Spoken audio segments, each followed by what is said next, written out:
Tantor Audio, a division of Recorded Books, presents Ready for More by Rochelle Paige. Narrated by James Kavanaugh and Sophie Daniels. 1.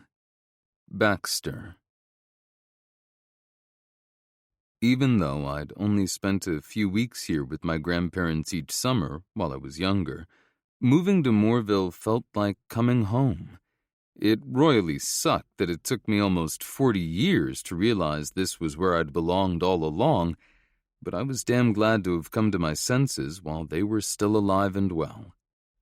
In their mid-80s, my grandparents were still a force to be reckoned with, something they proved yet again with the Welcome to Moorville party they were throwing for me. I'd only moved into my new house 6 days ago, but here I was, being welcomed back into the bosom of my extended family with open arms. My grandparents had probably started to plan this get-together the minute I told them I was thinking about buying some land and building a house on the outskirts of town. Nothing made Franklin and Catherine more happier than being surrounded by their family, and they hadn't tried to hide how thrilled they were to have their eldest grandson living only a short drive away. If I'd had any doubts about leaving New York to be closer to them, their reaction would have convinced me that I'd made the right call. My only regret was that I hadn't done it sooner and talked my baby brother into coming with me. Maybe things would have been different if I had. "I think you missed the memo that this is a party." My cousin Dean sidled up next to me and shoved a red plastic cup into my right hand. He was closest to my age, and we'd spent a lot of time together when I'd visited our grandparents. The bond we'd formed getting into all sorts of trouble together as kids had withstood the test of time and distance. It still paled compared to the relationship he had with the rest of the crew, though. I glanced down at the icy brown liquid. "What's this?" "You looked awfully serious for the man of the hour." He jerked his chin toward the cup. "I figured you could use a drink." I carefully wiggled the cup side to side. "I know it's a drink, but what kind?" "Rum and Coke." He chuckled and shrugged. "What else would it be?" Rum and Coke was my grandfather's signature drink, and the first alcoholic beverage I'd ever tried. But I couldn't remember the last time I'd had rum in anything. Probably when I was in town for Christmas 2 years ago.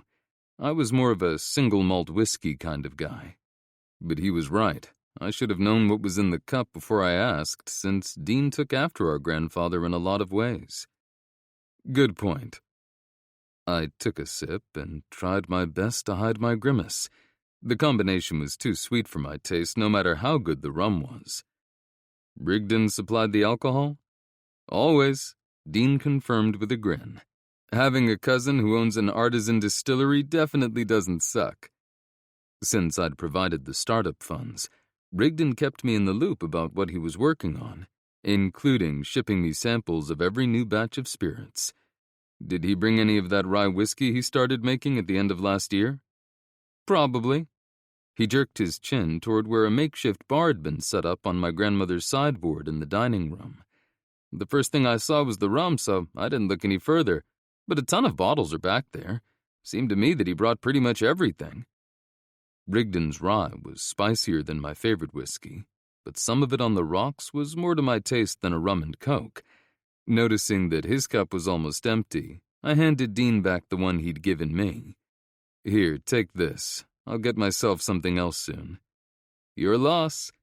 He dumped the remainder of his drink into the cup and slipped the full cup into the empty one. "How's the estate treating you? Did you get moved in okay?" I sighed and shook my head. "You sold me the damn thing. You should know better than anyone that it's just a house, Dean." "Yeah, and my commission on that house," he made air quotes with his fingers, "was more than I made all of last year." "You more than earned it." I echoed what I'd told my cousin when he tried to talk me into cutting the percentage on his commission. With what I'd paid for the acreage plus the construction costs, the deal hadn't been insignificant, but Dean had been my eyes and ears on the sale, finding me the perfect lot and acting as the project manager for the build since I was halfway across the country for most of the process. In hindsight, I have to admit that you're right. He took a swig of his drink and grinned at me. The place did turn out pretty damn awesome. I didn't have any complaints.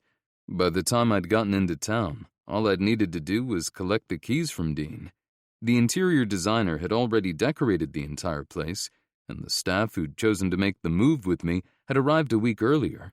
Other than writing the checks, there had been very little for me to do. I couldn't have done it without you. Damn straight. He flashed me a cocky grin. I should have asked for a bonus. That's how good of a job I did. I jerked my chin toward the stacked red plastic cup he was holding. Feel free to consider that your bonus. He cocked his head to the side. The drink I brought you? Yeah. Is that the secret to becoming a billionaire? Being a cheapskate who is shameless enough to re-gift something back to the original giver? He chuckled over the rim of the cup before taking another sip. Considering rum and coke is your drink of choice and not mine, you probably brought the damn thing over here knowing I'd hand it right back to you. I'd been joking around, but judging by the gleam in his eyes, I was actually right. Could be. He wagged his brows, but you'll never know for sure. I punched him in the shoulder just hard enough for him to really feel it. Asshole. Guilty as charged. He finished the rest of the drink. Just don't let my mom hear you call me that. You know I'm her favorite. Not even close. Wyatt muttered as he joined us. I'm the youngest. That automatically makes me the favorite. No, it just means you're the baby. Dean disagreed with a glare at his little brother, who wasn't so little anymore. That's because although you should be old enough to take care of yourself by now, you're the only one of us who technically still lives at home. Only during the summer when school is out, Wyatt grumbled. He was 26 and had just started his final year of his Doctor of Pharmacy program at Purdue, so I understood his irritation. Dean made it sound as though he was a slacker who still lived in his parents' basement. Rationalize it however you want, bro. Wyatt flashed him a smug grin. But we both know it's just your jealousy talking, because Mom makes my favorites for dinner even when you come over. The narrowing of Dean's eyes let us both know that his brother's verbal barb had landed true. What are you even doing here? Don't you have classes to attend or a paper to write? I drove in for the weekend so I could come to the party. Wyatt lifted his cup toward me. Cheers, welcome, and all that shit. Thanks. His gaze dropped to my empty hands. Damn, sorry, I should have brought a drink over for you. No worries, I assured him. I was just about to head over to grab one. You gonna bring me back another? Dean asked. Sure. I shot him a sly glance. But don't be surprised if it's a whiskey on the rocks. He laughed, and I walked away as his brother asked him what was so funny. It took me a while to make my way over to the bar since I was stopped by my other cousins, aunts, and uncles along the way. And there were a ton of them. My dad's side of the family was prolific. My dad was the only one who didn't fit the pattern since he and my mom only had Weston and me. He was the eldest of 4 boys, and each of his brothers had 3 sons of their own. Dean, Wyatt, and Jude belonged to Uncle Mike and Aunt Beth. Uncle Bruce and Aunt Patty had Rigdon, Finn, and Logan. And my dad's youngest brother, Chuck, and his wife Sally, rounded out the group with Ryland, Silas, and Ethan. The Moore clan had a whole lot of testosterone and no estrogen, with the exception of the women who married into the family. Our generation hadn't carried on the legacy yet, a fact my mother lamented over all the time. She'd been ready for grandchildren more than a decade ago, and wasn't happy that I'd hit 40 without getting married and having babies. I'd been focused on building an empire, and tuned her complaints out for years. It had only been in the past year that I had started to wonder if she might have a point. I had more than enough money to last me several lifetimes, and I wasn't getting any younger. My grandfather glanced up from the drink he'd been pouring, a concerned gleam filling his eyes as he scanned my face. You look like you have the weight of the world on your shoulders. We should have given you more time to settle into your new home before we threw you a party. Don't worry about me, Grandpa. Most of my things were already unpacked before I arrived in town, and I've had more than enough time to get accustomed to the house. I flashed him a quick grin as I reached for a cup and the bottle of rye whiskey. This party was the perfect excuse to force me to socialize before I turned into a hermit. Good. He clapped me on the back. Then maybe you're ready for your first official event as a citizen of Moorville. I glanced around the room, my brows drawing together. This isn't it? Not even close. He shook his head with a chuckle. This is just a family get-together. He had me there. The party was huge, but everyone in attendance was related to me in one way or another. What's the difference when our family makes up half the population of the town? Unlike when my great-great-great-grandfather settled here, our family is vastly outnumbered now. Moorville has grown quite a bit since you were little. The approval in his eyes was impossible to miss, which only made me feel guiltier over what he said next. In large part because of you, even though your visits were so rare. Before I turned 18, I visited them every summer without fail. But after I got an internship with my dad's company, between my freshman and sophomore years, I started putting off my trips to Indiana for when I didn't have quite so much going on. Only something more important always seemed to come up, and my visits became fewer with larger gaps between them. I'm sorry I didn't spend more time with you guys after I started college. I don't have much of an excuse, except that I was young and dumb. Your grandmother and I understood how busy you were. The hint of sadness in his eyes made me wonder if he was thinking about my dad, who hadn't stepped foot in Moorville in more years than I could remember. He couldn't wait to get out of Moorville when he was younger, and had never looked back after he left for college. We were just happy that you took such a liking to this place that you kept coming back after you were all grown up, even though it wasn't as often as we might have liked. Well, you're stuck with me now because I'm not going anywhere. We can't change the past. Now is all that counts. He squeezed my forearm. And you're in good company. We have so many new residents because of how much our downtown has boomed over the past decade or so, thanks to you. You're the one who deserves the credit. I would never have thought to invest in Moorville real estate without the push you gave me. He seemed uncomfortable with my praise, so I shifted the conversation back to my civic duties. What's the event you were talking about? My grandfather took a sip of his drink before explaining, The county is going to be auctioning off some vehicles tomorrow at the impound lot. I wasn't sure why he thought I'd be interested in the auction. I'm not in the market for a car. I just bought a new truck, and the transportation company is going to deliver my Tesla and Bentley. I'll never understand how one man needs 3 cars. He sighed and shook his head. Then why are you trying to talk me into getting a 4th? I asked, twisting the cap back onto the bottle of rye after pouring myself a few fingers over a couple of ice cubes. I figured you'd be interested since the money from the auction is going to be used for the Widows and Orphans Fund. My difficulty swallowing the whiskey I'd just taken a sip of had nothing to do with the burn of the liquor as it went down my throat. I hadn't been prepared for his explanation. Thanks for the heads up. I'll be there. Whatever you do, don't bid on lot number 20, he warned. Crushing the dreams of a local boy would be a bad introduction to the people you aren't related to in Moorville. 2.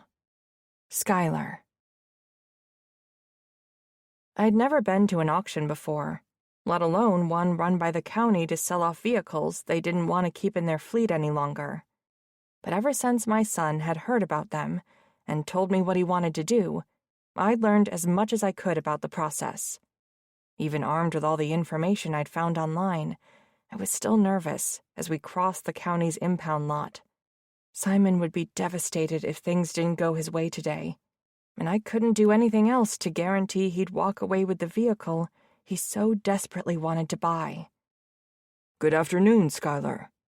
Mark, Moorville's fire chief for the past decade, smiled at me before he shifted his attention to my teenage son.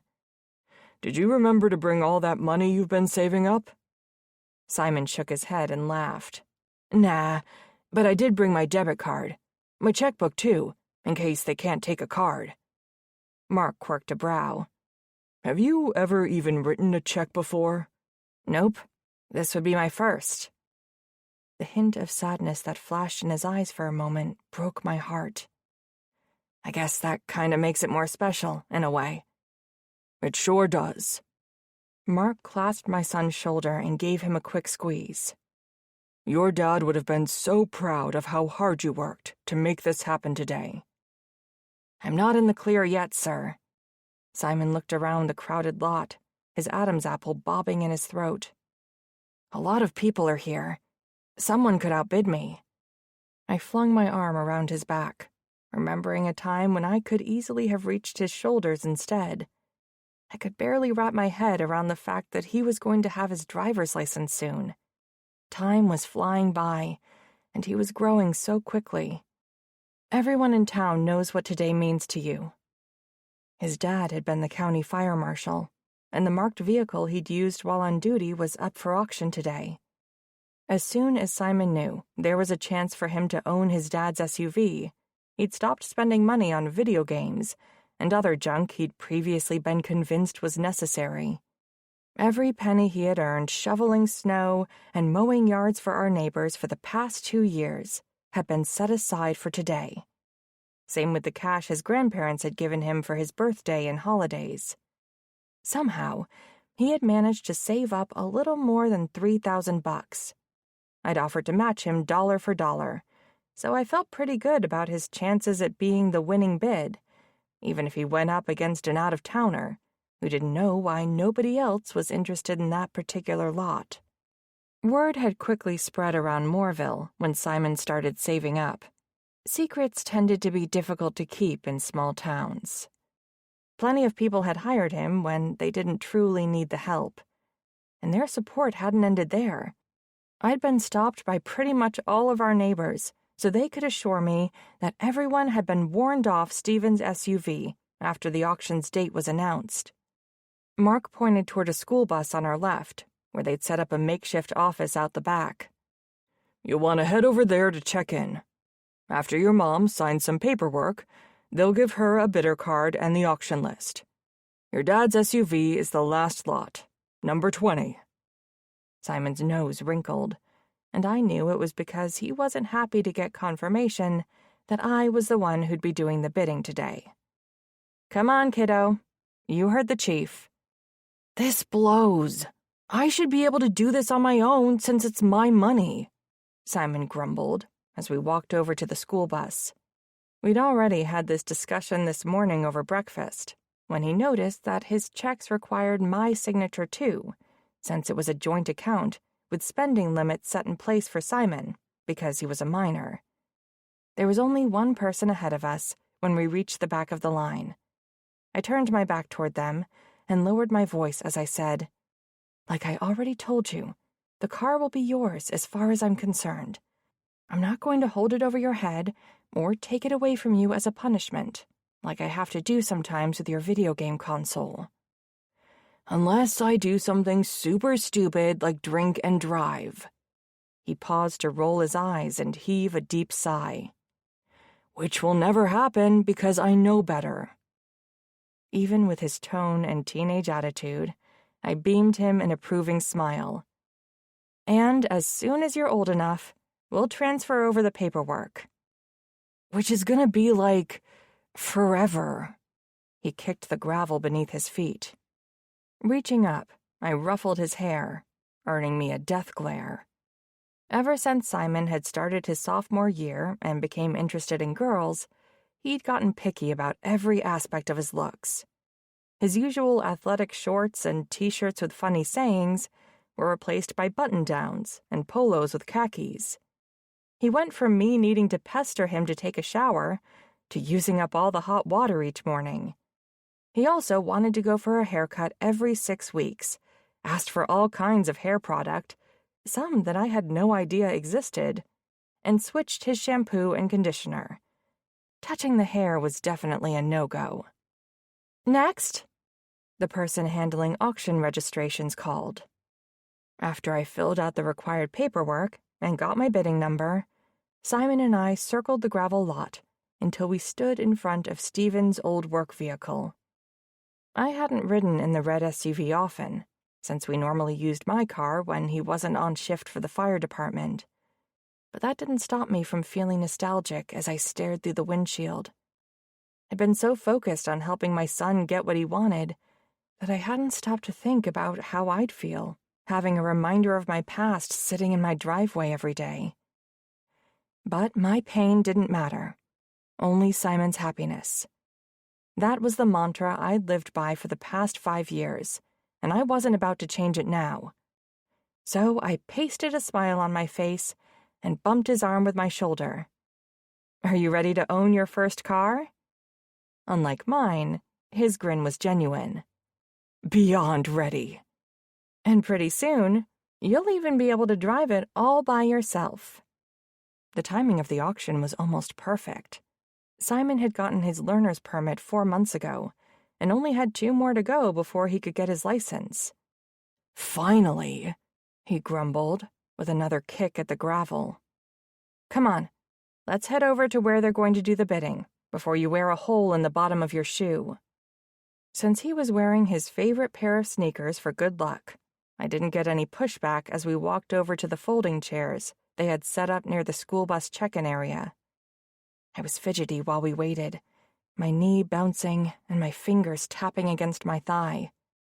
After about 10 minutes, Simon reached over and pressed his hand on top of mine, flattening my palm against my leg. "You're gonna do great, Mom." I had such a great kid. He had every reason to be more nervous than I was, but he still wanted to give me a pep talk. "Let's hope so, because I don't have any more time to prepare. It looks as though they're ready to begin." Simon's head jerked forward, and his focus stayed on the auctioneer as he took bids for all of the other vehicles they were selling today. It wasn't until they finally got to Stephen's SUV that he turned to me again. "I feel like I'm gonna barf." "Aim it that way if you do." I pointed toward the other side of his body and sent up a quick mental thanks that we were on the end of our row of chairs. He laughed and shook his head. "Gee, thanks for all the motherly concern."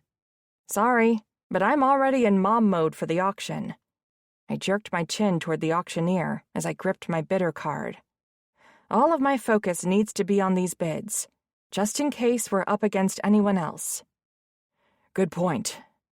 His Adam's apple bobbed in his throat as the minimum bid was announced. The words were barely out of the auctioneer's mouth before my hand went up in the air. $2,000! Unlike with the other lots, the auctioneer didn't give anyone else time to counterbid before he started to call, "Going once, going twice, and—" A split second before he had the chance to say sold, a deep voice shouted, $50,000. The silence following that outrageous bid was so complete, you could have heard a pin drop. Even the birds stopped chirping. Or maybe I just couldn't hear them over the thundering of my heart in my ears. But I didn't miss the auctioneer's stuttered, sold. I couldn't remember ever being quite so furious with someone before. That SUV hadn't even cost $50,000 when the county had bought it for Stephen to use 7 years ago, after he'd been promoted to fire marshal. I couldn't think of one decent reason somebody would be willing to pay that much for a vehicle that was worth the fraction of the cost. His decision made no sense, and it had destroyed my son. The joy I'd seen on Simon's face only seconds ago had been replaced by anguish. He'd been so close to the dream he'd worked so hard to accomplish until that man had stolen it out from under him. He sat next to me, not moving a muscle as a lone tear streaked down his cheek. Leaning into his side, I placed my hand over his and squeezed. Breathe, Simon. His chest expanded and caved back in as he gulped for air, his shoulders shaking with the effort it took to hold himself together. I'm so freaking sorry, sweetie. He shook his head, too overcome with emotion to say anything. The same wasn't true for me. They'd saved Stephen's vehicle for last, so I didn't have to wait long to confront the man who had caused my son so much pain. I fumed during the 15 minutes it took him to complete his transaction. A few strokes of his pen, made while Simon stared down at the auction booklet, and the deed was done. My son hadn't moved an inch since the auctioneer had pounded his gavel against the podium that last time. Before I jumped out of my chair, I murmured, "Stay put. I'll be right back." Simon was lost in his head and didn't react to my words. I cast him one last worried look before I stormed over to the man who'd earned himself a piece of my mind. Even in my fury, I didn't miss how gorgeous he was. With his chiseled jawline, piercing gray eyes, and tall, muscular frame, he was unapologetically masculine. Even the man bun he'd pulled his brown hair into didn't take away from his manliness, and the hint of gray in his beard and mustache only added to it. "Do you have any idea what you've done?" I hissed, not even bothering to try to keep my voice down. Most of the people surrounding us knew why Simon and I were here. None of them would be surprised by my reaction to the stunt this guy had just pulled. My gaze raked down his tall body, taking in the cut of the suit jacket he'd paired with his designer jeans and Italian leather shoes. "You must have more money than brain cells, because you just paid more than 10 times what that vehicle is worth."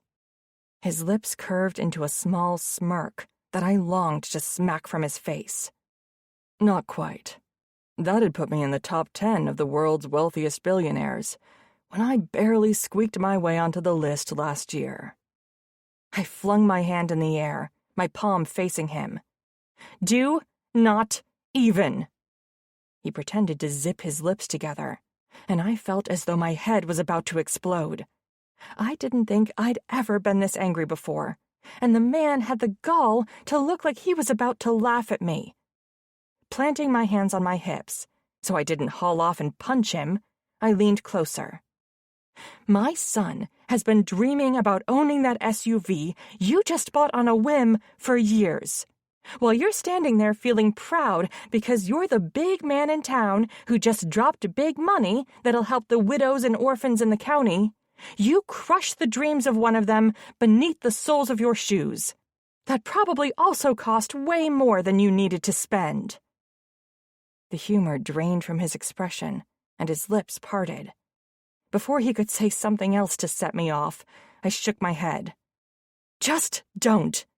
I don't want to hear anything you have to say, since you can't go back in time and undo what you've already done.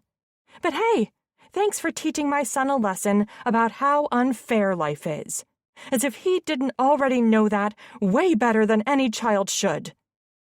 I turned on my heel, glancing over my shoulder for one final verbal jab. "I hope the damn SUV breaks down every single time you drive it." I didn't understand the flare of approval in his gray eyes, not until he stalked past me to where my son was still sitting, and dropped the title and keys onto his lap. When Simon's head jerked up, the man murmured, "I didn't mean to upset you. I just wanted to make a donation to the fund. Figured you could use all that money you earned for upkeep and insurance instead." He didn't give Simon or me time to react before he strode over to a brand-new Rivian truck and climbed in the driver's side. There was some murmuring around us, but I didn't pay attention to what anyone was saying because my entire focus was on my son. His eyes were wide as he stared down at the keys in his hand. "Did that really happen?" "Yeah, kiddo. It really did." I wasn't quite sure exactly how or why, and my brain was still trying to catch up. But there was no mistaking what the hot guy I just publicly reamed out had done for my son. Dad's truck is mine now? And I get to keep the money? Looks like it. Simon turned to stare at the man's truck as it pulled out of the lot. Who was that guy? I didn't know, but I would have to find out. I owed him one heck of an apology. 3. Baxter. Every second of the blonde's diatribe played in my head over and over again during the drive home. She was magnificent in her fury, with her blue eyes spitting fire, her chest heaving, and her cheeks tinged pink. My body hadn't given a damn that she was ripping me a new one in front of an audience who didn't try to hide their curiosity, or that the story was certain to get back to my grandparents before the end of the day, probably in the next hour. Calling my grandpa to give him a heads up would have been smart, but no way could I talk to him while my dick was rock hard. I was beyond ready for that woman to work out her anger in another way. In bed, naked, with me, slamming her pussy up and down my shaft in a brutal, punishing pace. I could picture us having sex too damn easily, and it wasn't helping my hard-on go down. I left her gaping at me 30 minutes ago, and I still had to adjust myself before I climbed out of my truck after parking in front of my house. At 40 years old, I had long since passed the time when I spontaneously sported a woody over a woman I hadn't even touched. But I hadn't seen anything like her before. A mother ready to go to battle for her son. She was so damn gorgeous, and I wanted that fire in my life. "What in the hell were you thinking, Baxter?" I whirled around at the sound of my cousin's voice. He'd been at the auction, too. I must have been too wrapped up in my fantasies to notice that he'd followed me home. Dean slammed his car door. "I get that we haven't had the chance to hang out much in the past 20 or so years, but I thought you were smarter than that." "Not sure what you're talking about," I murmured, leaning a hip against my truck. He scrubbed his palms down his face. "Come on. You have to know that you could have handled the whole thing a fuck of a lot better than you did." "Handled what better?" I growled, pissed that he thought I was the one in the wrong in this situation. It wasn't as though he'd heard about the whole thing second-hand. He'd been there to see what went down, and knew as well as anyone that my motives were pure. Donating 50 grand to the Widows and Orphans Fund, or giving that kid a free car. Both. My head reared back at his answer. "You're kidding me, right?" Dean held his hands up in a gesture of surrender. "I'm not saying you did a bad thing back there, but you just as easily could have given a check to the fire chief without coming to the auction." I didn't bother to mention that I'd done just that last year, when the local department had needed some new equipment, and the chief had reached out to me through my grandfather. "And the kid? You should have talked to his mom first. Maybe then she wouldn't have been pissed as fuck at you." He shook his head and sighed. "Although, knowing Skylar, she never would have gone for your plan anyway, so maybe it is better that you didn't talk to her first, because she got your help whether she wanted it or not." Skylar. She had a beautiful name to go with that gorgeous face. "You really think she would have turned me down?" "Hell yeah, I do." My cousin knew me well enough to recognize how surprised I was by how certain he sounded. "That woman is as stubborn as they come." "Stubborn?" I echoed, my dick inexplicably straining against my zipper at the description. "Skylar is nothing like the pampered debutantes that your parents keep throwing at you," Dean warned. "She's raised that boy on her own for the past 5 years, with a little bit of help from her in-laws. And that's only because she didn't want her son to lose his relationship with his closest set of grandparents, since her parents live in Florida." He sounded as though he knew Skylar well, which made sense, considering how small Moorville was. But I wasn't happy about it when I didn't know anything about her other than her name, which he'd given me, and that she had a teenage son. "Is she a close friend of yours?" "What?" His brows drew together as he shook his head. "No, I've only talked to her a few times, but her situation was a hot topic back when her husband died." I lowered my head to stare at the ground and mumbled, "Shit. I figured there was a story behind the kid wanting that SUV so badly." It was his dad's. Dean's eyes were filled with worry as he scanned my expression. He wasn't killed in the line of duty, though. He started out as a firefighter, but worked his way up to fire marshal. It was a boating accident. He was out fishing in the middle of the lake and collided with another boat. Hit his head before he went in the water and didn't come back up. I hadn't realized I was holding my breath until I exhaled deeply, my shoulders slumping. I'm glad I could help him get the vehicle and do some good at the same time. Look, I get why the fire department is near and dear to your heart. I fisted my hands, my knuckles turning white, and Dean's gaze dropped down to them. I wasn't as close to him as you were, but I miss Weston too. Hearing my baby brother's name felt like a punch in the gut. It had been almost a full year, but I felt his loss as keenly as I had the day I'd gotten the news. Then you've got to understand why I did what I did at the auction. Here's the thing, though. Dean moved closer, coming to a stop about a foot in front of me. I don't think your reasons for bidding on that car were as altruistic as you're making them out to be. Considering I'd had no intention of buying anything at the auction when I went there, it was a fair assumption. But that didn't mean I was going to confess my reasons to him so easily. Why else would I have done it other than to make sure the Widows and Orphans Fund has all the money they need? Because you wanted to impress Skylar? I'm not the kind of guy who tosses money around to gain a woman's attention. Or at least I never had been until today. And definitely not ones I don't even know. Yeah, and that's what makes this whole situation even stranger. Dean crossed his arms over his chest. I know Grandpa warned you not to bid on that lot. I asked him about it when he mentioned that he talked to you about the auction. Everyone in town knew about Simon's plan to buy his dad's vehicle, but you haven't been here long. I was worried you'd be the only one out of the loop and you'd mess the whole thing up for the kid. You should have had more faith in me, cuz I didn't mess anything up for the kid. I winced a little as I thought about how crushed he'd looked before I'd explained that the SUV was his free and clear. He was better off for me being there and bidding on the vehicle he wanted, and so is the Widows and Orphans Fund.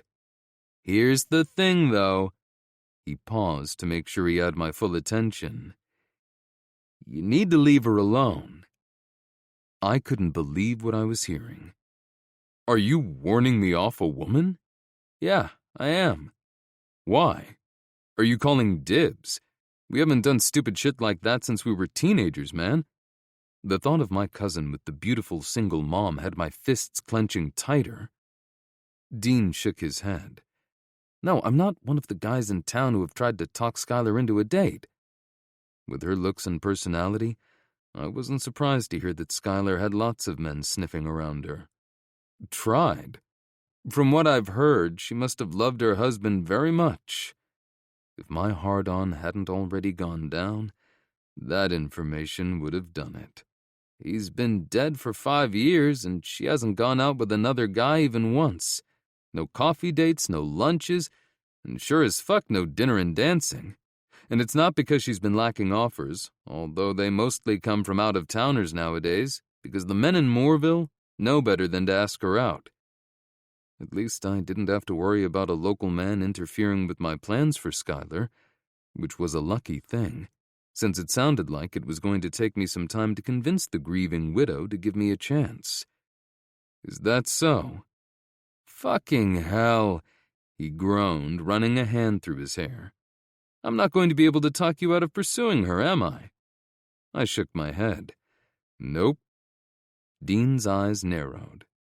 You saw her for what, an hour, tops? I spotted Skylar making her way around the gravel lot as soon as I arrived. Her back had been toward me, and my gaze had been glued to her fantastic ass until she turned around, and I was stunned to see that the view was even better from the front. Yep. During which time she reamed you a new one? My lips curved into a smirk. Uh-huh. And you're actually smiling about it." He let out a low whistle. "I hate to be the one to break it to you, but something is seriously wrong with you." My smile widened. "You're probably right. But that's not going to stop you from going after her." It was a statement instead of a question, but I answered anyway. "Nope, not a chance in hell." He tapped his index finger against his chin. "Then I guess there's only one thing I can do." I quirked a brow. "What's that?" "I'm going to have to help you get the girl." He grinned as he pretended to salute me. "Dean Moore reporting for wingman duty." 4. Skylar. Is that chocolate sheet cake I smell? I flashed Simon a quick smile over my shoulder. "It sure is." Yum. He patted his belly. My favorite. I bent low to pull the second jelly roll pan out of the oven. "Which is why I made 2. 2? He gasped, rounding the kitchen counter to stare at the cakes. Did I forget it's my birthday or something? I laughed and shook my head as I yanked the oven mitts off my hands. "There's no chance of that happening, especially this year, when you're counting down the days more than usual." Only 89 to go until I get my license. He dipped his index finger into the saucepan on the stovetop, then lifted it to suck a dab of frosting from the tip. When he reached out for more, I gently slapped his hand to stop him. "No double dipping. Germs." "But you don't like frosting. You're not even going to put it on your part," he complained. "Only one of the cakes is for us." I nudged him out of the way with my hip so I could stir the mixture of melted butter, milk, and cocoa. It was almost ready for me to add the vanilla and confectioner's sugar before pouring over the warm cakes. A wrinkle popped up in the middle of his forehead. "Who's the other one for?" "Baxter Moore." It hadn't taken much effort to find out the name of the man who had given Stephen's SUV to Simon at the auction yesterday. Although he only moved to town a week ago, everyone seemed to know who he was, except for me. Mark had approached us after everything went down to make sure we were okay. Simon smiled and told him that he was awesome, while my cheeks filled with heat over how I'd lit into the man who'd handed my son his dream, only better. The fire chief told me not to be embarrassed, since I'd only been protecting my son, like any good parent would do. Then he'd blown my mind when he explained who Baxter was. I hadn't needed more than his name to understand why he wanted to make a big donation to the Widows and Orphans Fund. I had already heard about what happened to his younger brother a year ago. Anything having to do with the Moores was big news around here, even the branch of the family who didn't call Mooreville home. "Good call on the apology dessert. Nobody can resist your chocolate sheet cake." "Let's hope you're right," I muttered, finishing the frosting and pouring it over about 2/3 of the first cake and all of the second. Baking him a cake seemed like a great idea an hour ago, but now I was second-guessing myself. My chocolate sheet cake was the first to go at every potluck, but Baxter wasn't like the rest of his family. He was a freaking billionaire. The closest he probably came to eating chocolate cake was a fancy soufflé made by a famous French chef. "Are you taking it to him today while I'm at school?" Simon asked. "Yep, that's the plan. As long as I didn't chicken out." Simon glanced at the clock on the stove.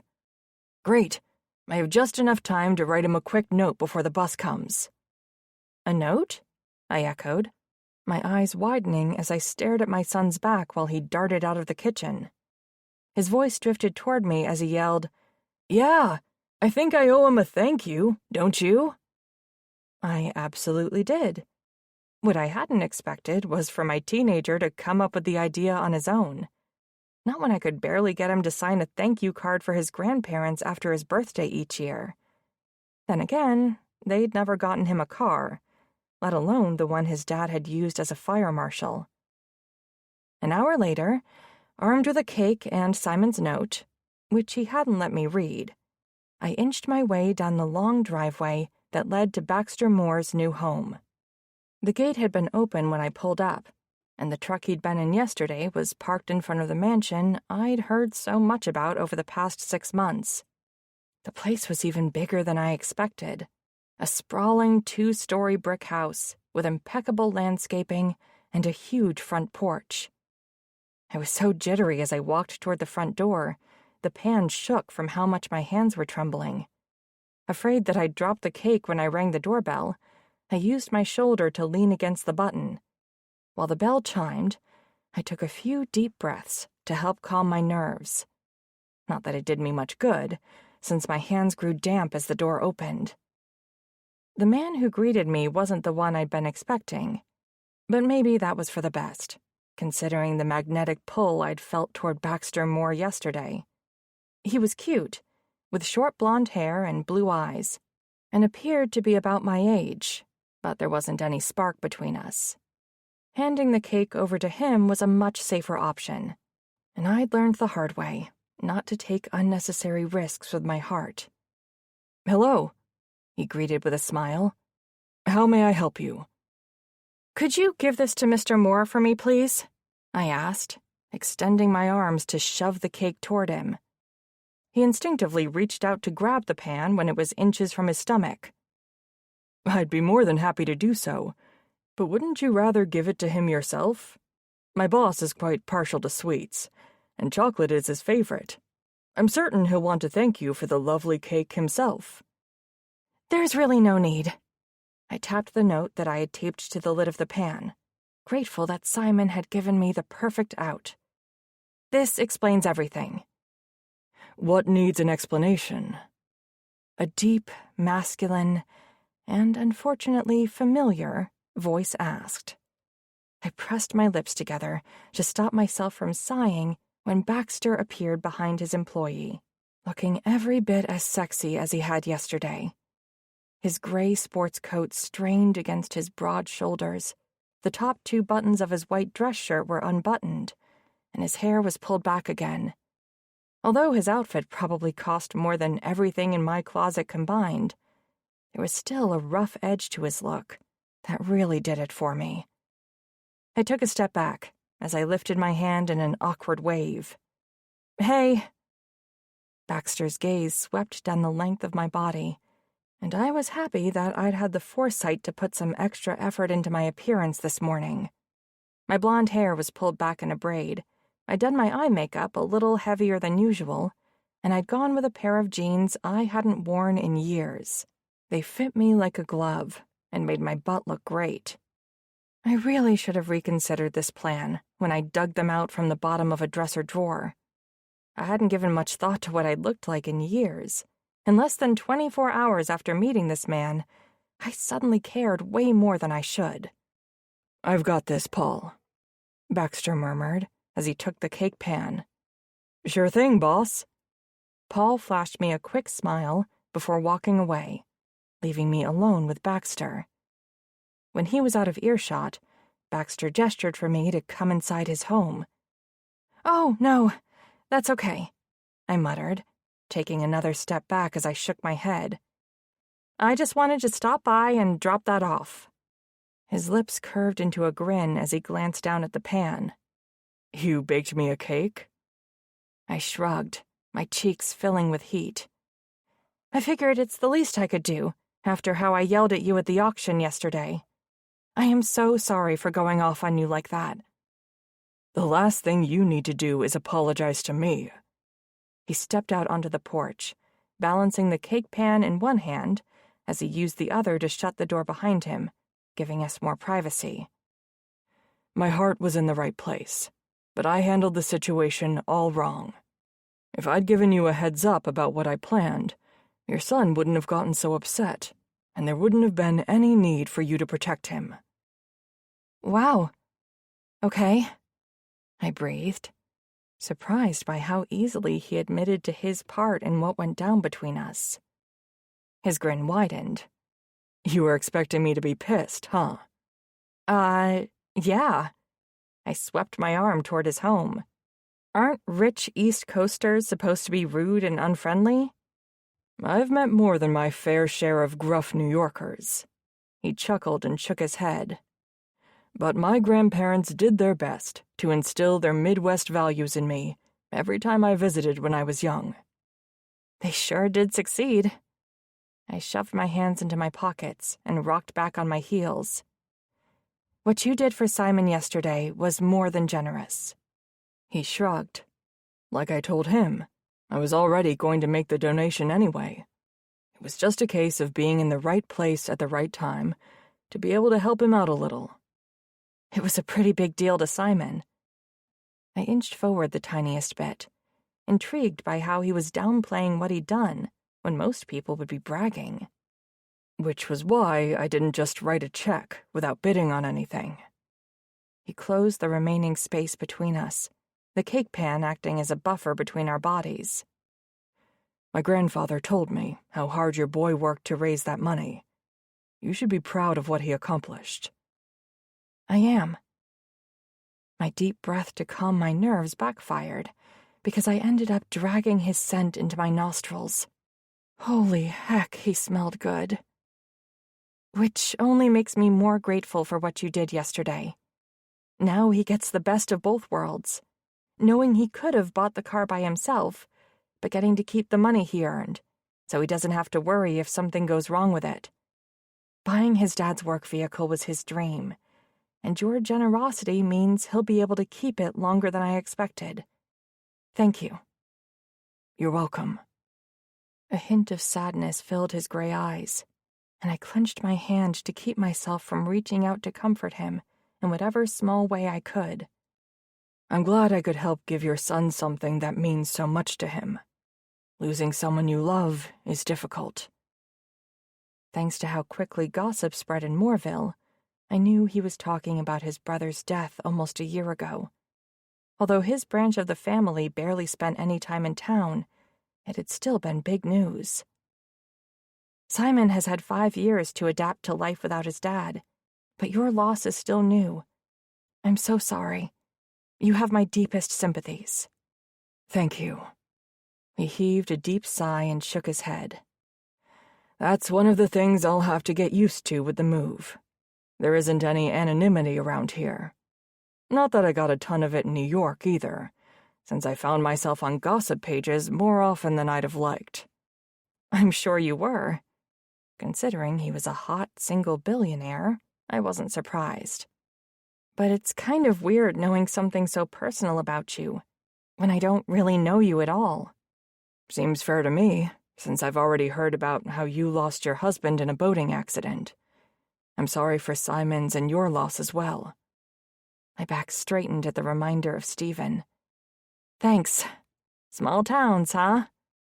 His lips curved into a half-smile. I'm quickly learning it's impossible to keep a secret around here. Nearly, I mumbled under my breath as I took a step back. There's a surefire way for us to get past the awkwardness of knowing stuff about each other when we're basically strangers. My body tightened up as my eyes widened. Pardon? By getting to know each other. His half-smile turned into a sexy smirk that had butterflies swirling in my belly. Let me take you out to dinner. I'd been asked out plenty of times since Stephen died, but I'd never been tempted to accept. Until now. Baxter Moore was a dangerous man, at least to the wall I'd built to protect myself. Sorry, but it's going to have to be a no for dinner. 5. Baxter. Although Dean had warned me about Skylar's resistance to dating, her rejection had stung. Had it not been for the regret that had shown from her pretty blue eyes that let me know she was tempted, I might have spent the next few days wallowing over the encounter. Then again, I'd never been one to easily admit defeat. I sure as hell wasn't going to start now. But I was still a little grumpy when my cousin called Wednesday morning. Skipping the usual greeting, I growled, "What in the world could you possibly need this early in the morning? I'm basically retired, remember?" His laughter drifted through the line. I hate to break it to you, but with the size of your real estate portfolio, you'll never truly be retired. Also, 9:30 isn't that early, even for retirees. That's fair, but my limited to-do list means I can start my mornings as late as I want. I grumbled before mouthing, "Thank you," to Peter as he poured more coffee into my mug. He'd been with me for 4 years, and I wasn't sure what I'd do without him. I'd been damn lucky he decided to move to Indiana with me, because he managed all the moving parts that it took to run my home. With the acreage I bought and how big I'd gone with the house, he definitely had his hands full. You may want to resist the urge to give me shit. I took a quick sip before asking, "How come?" "Because you definitely want to hear what I have to say." I set my cup down and leaned back in my chair. Okay, now you've got my attention. Why did you call? I have a showing on the storefront where that boutique used to be. My brows drew together. Not sure why you thought I needed to know that. You show my commercial spaces in town all the time without giving me updates, unless I need to sign a lease. Maybe I wasn't clear with you about this, but I wasn't planning on changing how we work together when I moved here. Give me more credit than that, cuz my meeting isn't with just any potential tenant this morning. I'm calling as your wingman, not your real estate broker. Unless you changed your mind about pursuing the gorgeous widow. I shot out of my seat, almost knocking my coffee over in the process. Skylar wants to lease commercial space from me? She didn't say a peep about you when she called my office this morning. I don't think she realizes who owns the building. That's not what I asked, I growled. He made a tisking sound. For a guy who's basically retired, you sure are wound up tight. Dean. My cousin got the hint and finally answered my question. Like I said, she's interested in the corner shop on Main and Union. She didn't tell me what kind of place she was hoping to open, but it's a prime location for just about any kind of business. I knew the spot. The little boutique that had previously occupied the space had done quite well, but the owner opted not to renew her lease a few months ago. Her husband's employer had transferred him to the West Coast, leaving her without much choice. Did she mention the office space above it? No, that's a separate listing. I was going to let her know it's vacant during her tour this morning. Don't. My lips curved into a grin. Take the listing for the office space down. I don't want to lease it out anymore. I'm going to use it myself. So much for being basically retired. He laughed, but I didn't take offense. It only made my smile widen. I'm glad to hear that the way she took off after you asked her out didn't ding your confidence enough that you decided to back off. Not even a little bit, I assured him as I stalked out of the small dining room, heading upstairs to change. Then I guess I'll see you soon. Damn straight, I murmured as the call dropped. A little more than an hour later, I parked my truck at the curb in front of the storefront Skylar was hoping to lease. As I climbed out of the vehicle, I looked through the tempered glass windows lining the front of the space. The woman who'd occupied much of my thoughts since we met was turning in a circle with a big smile on her beautiful face. Unfortunately, the excitement drained from her expression when she spotted me walking toward them. Her lips moved as her focus shifted to Dean, but I couldn't tell what she'd said. It was easy to guess when I yanked the door open and heard his answer. Yes, I told him about this meeting, Skylar. He's my client. Your client? She echoed, her nose scrunching as she shot me an accusing look. You want to lease this space too? I shook my head. Nope. I own it. Yeah, that makes more sense than you wanting to rent it. She sighed, her shoulders slumping. Is that going to be a problem? Dean asked. I think it would be best if you find another place. The disappointment in her eyes betrayed the confidence in her tone. She wanted this storefront. Leasing it from me was the problem. Her reaction emboldened me. She wouldn't be fighting so hard if she was indifferent. With how quickly she'd turned me down when I'd asked her out, I thought I'd been wrong about the attraction being two-sided. But now I was fairly certain my first instinct had been right. Leaning my hip against the counter, I crossed my arms over my chest. Not on Main Street. Pardon me? The grin I flashed her was smug. You'll be wasting your time looking for a different option on Main Street, unless you want to open up shop a few blocks away from all the foot traffic. She dragged her gaze from me to ask Dean, what is he talking about? Although my cousin just moved to town, he's been buying commercial property in Moorville for almost 2 decades. Dean shot me a glare for putting him in the position of having to be the one to break the news to Skylar. He owns all the buildings on the main drag. All the buildings? She echoed, her eyes going wide as her gaze darted back toward me. Yup. My smile widened as I nodded. My first big investment was right across the street. I was only 21 and had just come into the trust fund my maternal grandparents had set up for me. My dad thought I was being foolish, wasting my money in a place like Moorville. I proved him wrong. Property values may not increase as much as they do in New York, but the steady flow of income from tenants who never miss a payment, combined with the lower entry cost and potential for future appreciation, meant less risk for me. None of my deals in Moorville have gone south. They've all made me a tidy sum, much to his chagrin. Of course they have. Her eyes were pleading as she stared up at Dean, and I had the strangest urge to knock him out of the way so she'd keep her focus on me instead. There isn't anywhere else that would work? For the kind of shop you want to open, this is your best option. You won't find another place with the kind of traffic counts that you'd get here, both vehicular and on foot, Dean explained. She jerked her thumb in my direction. And you're not just saying that because he's your cousin?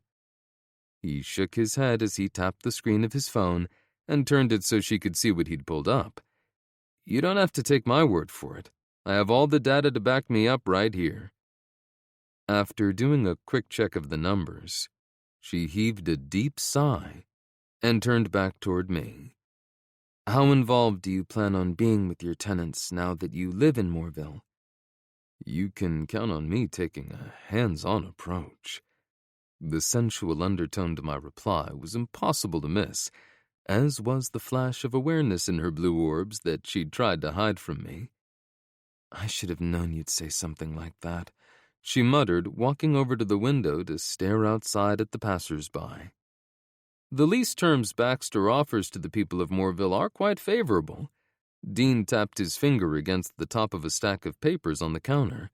He's always been a big supporter of local commerce. I do have one minor change to the standard lease I've been using. I reached into the inside pocket on my suit coat and pulled out a pen. Sliding the lease documents closer, I flipped through them to the back page and started writing. Skylar stormed over, her eyes narrowing as she hissed, "What are you adding?" Just one small extra clause. Once I was done, I stepped back so she could read what I'd written. You're going to require business consulting with you as a clause in all of your leases? I didn't understand the smile she beamed at me, until she added, That's sure to keep you busy with all of the buildings you own. I shook my head. Nope. She slammed her palm down on the paperwork. Then why are you making it a condition for me? We both damn well knew why I was pushing this, but she just didn't want to admit it. Quirking a brow, I asked, Why are you arguing against this so hard? You're a first-time business owner, and I'm a highly successful real estate mogul. You should be jumping at the chance to learn from me. She planted her hands on her hips, jutting out her chin. And I would be if I didn't know that you have an ulterior motive. My reasons shouldn't factor into your decision. I held my pen out to her. Consider this lesson number 1. Never turn down free help from an expert. She yanked the pen from my grasp. Not even if it's a trap? Even then, I confirmed with a nod. Figure out a way to twist it to your advantage, babe. I have the utmost respect for your grandparents. She pointed the tip of the pen at me. But you, sir, are an ass. I shifted my stance.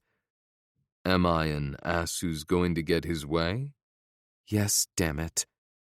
The satisfaction I felt as she signed her name next to mine was just as much of a thrill as I felt when I inked a big deal. When she was done, I tapped my finger above the clause I'd added. Don't forget to initial here. While she muttered to herself about how impossible I was, I grinned at Dean over her head. He lifted his thumb in the air, but dropped his arm when Skylar looked up and glared at him. I'm not any happier with you than I am with your cousin. He held his hands up in a gesture of surrender. What did I do? You should have let me know Baxter owned this place before I came to look at it, she grumbled as she set the pen down on the counter. Dean's brows drew together as he pretended that he didn't have a clue why she'd care. I'm sorry. I didn't realize it was going to make a difference to you. As long as the lease terms are favorable, most of my clients looking for a commercial location don't normally care who owns the building. I guess you couldn't have known, she conceded with a huff. But you still should have mentioned he was going to show up while we were here. That's fair. He jerked his thumb toward me. I promise to give you a heads up if he's going to crash another one of our showings of a property he owns in the future. Skylar rolled her eyes. Gee, thanks. That means an awful lot to me when I'm hoping it'll be years before I need your services again. Next month, next year, a decade from now, my promise stands. Dean's eyes were filled with humor as he met my gaze. So keep that in mind, cuz. Since he'd left himself a lot of wiggle room with how specific he'd worded his promise, it was easy for me to reply. No worries. I won't ask you to go back on your word with Skylar. Thanks, man. Dean picked up the stack of papers, folded them in half, and tucked them into the inside pocket of his suit coat. I'll send scanned copies of these to each of you later today.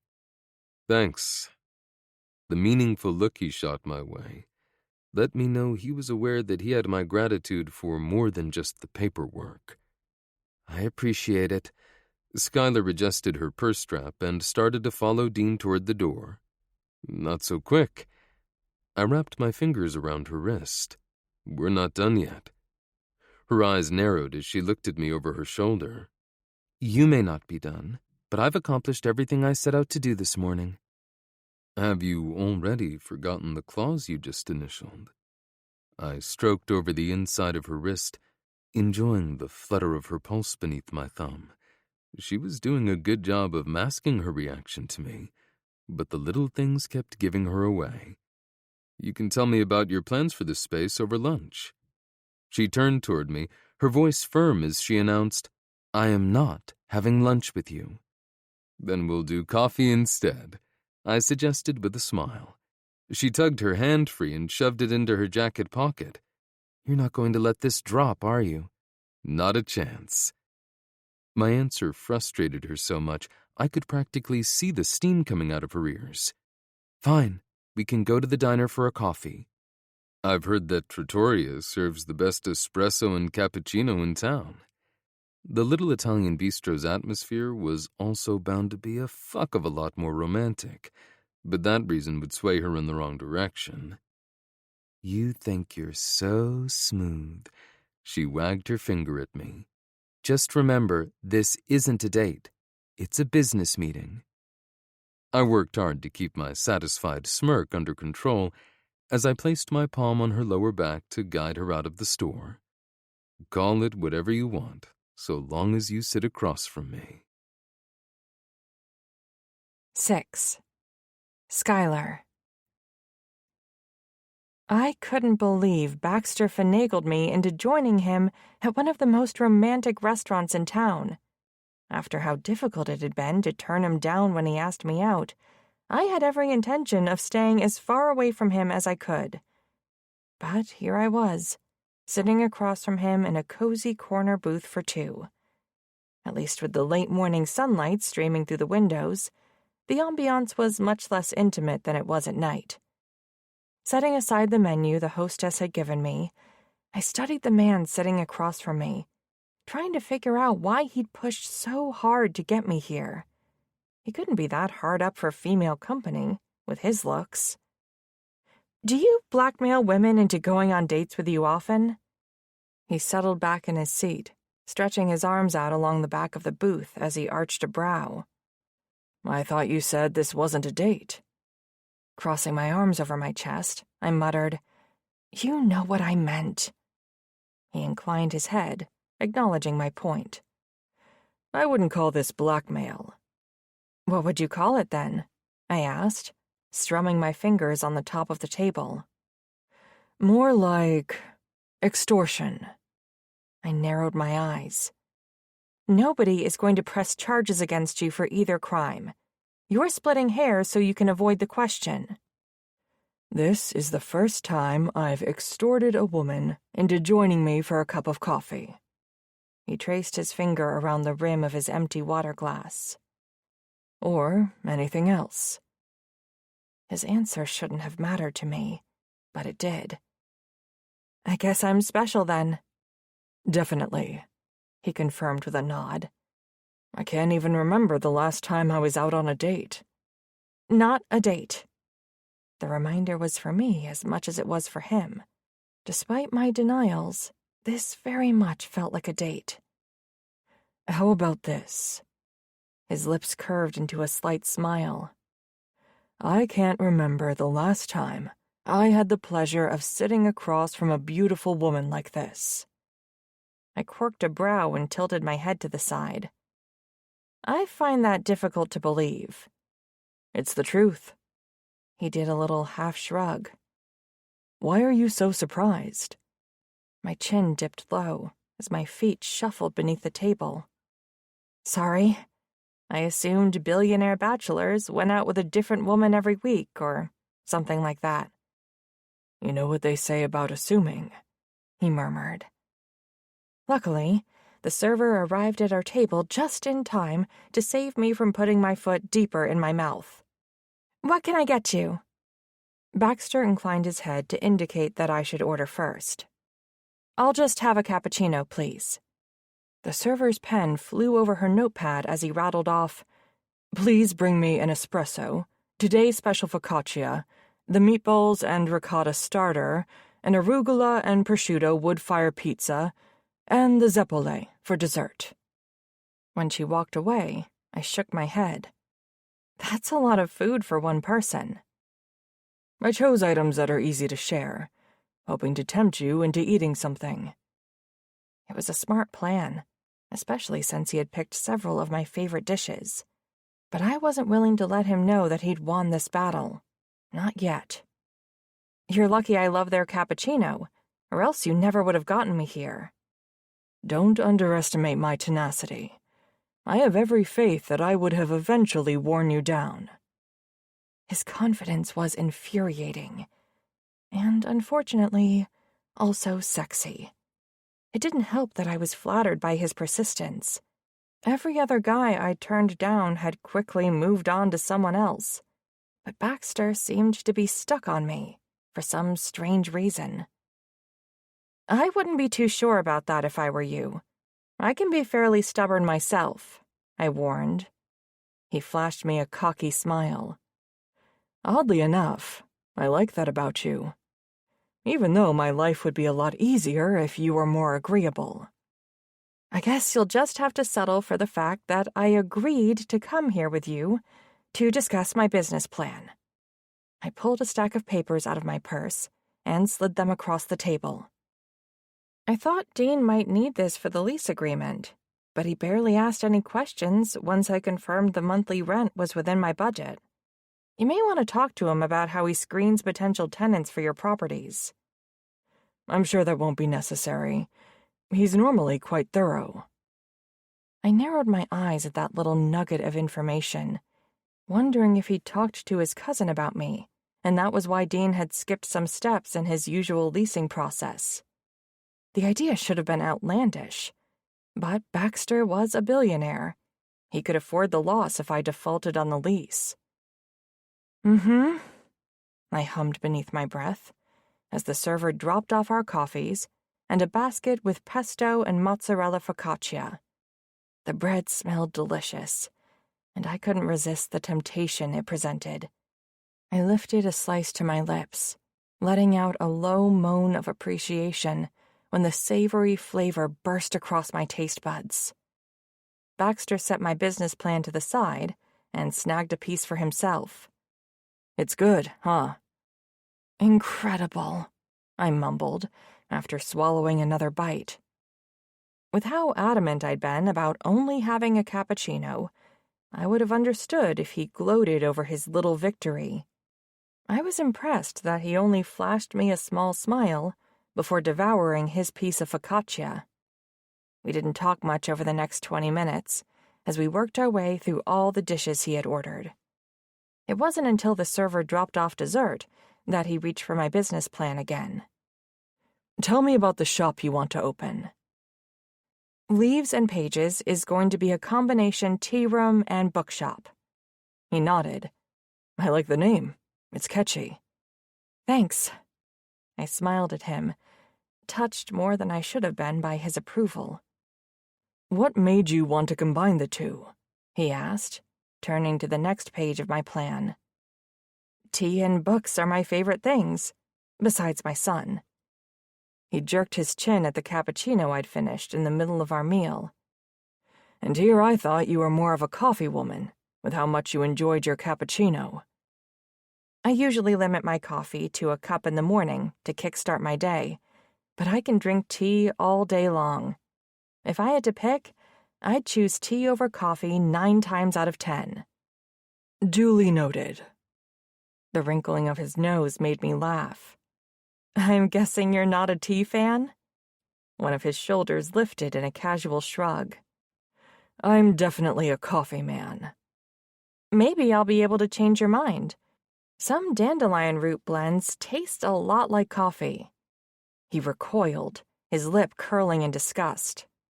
"I'll pass on anything that comes from a noxious weed people yank from their lawns. And any tea I drink had better come fully loaded with caffeine. None of that herbal stuff for me." I wasn't surprised he didn't like my suggestion. Most people didn't look at dandelions, let alone their roots, and think about how good they taste. They had a bad rap, even with a lot of tea drinkers. "Certain kinds of black tea have a rich, malty flavor and lots of caffeine. You might like one of those instead." "If you want to try to turn me into a tea drinker, I'm willing to give it a try." He smiled as he leaned back in his chair.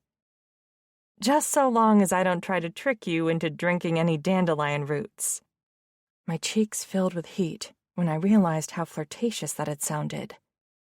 Instead of pushing the advantage, Baxter asked, "What kind of books do you like?" "All of them." I laughed at the skeptical quirk of his brow. I used to work at the library, so reading across genres made me better at my job. If a patron came in looking for a science fiction or horror book, I wanted to be able to recommend something. After I left, I found myself still picking up stories that I wouldn't have read before my time at the library. "It sounds as though you liked it there. Why did you leave?" I tucked my hair behind my ear, crossing my legs beneath the table. When Stephen died, I wanted to be there for my son whenever he might need me. My job at the library wasn't very demanding, but I didn't want any outside distractions. It was a difficult time for both of us. "I know they say not to make any major life decisions when you're struggling with grief, but losing someone important has a way of making you reevaluate your priorities." I didn't know Baxter much better than I had when I'd brought him an apology cake, but I didn't feel the same awkwardness when his brother's death came up this time. I didn't have any siblings, but I remembered all too well how I'd felt when my world came crashing down around me. Stretching my arm out, I patted his hand.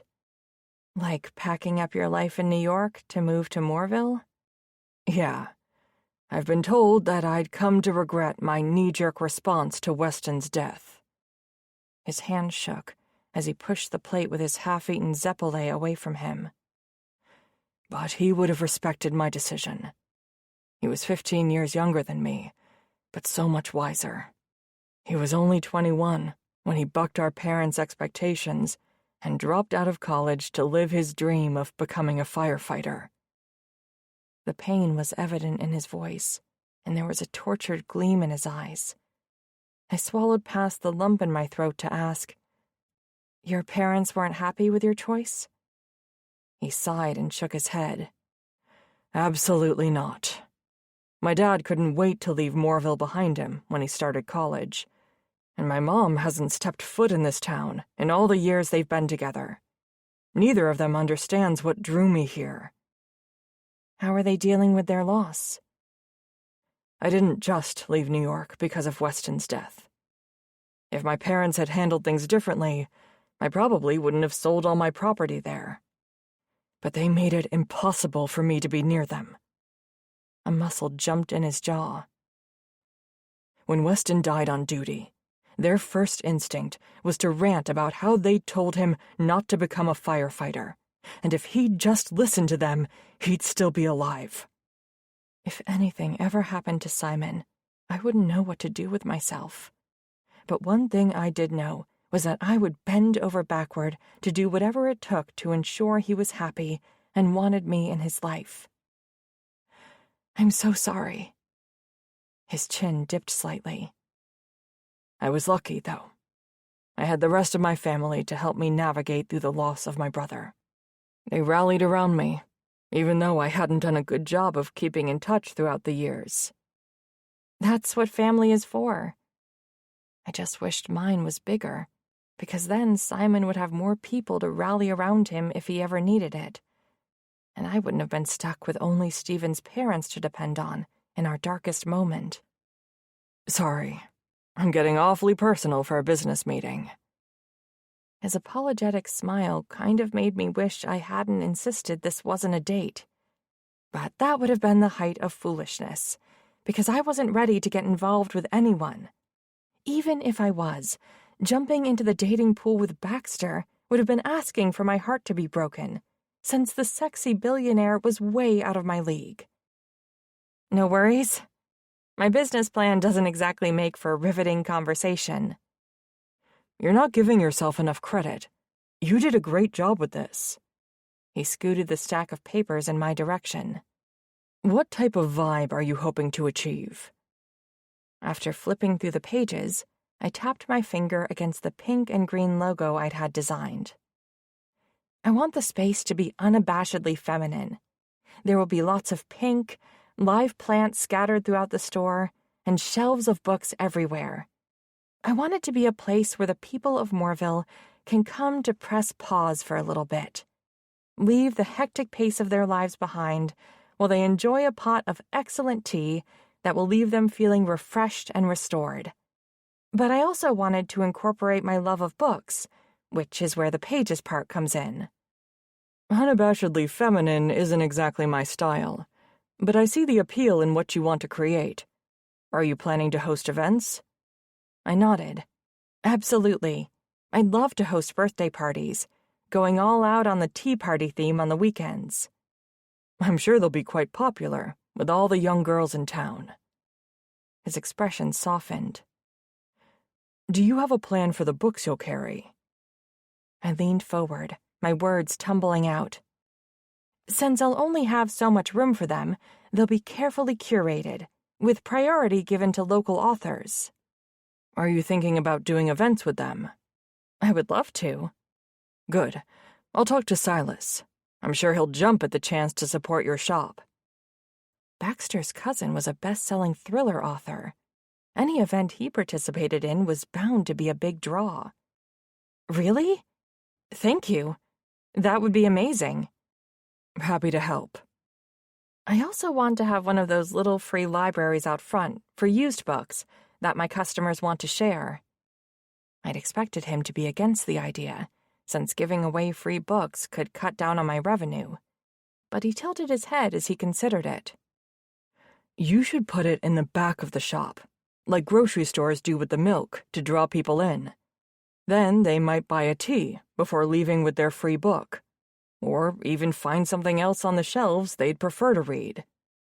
My mouth fell open slightly as I breathed. That is diabolically smart. There was a satisfied gleam in his eyes. "I told you I'd be an asset to your business." That you did. Maybe I could be of even more help. Are you looking for investors? No. I didn't like talking about Stephen. I never quite knew what to say. He wasn't a bad person. He had just been a bad husband, only I hadn't known it at the time.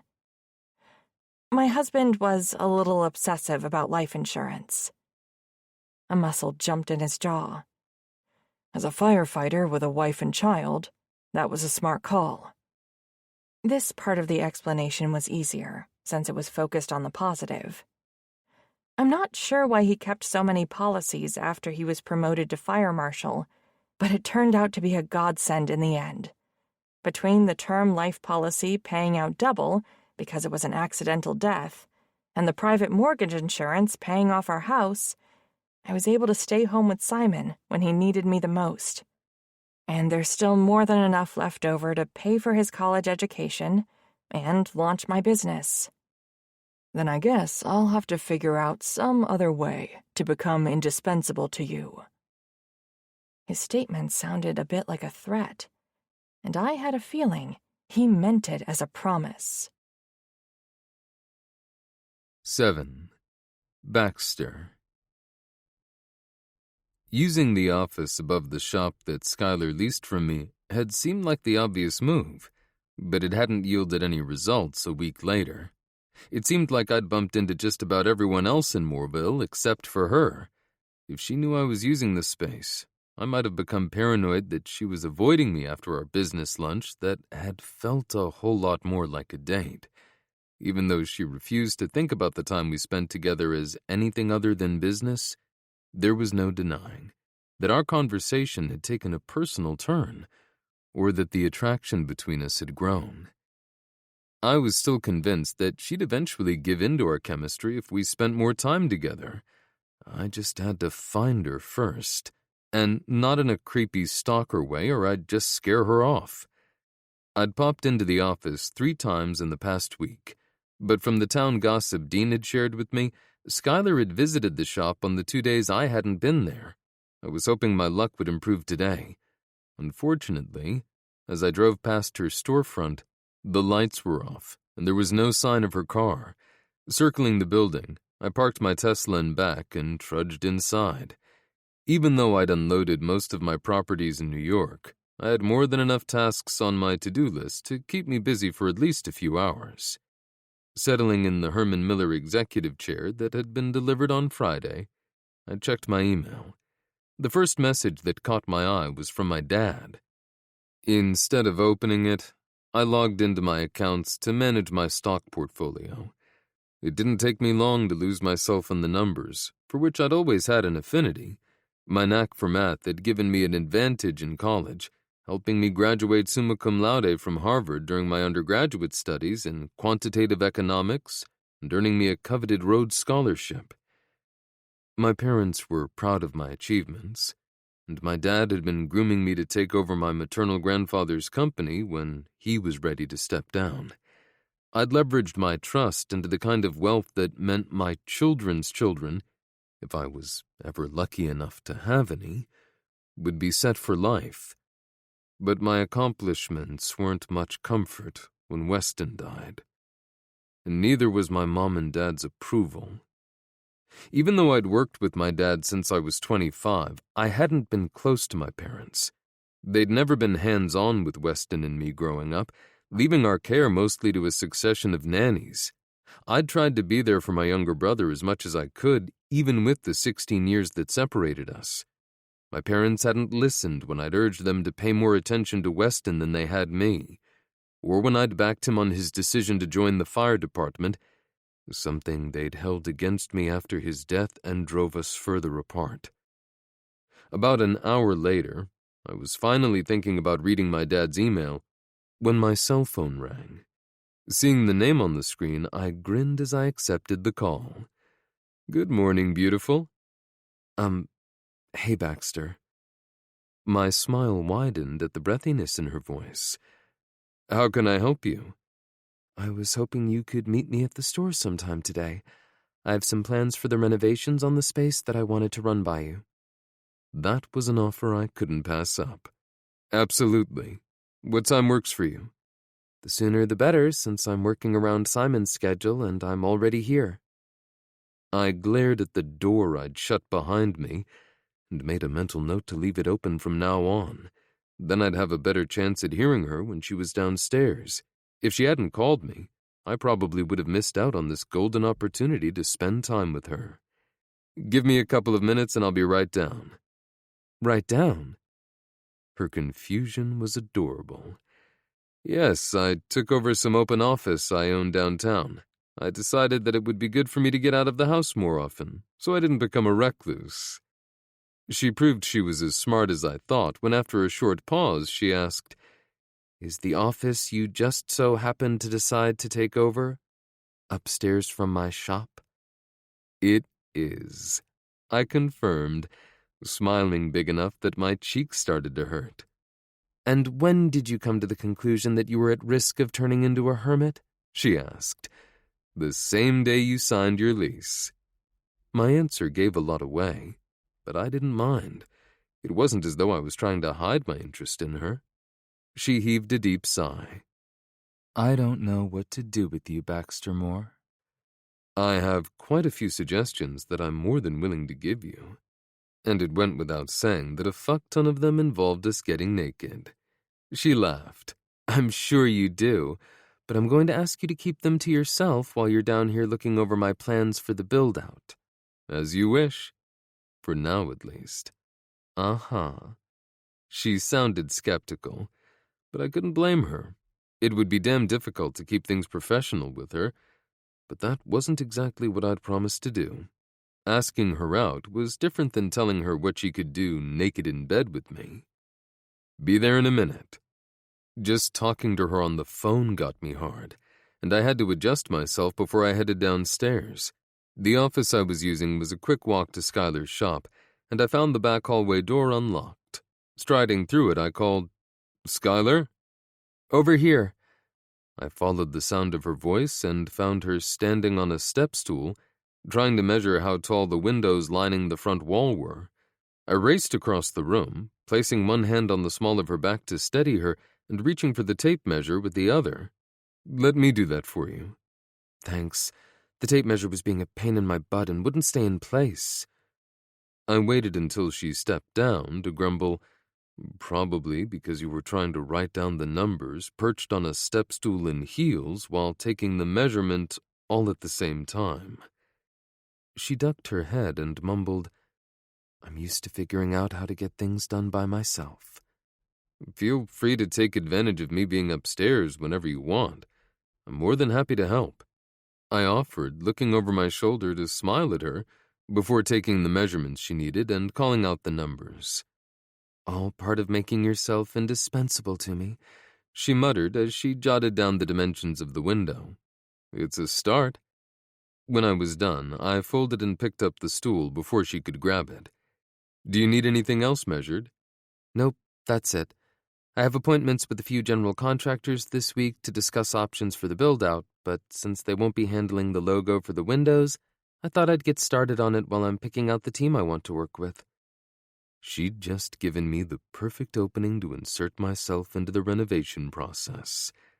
Since I'm paying for the build-out, I'd like to attend those meetings. I thought the renovation was supposed to be on my dime. You're making capital improvements to commercial space that I own. It only seems fair that I foot the bill. I explained as I leaned the stool against the wall near the door to the back hallway. Her eyes narrowed. Is this another one of those special clauses that you slid into my lease agreement? Tenant improvement allowances are pretty standard. I'd just been more generous with hers than I usually would be. But the actual build-out process is still controlled by me, correct? Yes. Her smile faded when I added, but with frequent updates provided to your landlord and regular site visits to check on the progress. And I suppose it's safe to assume that Dean won't be handling any of those visits as your agent? Nope, I'll be doing those myself. I tapped my chest. She sighed and shook her head. I guess it's a good thing your new office is so close. It'll cut down on your commute. A lucky coincidence. I pressed my lips together to keep from smiling, even though I wasn't fooling her at all. She walked over to the counter and yanked the rubber band off a rolled-up set of floor plans for the space. This is what I asked you to come all this way to see. Crossing the room to stand at her side, I peered down at the blueprints.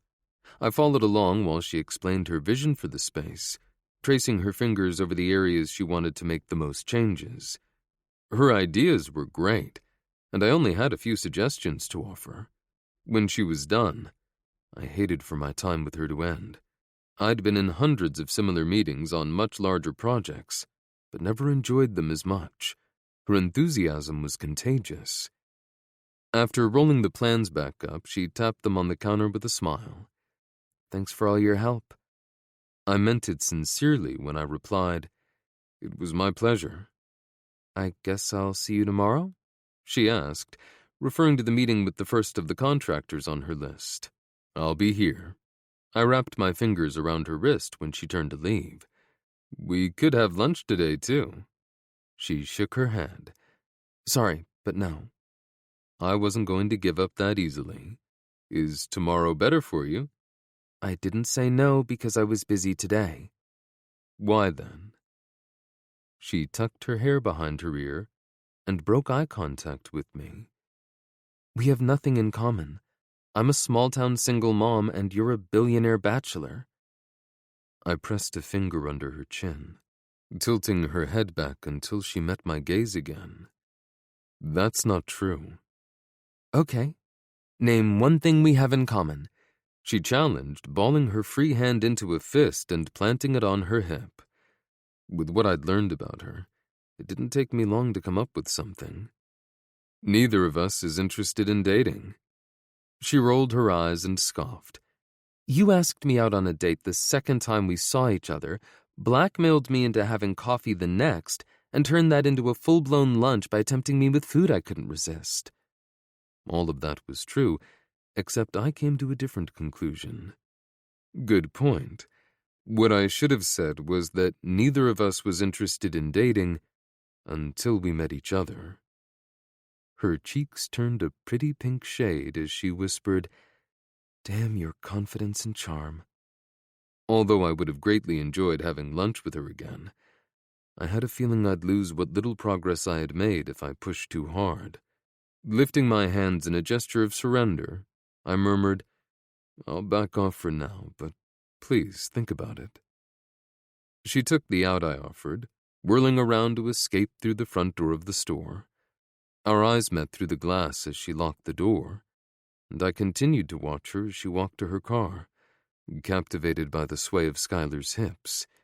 As she pulled away from the curb, I was more determined than ever to convince her to give me a chance.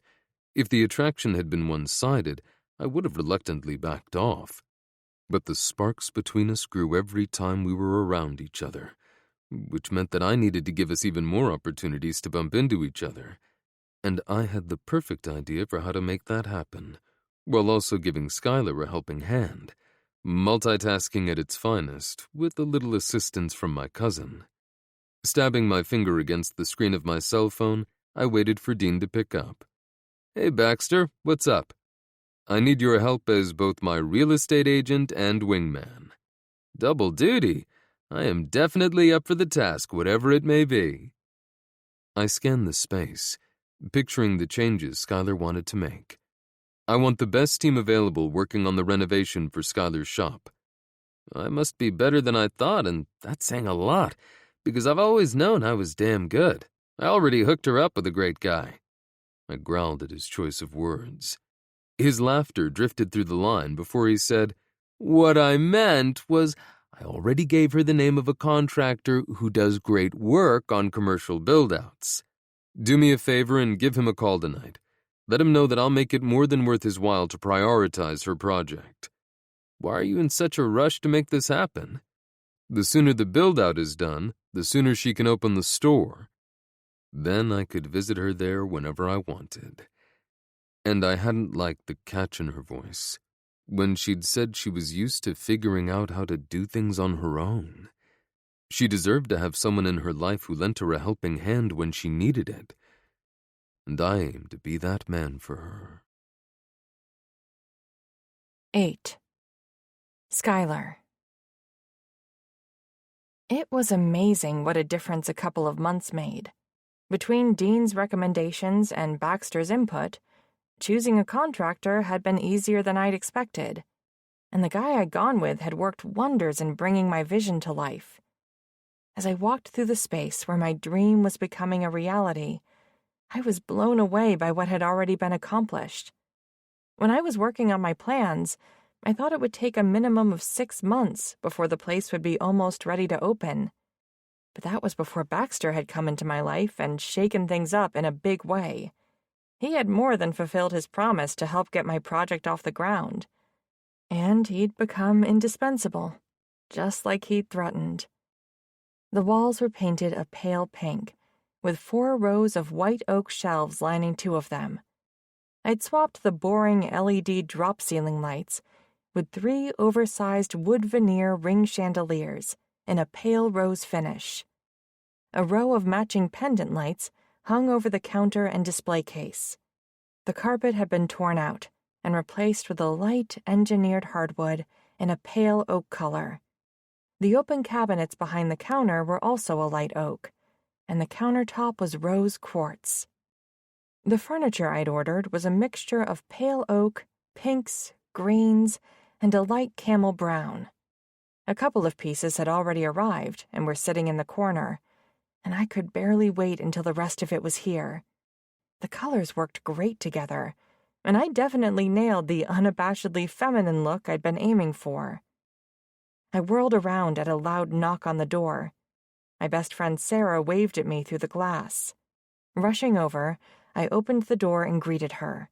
"Hey, what are you doing here?" She gave me a quick hug before moving past me into the store. "I was driving past and saw your car out front.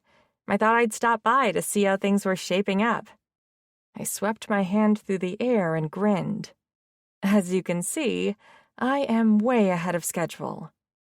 Her eyes were wide as she turned in a circle, taking in all the progress we'd made. "Holy crap! I can't believe how fast the renovation is moving. I thought you said you weren't going to be ready to even think about opening until closer to summer break." "I'm still going to wait until after school lets out to do a big opening. But I might do a trial run with shorter hours for a few weeks first."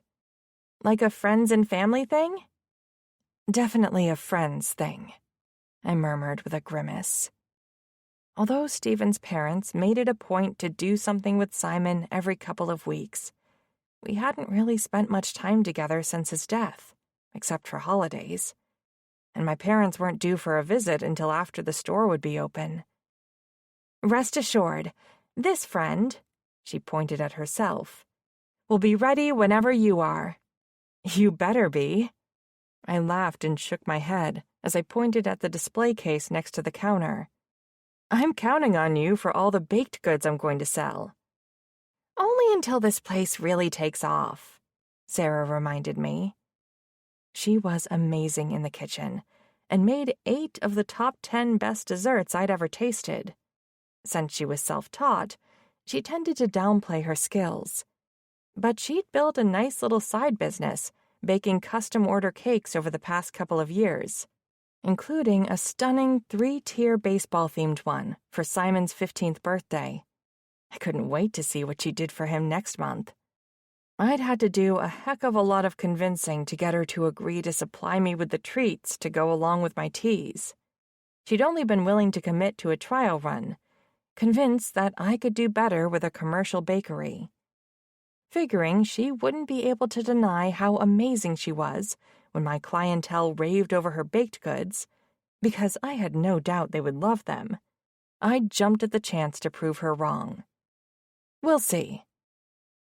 I wasn't surprised when she changed the subject back to the renovation. "But seriously, how did you manage to get so much done in so little time?" "I can't take much of the credit. All I did was leave the work in capable hands." "Capable hands, huh?" She wagged her brows. "Does your contractor have a crush on you? Please tell me he asked you out, and you didn't shoot him down right away, like you have everyone else." My cheeks heated as I shook my head. Sorry, there's absolutely no chance for romance there. He's in his late 50s and happily married. Skylar Marie Hicks. She planted her fists on her hips. You better tell me what that blush means. Fess up, right now. I bit my bottom lip, feeling nervous because I'd put off telling her about Baxter for far too long. We didn't keep secrets from each other, but with the hecticness of the past couple of months, we hadn't had a girls' night out in a while. Since we had a hard and fast rule that all of our girl talk, otherwise known as gossip, since it usually wasn't about us, happened away from the kids, I'd been able to avoid this conversation. But that was only because Sarah had no idea anything had happened, beyond Baxter asking me out when I'd brought him an apology cake, him owning the building we were currently standing in, and that we'd gone to Trattoria to discuss the lease, which she'd heard through the grapevine and asked me about. So, you know how I mentioned that Baxter Moore was my landlord? Sarah quirked a brow. I take it that the sexy billionaire really came through for you? I didn't say he was sexy. At least, not out loud. You didn't have to. I've heard plenty about the newest Moore in town from all the other single women in Mooreville. She flashed me a bemused smile. If your vagina wasn't full of cobwebs that you never planned to clear out, you would have been the one to tell me how hot he is. I cannot believe you just said that. I was used to her bluntness, but that was a lot, even for her. She ignored my complaint and carried on with her rant. Those same women were all in a tizzy over your little tete-a-tete with him. If I thought it would do any good, I would have figured out a way to set the two of you up together weeks ago. Nobody in this town deserves a sexy billionaire boyfriend more than you, and he couldn't do any better than you. But I learned my lesson on trying to play matchmaker with you, even though it's killing me inside. I tugged at the collar of my shirt, my voice cracking as I said, I know it does. Thank you. Oh my gosh! She pumped her fist in the air. Something is going on with you and Baxter, isn't there? Sarah wasn't one to whisper, and today was no exception. Lifting my index finger to my lips, I shushed her. Shh! He might hear you. How? She glanced around the store, as though she expected to spot him somewhere. I pointed at the ceiling. He's using the office upstairs. He really isn't trying to hide his interest in you at all, is he? It was too late to try to deny anything, so I just shook my head and sighed. Not even a little bit.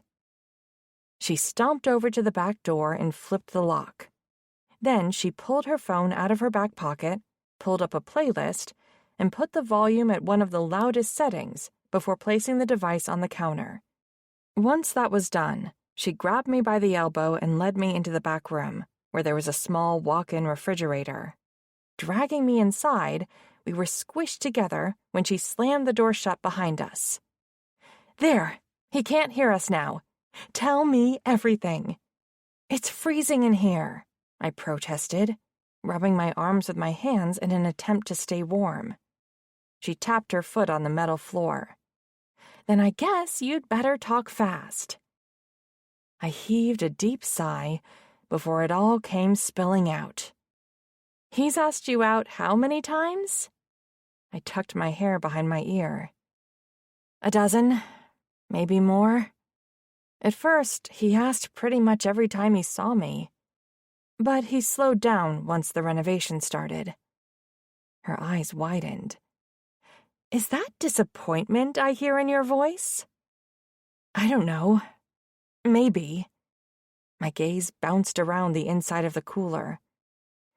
I guess I got used to him asking, and the first time he didn't, I thought he wasn't going to ask again. And I was confused because I would have still said no, but I liked being asked. By him, at least. Even though we kind of sort of see each other a lot since he's involved himself in pretty much every step of the renovation. And he brings me a cappuccino from Trattoria at least once a week. I keep telling him he doesn't have to, but he doesn't seem to care. He just says he knows I like them, and it's a little thing he can do to brighten my day, so why shouldn't he? And I can never come up with a good reason. Probably because I like them even more than usual, because it's so darn thoughtful. Sarah was standing completely still, with her arms hanging loosely at her sides. I cannot believe you haven't told me any of this until now. I could have blamed it on how busy we'd both been, but she deserved the truth, even if it was difficult to admit to myself. I couldn't.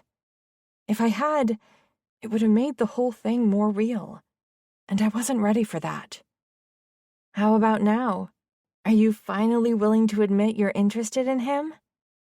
I squeezed my eyes shut and took a couple of shallow breaths.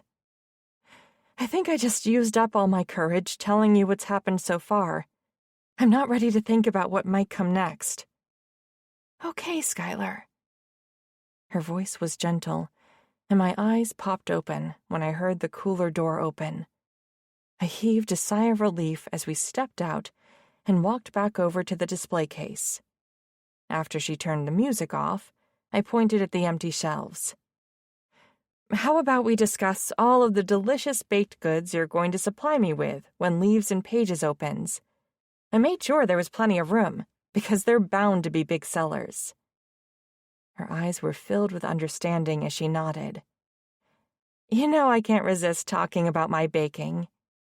I flashed her a wobbly grin. I know. That's what I was counting on. Fine, she huffed. I'll let it go for now. Some of the tension drained from my body. Thank you. Crouching low, she peered at the shelves inside the display case. That really is a lot of space. I wanted to make sure we had room to grow, since it would be a pain in the butt to have a different display case put in later. Plus, I wasn't sure what all you had in mind. I thought we could start out with a variety of scones, muffins, cookies, and sweetbreads. And maybe we could do some pairings, she suggested. Oh, I like that idea. I rubbed my hands together. If you send me a list of the flavors you want to make, I'll look through my tea options and come up with a few combinations that pair well together. She nodded. Sure, I can do that tonight. Her quick agreement was a relief. Since I was ahead of schedule on the remodel, I was anxious to get to work on perfecting the menu. Great. I really appreciate your faith in me. She tilted her head back to look up at me. I think I should be the one saying that to you. All I'm going to be doing is baking some stuff. You're the one who's taking all the risks. You're seriously underestimating how awesome your baked goods are. If this place is a success, it's going to be in large part because people are going to be craving the stuff you're supplying me with, and they can't get them anywhere else. She blushed at my compliment and stood, taking my hands in hers. You're such a great friend. And you're the best friend I could ever ask for. She squeezed my hands. Which is why I have to tell you how happy I am that you finally met a guy who has your heart talking to your stubborn head. Sarah, I whispered, my voice trembling. You've been doing everything for others for the past 5 years. No, she slashed her hand in the air. Make that 15 years. It's past time you do something, or someone, for yourself. 9. Baxter. I like the new digs, but they don't compare to that corner office you used to have. When Rigdon had asked me to invest in his distillery, he had insisted that I didn't give him any special treatment just because he was family. He sent me his business plan, and after I had reviewed it and assured him that his plan was solid, he flew out to New York to pitch me in person. Standing, I jerked my thumb over my shoulder and laughed. How come? You don't like this view as much as my last one? Nothing against Moorville's town square, but those floor-to-ceiling windows overlooking the Brooklyn Bridge can't be beat. Not gonna argue with you there, but there are definitely other perks to being here. You mean the beautiful owner of the tea shop going in downstairs? I was going to have to get used to my family members poking their noses into my business more than usual.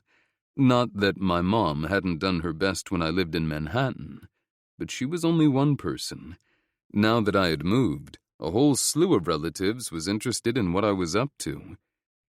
It definitely doesn't hurt that I get to see Skylar just about every day. Rigdon dropped onto the chair in front of my desk. Stretching his legs out, he crossed his arms over his chest.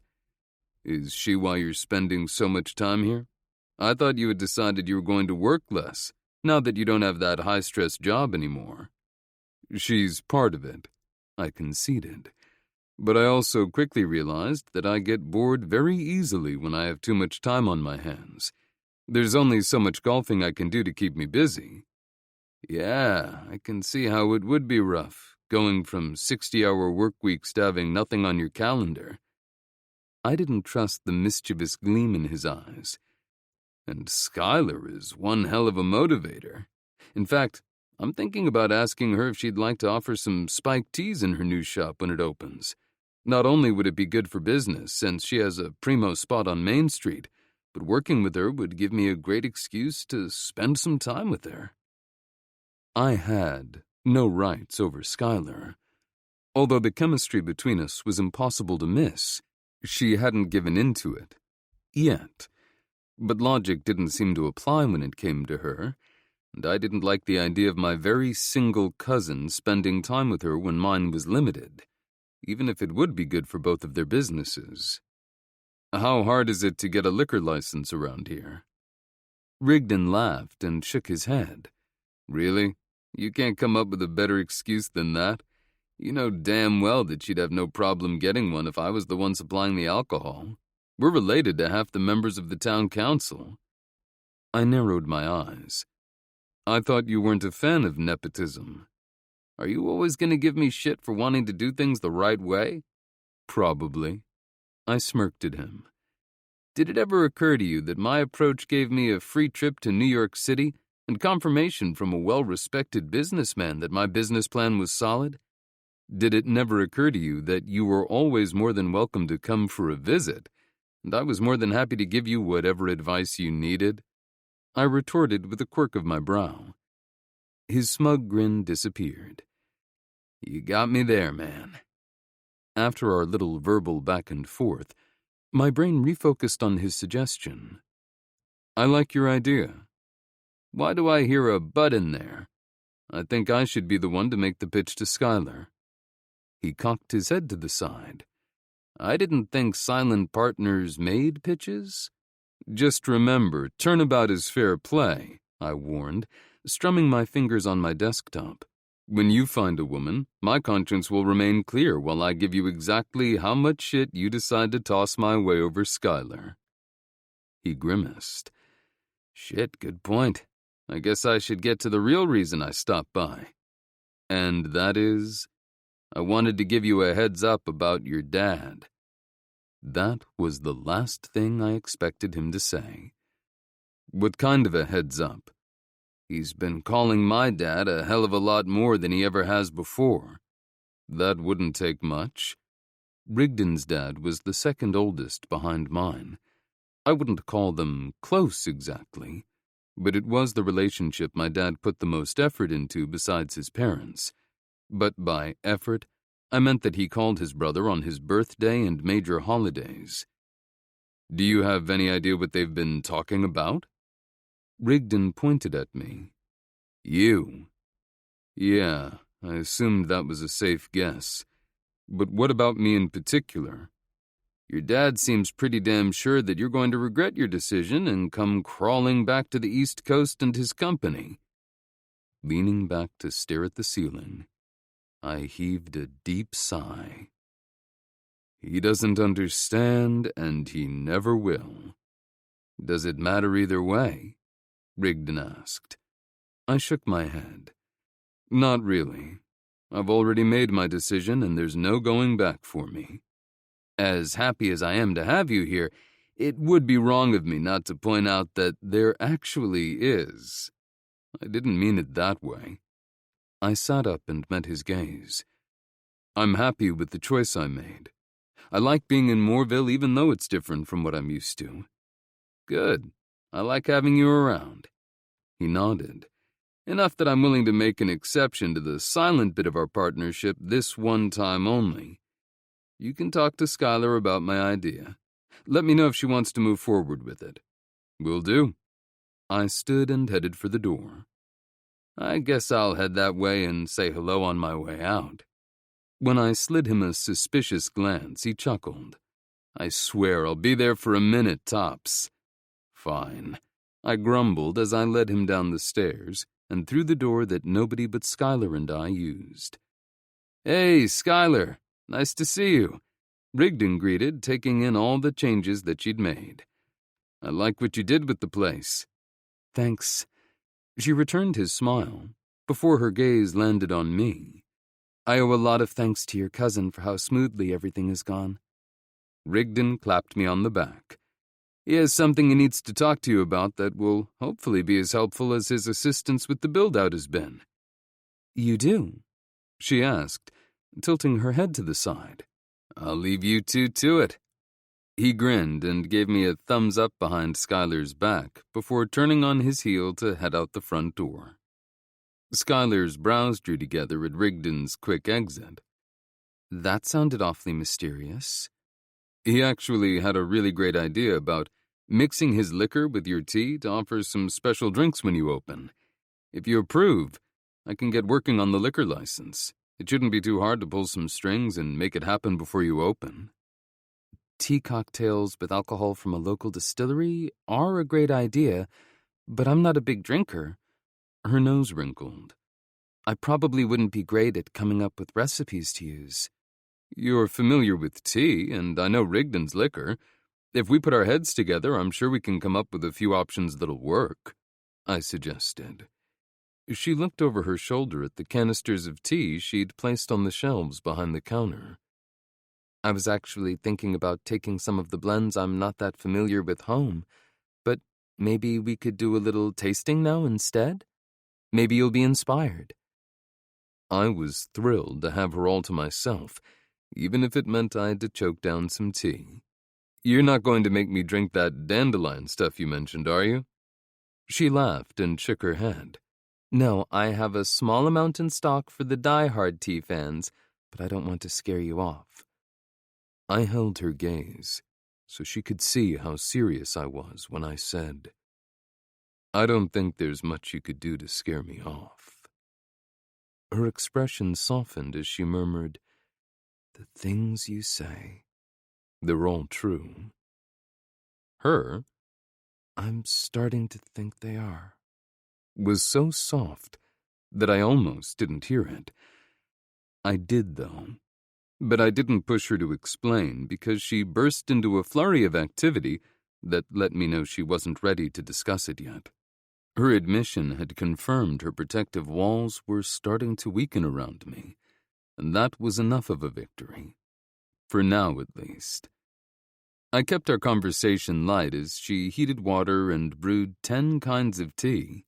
When she took down 20 cups and lined them in 2 rows, I laughed and shook my head. I never thought I'd see the day when I would happily participate in a tea tasting. Her gorgeous blue eyes had a mischievous glint as she smiled at me.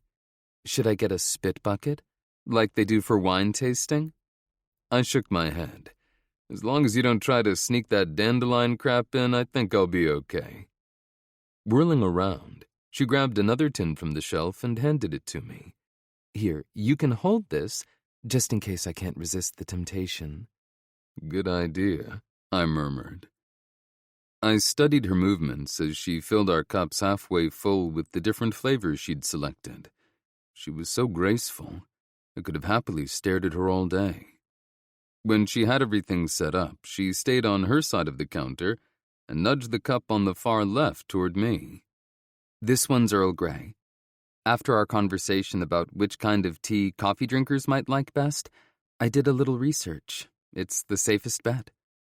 I lifted my cup to hide my satisfied smirk. There was no way in hell anyone would be able to convince me she'd looked into the kind of tea I'd be most likely to enjoy for any other reason than she'd been thinking about serving it to me. After taking a sip, I admitted, "Not too bad." How about this one? It's an Irish breakfast that's pretty robust. I discovered I liked that one as well, along with a few others, and I'd been happy to find several options for cocktails.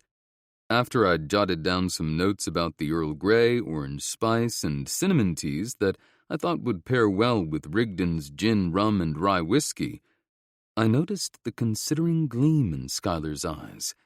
I assumed she was thinking about the cocktails, so she surprised me when she asked, "You're Moorville's most eligible bachelor. How come some amazing woman hasn't already snatched you up?" I was encouraged by the fact that she was asking about my dating life, and had apparently talked to her best friend about me.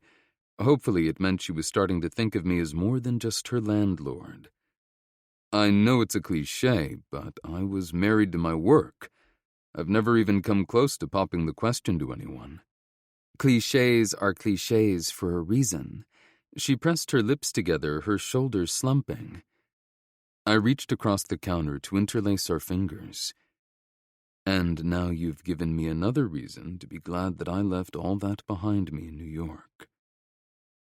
Her hand trembled beneath mine. You barely know me. I know that you're as beautiful on the inside as you are on the outside, which is saying a fuck of a lot with how damn gorgeous you are. You're also smart, loyal, and kind. The total fucking package. And I was willing to wait however long it took to make her mine. 10. Schuyler. Almost all of the remaining furniture had been delivered and set up in the past week. This morning, my first order of books arrived, and I'd barely made it 5 minutes before I started unpacking them.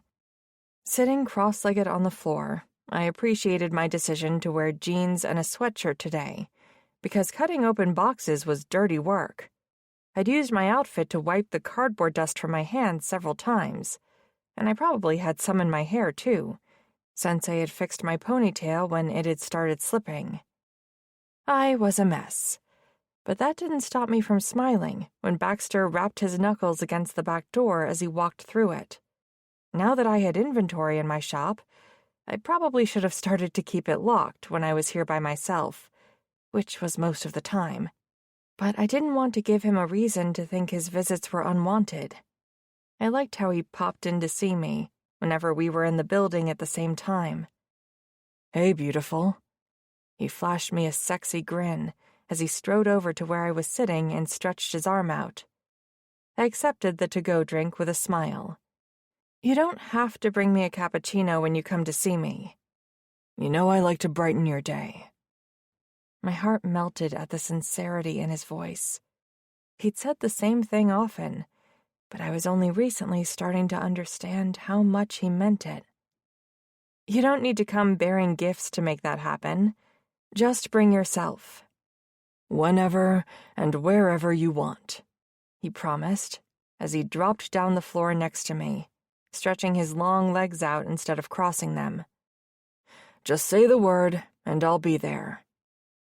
"I'll keep that in mind," I whispered.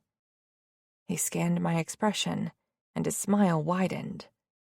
"Good." When he reached into the box nearest to him, I shook my head. "You don't need to help with these. I'm having a lot of fun going through the books I've ordered and thinking about how I want to display them. And you're not exactly dressed for the mess all of this entails." Although Baxter left the big city behind him, he tended to dress as though he was still there. Not that I had any complaints. He filled out his suits as though they'd been made for him, which they probably were, and they most likely cost a pretty penny, too. It was money well spent, as far as I was concerned. I had dreamed about stripping him out of them more often than I cared to admit. Ever since Sarah tried to get me to admit I was interested in Baxter, I hadn't been able to get him out of my head. It was like she'd flipped a switch in my brain that gave me permission to think of him as a potential boyfriend, or lover, or whatever women in their mid-30s called the men they dated. I'd been out of the loop for too many years to know how new relationships worked anymore. I wouldn't want to take away from your enjoyment.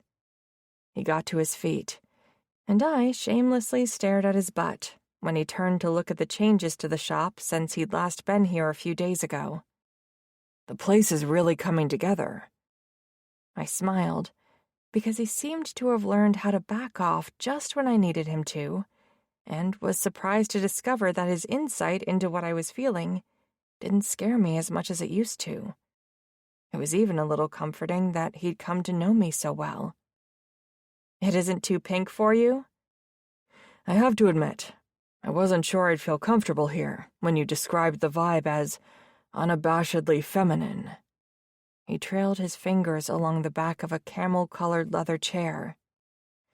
But the furniture you picked out is sturdy enough that I won't need to worry about breaking it.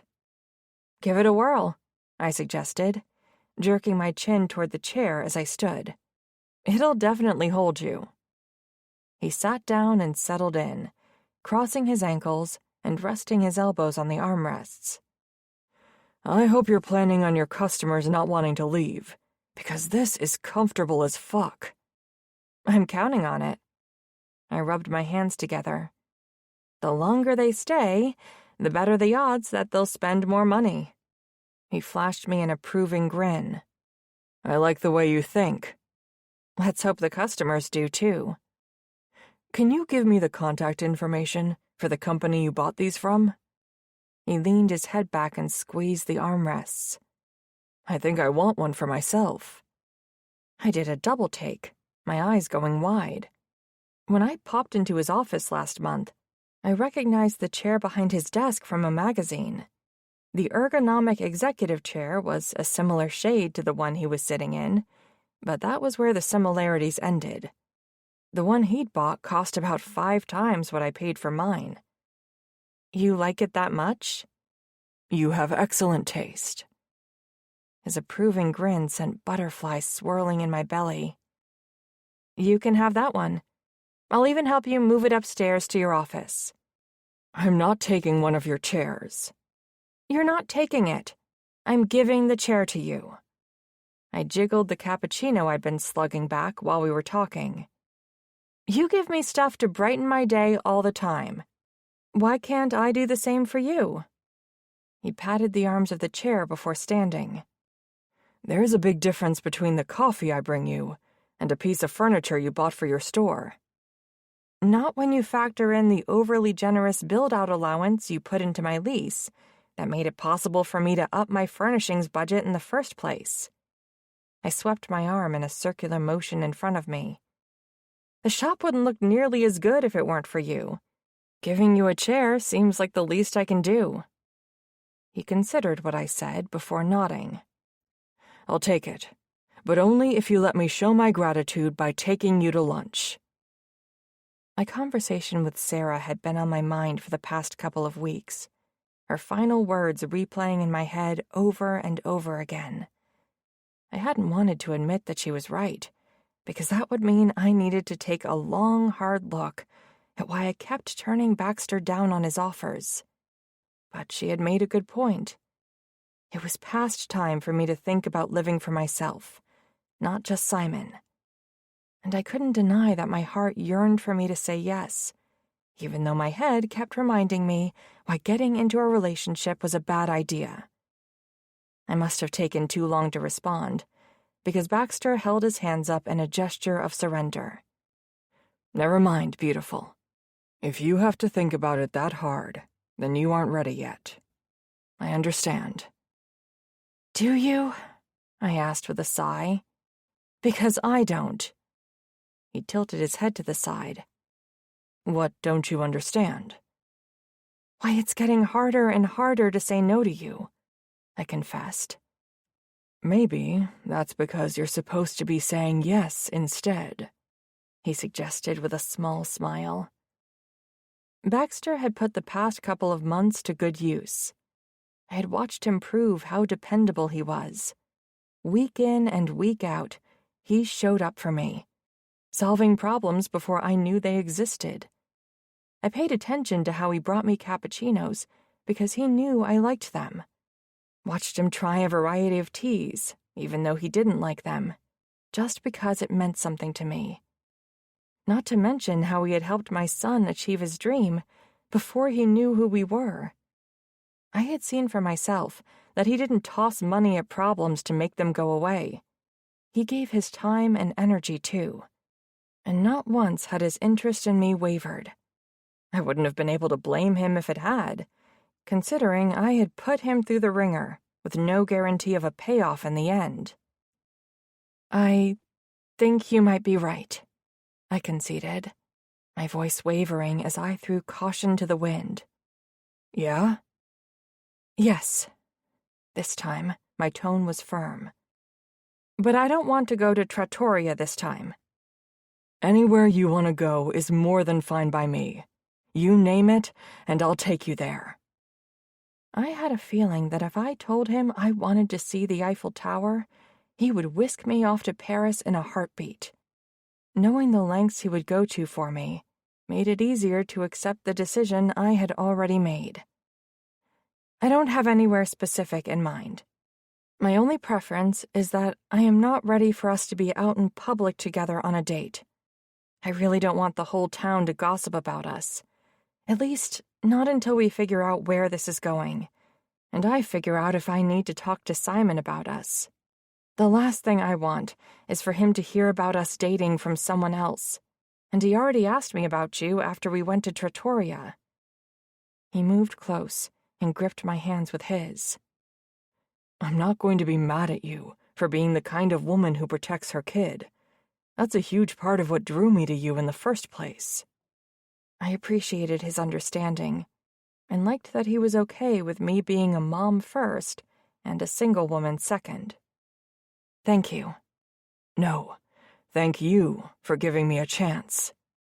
The squeeze of his hand sent a zing of awareness through my body. My cheeks heated at the sincerity shining from his gray eyes. Although he had been blatant in his pursuit of me, I felt a feminine thrill at this further proof of him wanting me. Don't thank me yet. Our first date could be a disaster. I haven't been on one in forever. Then it's a good thing for you that we've already gone out together before. He brushed his thumb over my knuckles. There's no need for first date jitters. I laughed and shook my head. I told you that wasn't a date. He flashed me a playful grin.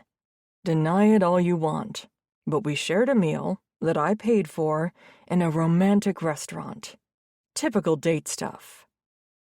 I wanted to argue, since I'd been so entrenched in denying what had been going on with us, but I needed to move past that protective impulse if I wanted this to work. Then I guess you better come up with something good for our next date, since our first one went so well. He quirked a brow. Dinner tomorrow night? How about lunch instead? I suggested. Simon would have questions if we went out to dinner, and I don't want to have to lie to him. I can work with lunch. Do you want to go now? He started to tug me toward the door, almost as though he thought I'd change my mind at any minute. I dug my heels in as I asked, "Don't you need time to plan?" I already have plenty of ideas. He tapped his index finger against his temple. Over the past couple of months, I've done a lot of thinking about how I would woo you if given the chance. How in the heck could he be so darn alpha and sweet at the same time? 11. Baxter. I couldn't remember the last time I'd gone all out planning a date for a woman. It was probably back in high school, before I'd shot up past 6 feet tall and put on some muscle. Once I'd gotten past the awkward teenage phase, I hadn't needed to do much to attract female attention. But Skylar was different, and not just because she made me work for it. She was more than worth the effort I'd put into our lunch over the past day. A part of me had wanted to push harder for her to go out with me yesterday. After waiting so long, I was impatient for our first official date. But the last thing I wanted was to scare Skylar off when I'd finally convinced her to take a chance on me, which was the only reason I'd agreed to her request to drive herself to my home instead of letting me pick her up. I highly doubted we'd do more than eat the picnic I'd organized, but I still gave most of the household staff the afternoon off. Skylar had said she wanted to keep our date to ourselves, and even though my employees signed non-disclosure agreements that prevented them from speaking about my private life, I thought she'd prefer the added privacy. I left the gate open and went out to wait on the front porch. At 5 minutes past noon, I started to wonder if she was going to try to bail on me, which would have meant that I needed to track her down, but then her car made the turn onto my property. A rush of triumph surged through my veins as I watched her pull to a stop in front of my house. Hurrying down the steps, I circled her vehicle to open her door. The startled pleasure in her eyes bothered me, and I was going to do my best to get her to the point where she grew accustomed to me doing little things for her. "Hey, beautiful." "Were you waiting for me?" Helping her from the car, I nodded. "I'm sorry I'm late." "You can't really call 5 minutes late. It's more like making an entrance, even though you don't need any help with that." "I almost didn't come," she admitted softly, ducking her head. I slid my hand down her arm to interlace our fingers. "I know." She looked up, and a wrinkle appeared in the middle of her brow. "How could you possibly know?" "It took me 2.5 months to talk you into a date. I figured it was safe to assume you'd get cold feet. That was why I was worried about giving you too much time to change your mind," I explained as I led her into the house. "What finally tipped the scales in my favor?" Her head swiveled from the right to the left as she surveyed the entryway to my home. "I called my best friend for a pep talk."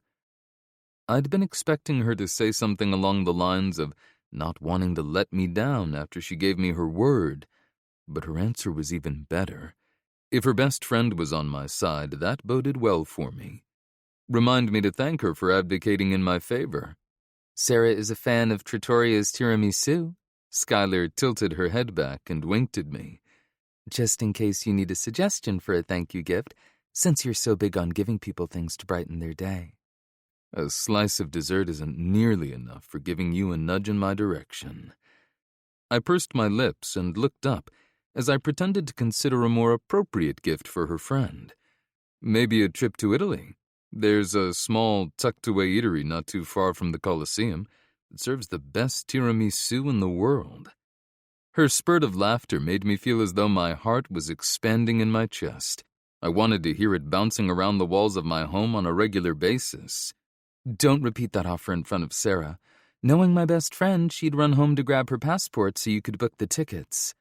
She wouldn't need her passport number until the pilot filed the manifest if I flew her private. That can happen as late as an hour before the flight, so she could just pack a bag while she's at it. Skylar shook her head. "You definitely can't joke about that with her. Sarah would lose her mind about flying on a private plane to Chicago, let alone Rome." Who said I was joking? I could practically hear the wheels turning in her head while I led her to the kitchen so I could pull the picnic basket out of the refrigerator. As we headed toward the French doors leading to the patio, she asked, "Where are we having lunch?" I couldn't think of anywhere we'd be less likely to attract attention than my backyard. When I opened the door for her, she gasped. "And what a yard it is. How much land do you have?" "Just under 100 acres. Seeing her stunned expression, I added, "I'm surprised the grapevine didn't report the number." She shrugged. "I try not to pay too close attention to gossip."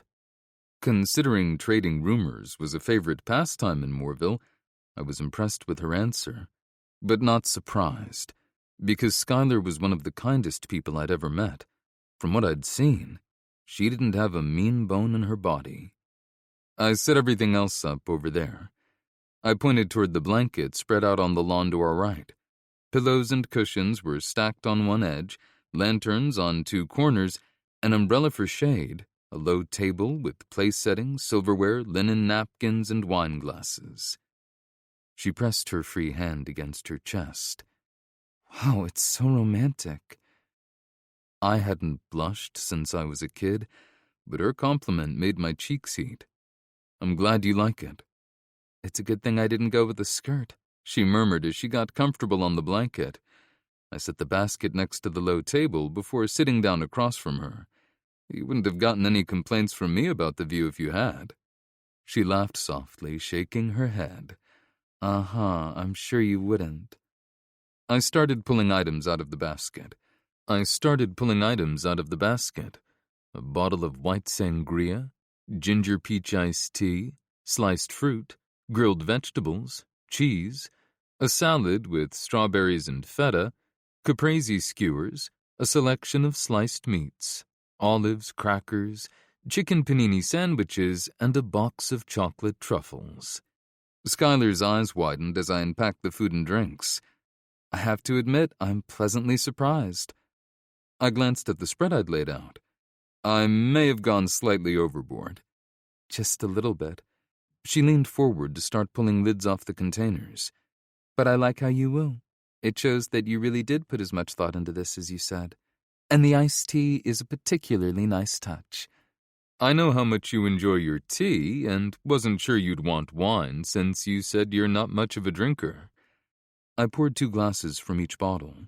But I told my chef to skip the brandy in the sangria, so there isn't a lot of alcohol in it. You have a chef, she echoed, her gaze drifting toward the house. I wasn't sure why she was stuck on that point when I had a slew of staff around the house and on my property. I do.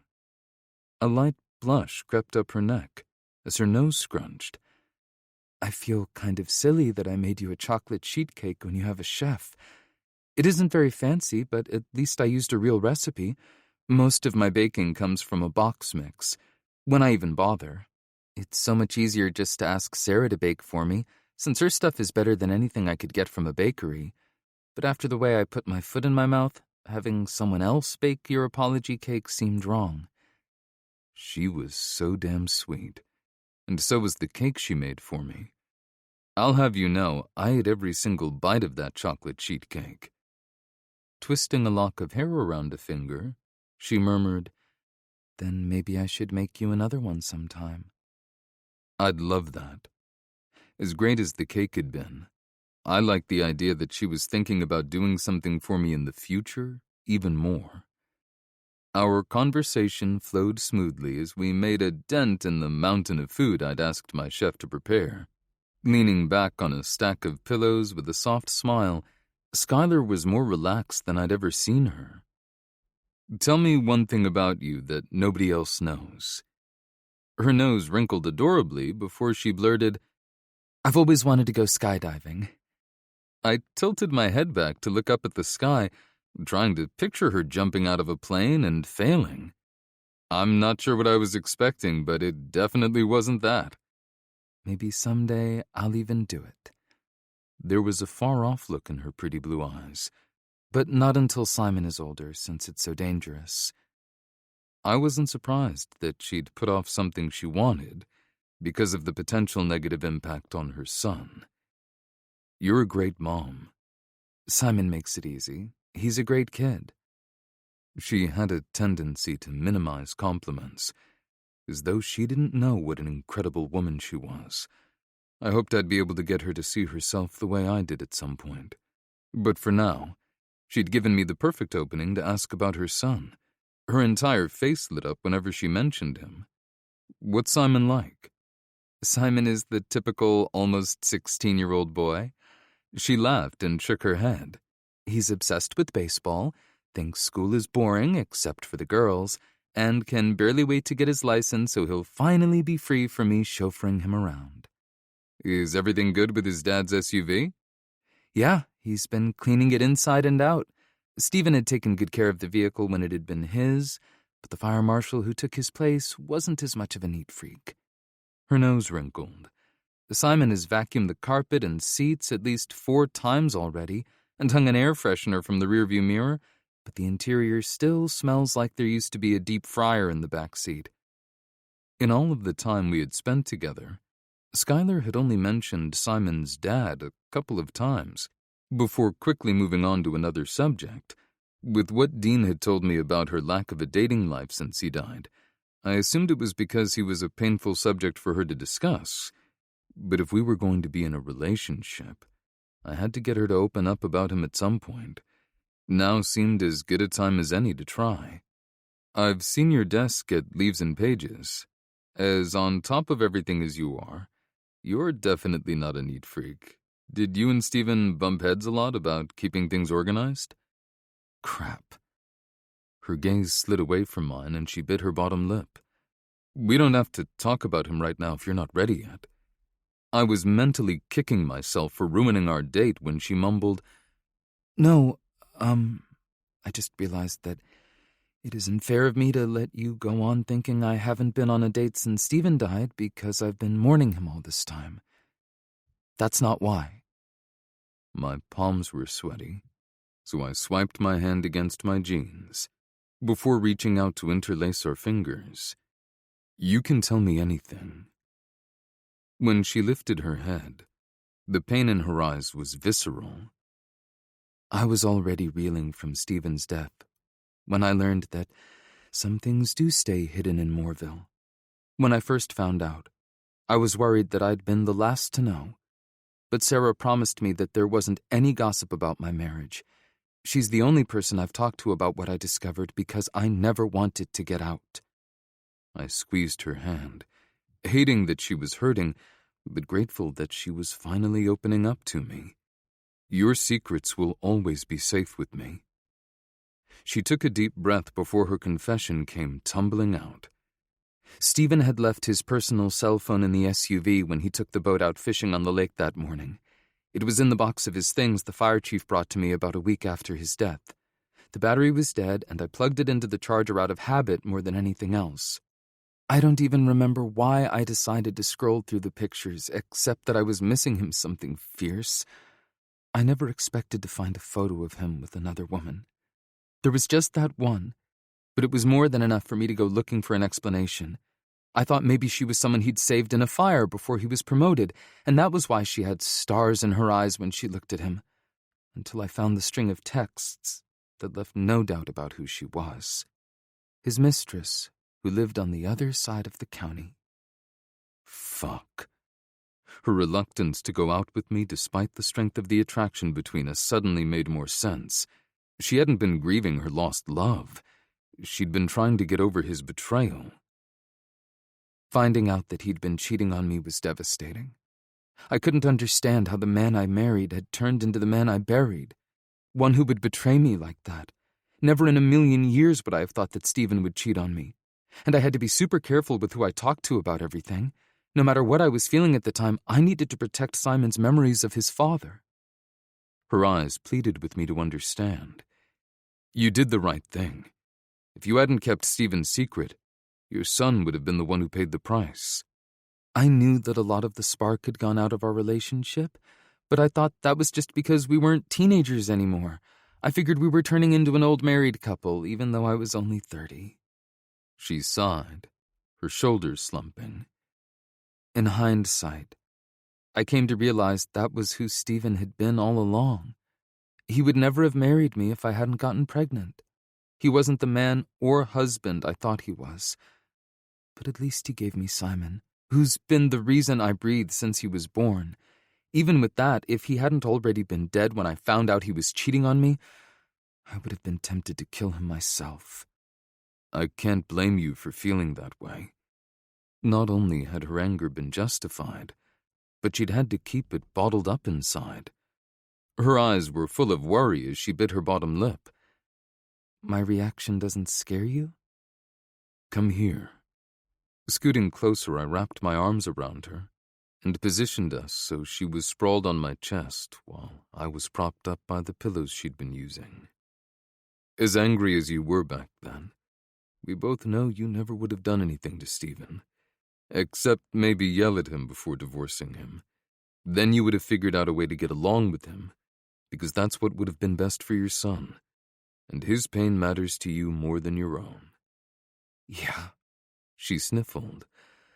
I guess you're right. Get used to it, baby. I teased in an attempt to lighten the mood, thrilled when the tension left her body. 12. Skylar.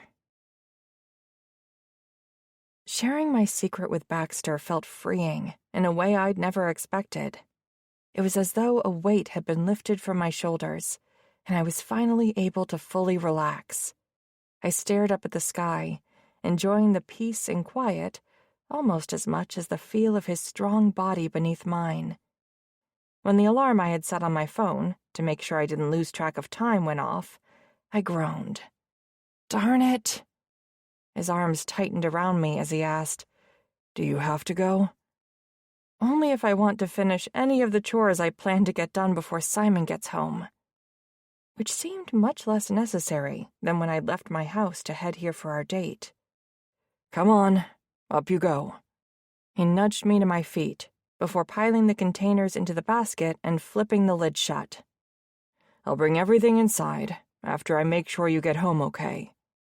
"You don't have to follow me home," I protested, even though the chivalrous offer warmed my heart. "I let you talk me into not picking you up because I understood why that might spark gossip. But I'm not ending our date by watching you pull out of my driveway. Let me see you home. Please." The determined glint in his gray eyes warned me he wouldn't back down easily. "It means that much to you?" "Yes." One softly spoken word had me rethinking my stance. I wanted to give him what he was asking for, and now that I'd shared my secret with him, the potential gossip didn't seem as big of a problem as I'd thought. Not when I had a feeling that I'd be ready to talk to Simon about Baxter sooner than I expected. "Okay." The smile he beamed at me sent butterflies swirling in my belly, and the soft brush of his lips against mine before he helped me into the car intensified the sensation. We weren't even riding together, but I was acutely aware of him during the drive to my house.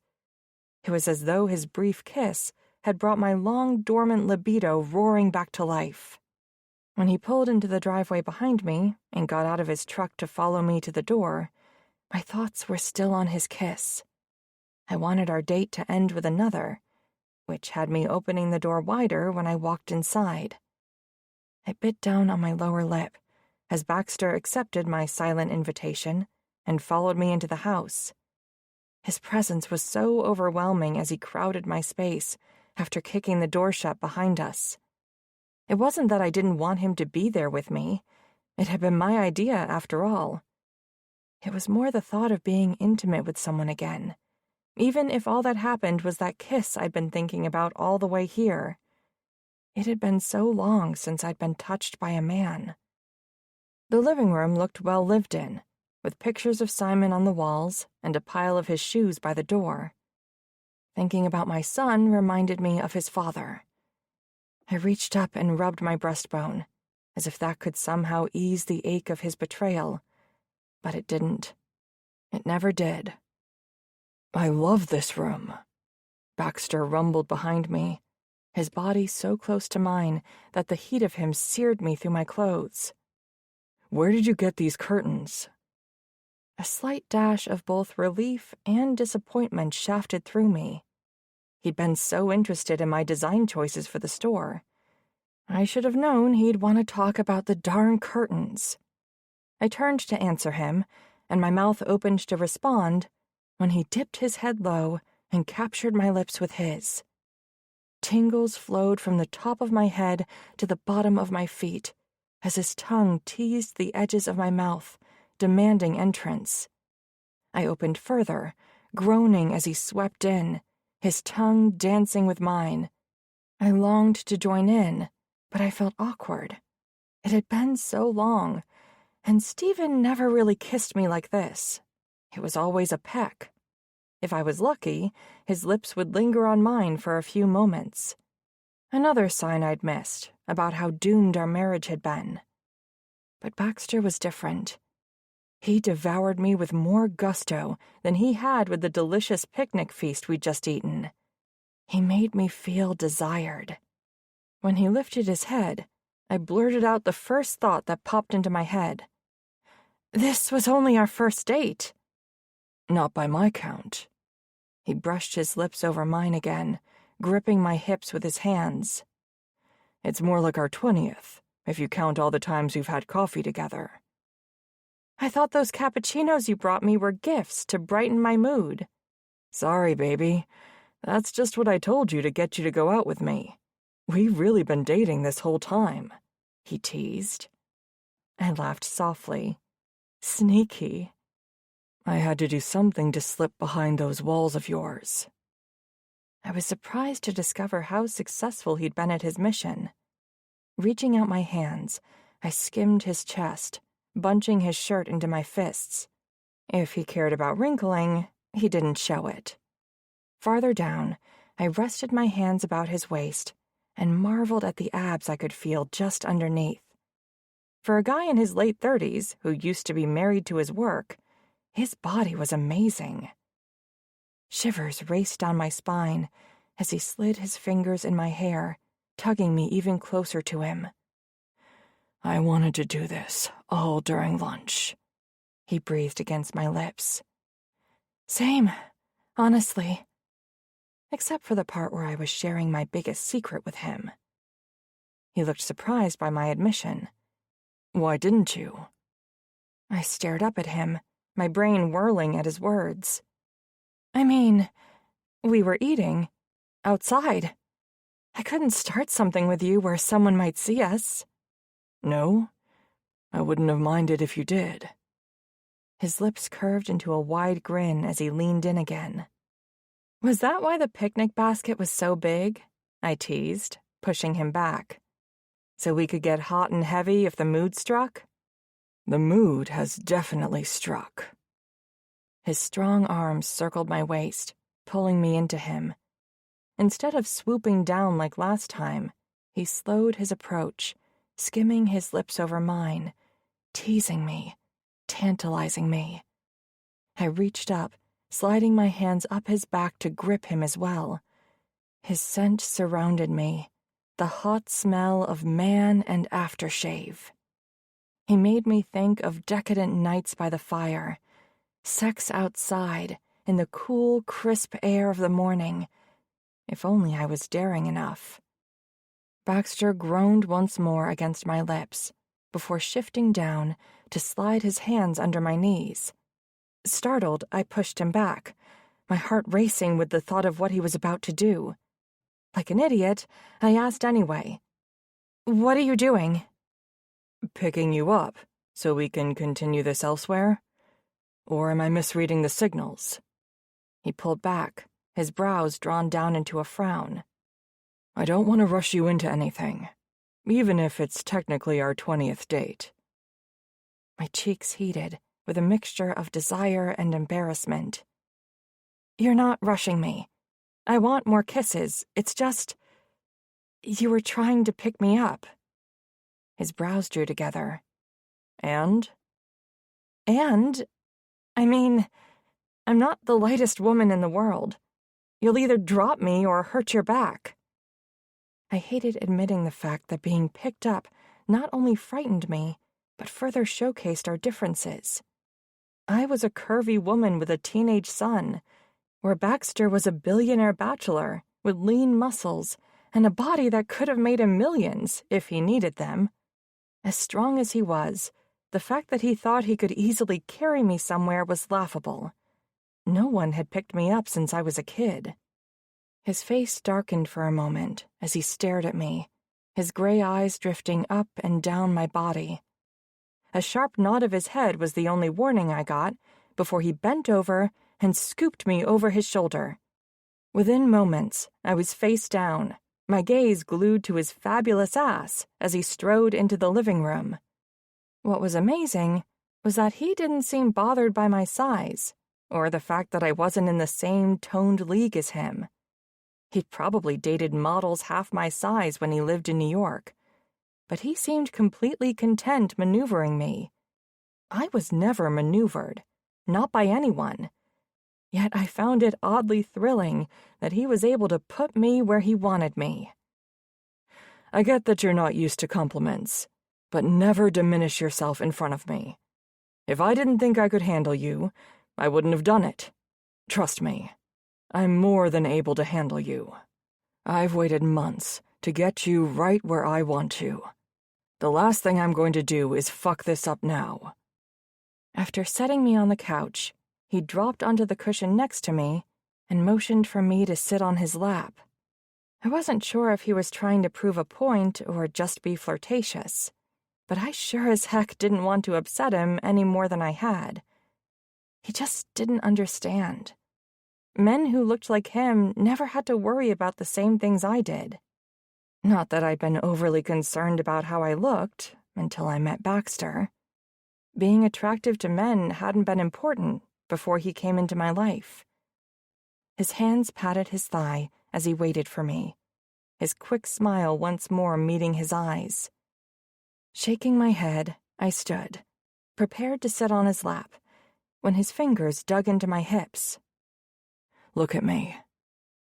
I turned, my gaze meeting his. From there, he turned me the rest of the way until I stood between his thighs. Lowering his hands, he coaxed one leg, then the other, until I was straddling him, my lips hovering above his. He threaded his hands back in my hair and pulled me down for a soul-searing kiss. Groaning, my hips rocked against Baxter, arousal gathering lower. I hadn't felt this needy in so long. With fierce desire coursing through my veins, it didn't matter what I looked like. It didn't matter what the house looked like or the chores I'd planned on doing. It didn't matter that my son was coming home from school soon. All that mattered was the sexy man underneath me, arching his hips to meet mine. Baxter's hands slid around my waist to grip my ass, a groan tearing through his throat as he palmed them. Let me devour you. Give me a dessert better than those chocolate truffles, beautiful. He whispered against my lips, and all I could do was nod. In a flash, he lifted me off his lap and set me on the couch. His fingers fiddled with the button and zipper on my jeans, but soon those two were gone, leaving me in just a shirt and my lacy panties. I squeezed my thighs together, but he would have none of that.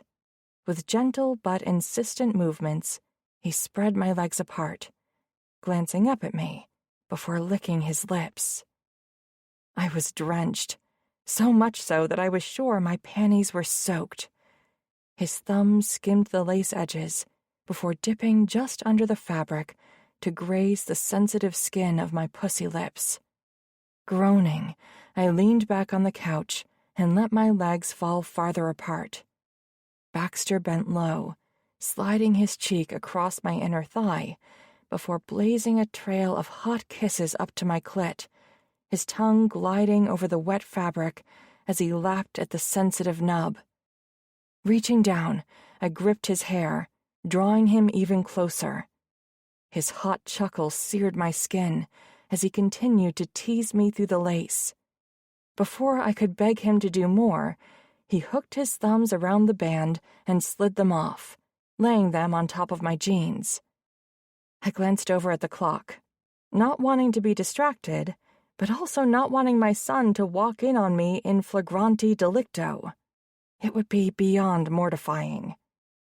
His mouth was back on me, kissing, licking, nibbling, driving all rational thought from my mind. He slid his hands under my hips, pulling my legs over his shoulders, arching me off the couch.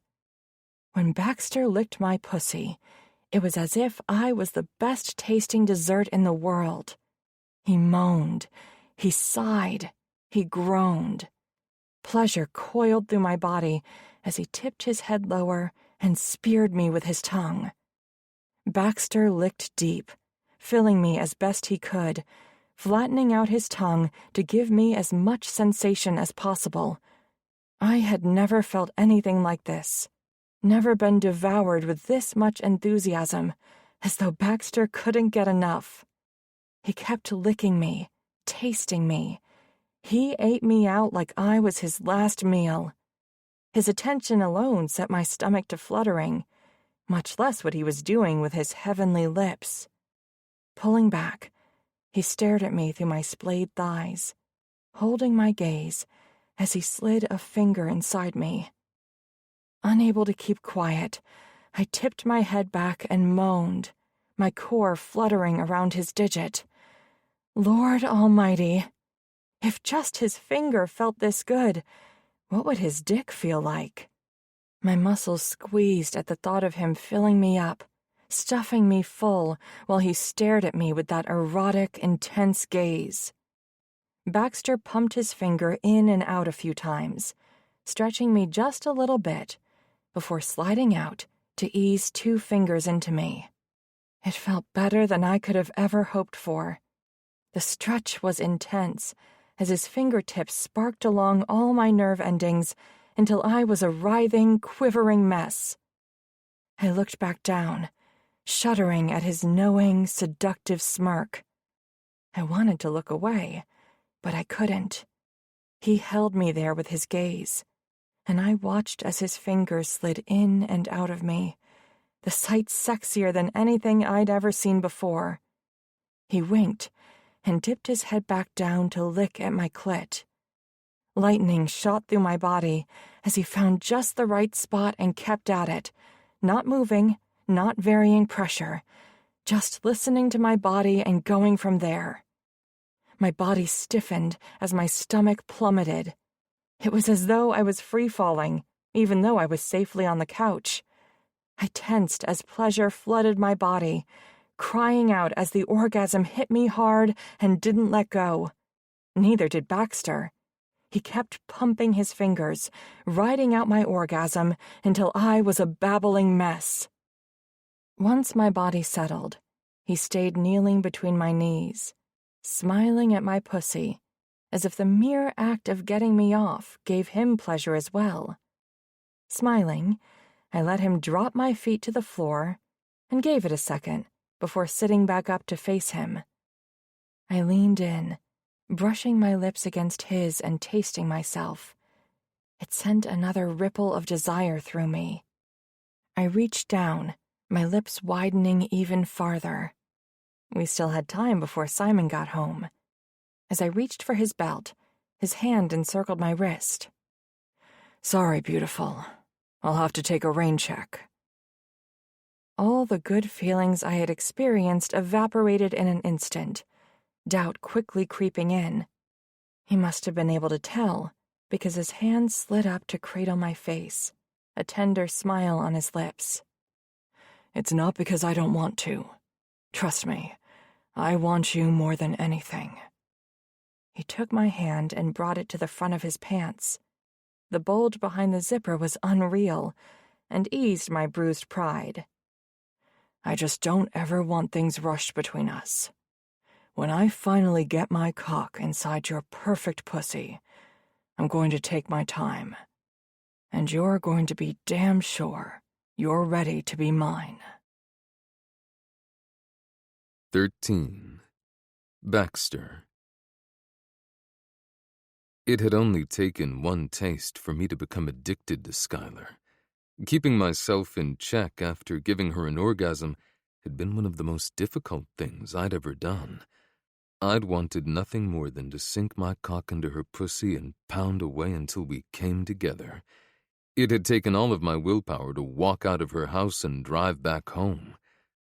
I'd been worried she would try to pull back after what had happened between us on her couch, but she'd seemed more open than usual when I called her last night. We'd talked for about an hour before she had to go, and the conversation had gone a long way toward easing my concern. But I was still anxious to see her today, to make sure those gorgeous blue eyes of hers didn't hold any regret, to confirm I wasn't moving too fast for her. That was why I'd gotten up earlier than usual and headed into my office, I wanted to be here when Skylar came to the store, and she told me that she was coming in today as soon as Simon left for school. When I heard footsteps sooner than expected, I realized my first visitor of the day wasn't the one I'd been hoping for. At least Dean was carrying 2 to-go cups of coffee when he walked into my office. After handing me one, he rolled the executive chair that had been replaced by the one from her store that Skylar insisted I have, from the corner of the room to the side of my desk, and dropped onto it. "How did your date go?" "It was good." Dean leaned forward, tilting his head to the side. "It was good? That's all you have to say after how long it took you to get her to say yes." I should have known he'd want more details. Scraping my hands through my hair, I sighed. "It was better than good." "Damn, I thought I'd get more information from you than that, since I've been your wingman with her." I wasn't accustomed to feeling so content, but even though things had gone much better than I'd expected with Skylar yesterday, I wasn't past all of the potential hurdles. There was a lightness in my chest as I took a deep breath, considering how much I wanted to share with him. "I'm not going to kiss and tell." He beamed a big grin at me. "So there was kissing." I took a sip of my coffee to hide my satisfied smirk, but the knowing gleam in his eyes made it clear that he caught on to what I was trying to do. Like I said, our date was better than good. "I'm really happy for you, man." He swiveled the chair back and forth. "Where'd you take her?" "We had a picnic at my house." His brows drew together. "Huh. I figured you'd put all your money to good use and woo your woman properly. Take her somewhere fancy to impress her." Skylar wasn't the kind of woman who needed fancy to be impressed. She just wanted me to show her that she mattered to me. Her disinterest in my bank account and what I could provide her with just made me want to give her more. You know how nosy everyone can be. Skylar thought it was too soon to make tongues wag since it was only our official first date. He pursed his lips and nodded. "I can see why she'd want to keep things quiet for now. She has a kid to worry about, and I had at least a dozen people ask me about that lunch you two had at Trattoria when she signed her lease.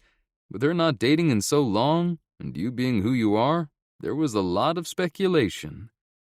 I understand her reasons. I heaved a deep sigh. But I'm not sure how I feel about keeping our relationship private. His eyes widened while he grinned. "You're pulling out the R word after only one date?" I slipped my hands into my pockets and leaned back in my chair. "As far as I'm concerned, we've been together since the day she signed the lease and we had lunch together at Trattoria." Dean rubbed the back of his neck before nodding. "I guess I can see why you'd feel that way. Neither of you has been dating anyone else, and even though the picnic was your first official date, you've been spending a lot of time together under the guise of helping her with her business." It wasn't all a pretense. I actually did help her. My mouth was dry as I admitted, "I already feel as though I know her better than any other woman I've dated. If I had my way, I'd put a full-page ad in the newspaper announcing she was mine." He laughed, shaking his head. "That's just your inner caveman talking." Never had one of those before. Something about warning off other guys from Skylar appealed to me on a deep level. She had no idea how damn gorgeous she was, and didn't notice the attention she garnered from other guys. Although we were in the early stages of our relationship and I didn't have the right, I wanted to warn off any guy who might think about asking her out. "If you do something like that, you'll definitely scare her off. Then you'd lose all of the progress you've made with her by doing something sure to piss her off." My jaw ached from how hard I was clenching my teeth. I didn't say I was actually going to do it, just that I wanted to. I don't like that we have to keep what's happening between us a secret. "Are you worried her hesitation is because she's not over Steven?" I had waded into dangerous conversation waters. Skylar's secret wasn't mine to share. "No, we talked about it, and she was very clear that she wants to know where this is going before she talks to Simon about us. Since she hasn't dated anyone else before me, she isn't sure how he's going to react." "Good." Almost as though we'd conjured her up by talking about her, Skylar walked into my office and came to an abrupt stop when she spotted Dean sitting across from me. Sorry, I didn't mean to interrupt. My cousin whirled his chair around to smile at her. No need to apologize. I was just grilling Baxter about your date. Oh. Skylar's eyes were worried as she approached us. You don't need to worry about Dean. He isn't going to gossip about us with anyone. I shot him a warning look. Not even his brothers. My lips are sealed, Dean promised. The concern in her gorgeous blue eyes was obvious, but I was the only one who knew the true reason behind it. Not that he even has a lot to say. All he knows is that you finally stopped resisting my charm. Dean set his coffee down on my desk and pressed his hands together as though he was praying. Maybe you'll take pity on me and share how the date went, since this guy isn't sharing any of the good stuff. You'd think he'd be a little more forthcoming since I've been his wingman with you. The tension left Skylar's curvy body as she quirked a brow. His wingman, huh? So he didn't just happen to show up when you were showing me the space downstairs? Oops. Dean shot out of his seat and grabbed his cup. Sorry, gotta run. I have a meeting I can't miss. Skylar's eyes widened at his abrupt departure. I hope he knows I'm not really going to hold his wingman antics against him. It's just fun to tease. He'll be fine, I assured her. Worry about me instead. I missed you. The guard she'd had up while my cousin was around dropped, and the desire in her gorgeous blue eyes was impossible to miss. I missed you too. Come here. I crooked my finger and my lips curved into a satisfied smirk when she didn't hesitate to circle my desk to stand directly in front of me. Getting to my feet, I dipped my head to claim her mouth in a deep kiss. It felt damn good to be able to act on the urge after keeping my hands off her for so long. Her eyes were hazy with passion when I finally lifted my head again. Thank you for the flowers. I'd left a bouquet of pink roses on her desk this morning. I would have had them delivered to her house instead, but that wouldn't have been honoring her request to keep things between us private. The florist would have spread that news high and low. But I wanted to do something to honor the steps she'd taken with me yesterday, both with how she'd opened up about her marriage and letting me get a taste of her pussy. So I drove one town over to buy the flowers and delivered them to Leaves and Pages when nobody else was around. If anyone asked her about the roses, I figured she could just say she bought them for the store, since they went well with the design. You're welcome. I wanted to make sure you knew I was thinking about you. You definitely succeeded. Stroking her palms up my chest, she fiddled with the collar of my dress shirt.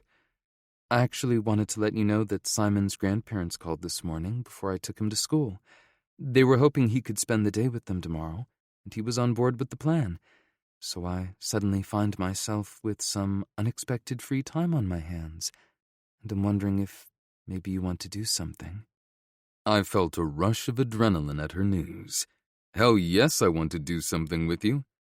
How much time can you give me? As much as you want. I don't need to be home until after dinner. They won't drop him back off until around 8 or 9. Dean's comment about pulling out all the stops to impress Skylar popped into my head, and an idea formed as I recalled something she'd shared with me during our picnic. She wouldn't care about the money I was going to spend to make our date happen, but she would appreciate the thought I put into it. I was going to woo the fuck out of her tomorrow. 14. Skylar. When Baxter had asked me to meet him at his house for our second date, I'd had the strangest urge to march him down Main Street, where everyone would see us. My reaction had brought home the point he'd made about the time we'd spent together over the past couple of months. We knew each other much better than most people did this early in a relationship.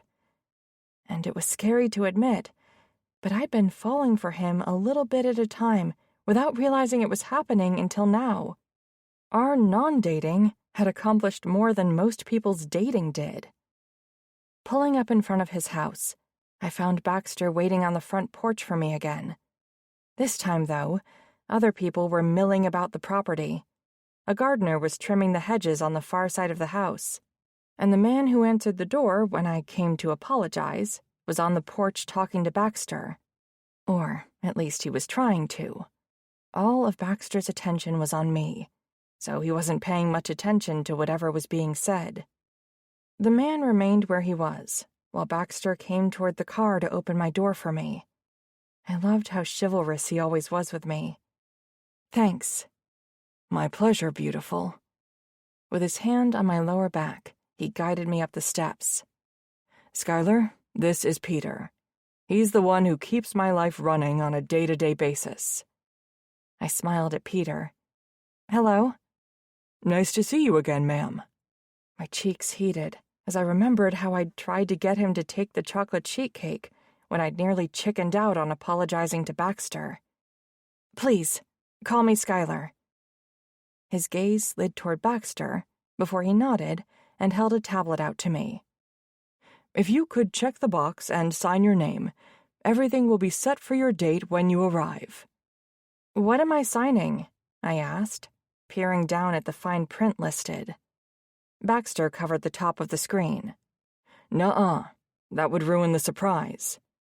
"As my business consultant, shouldn't you be advising me against signing anything I haven't read first?"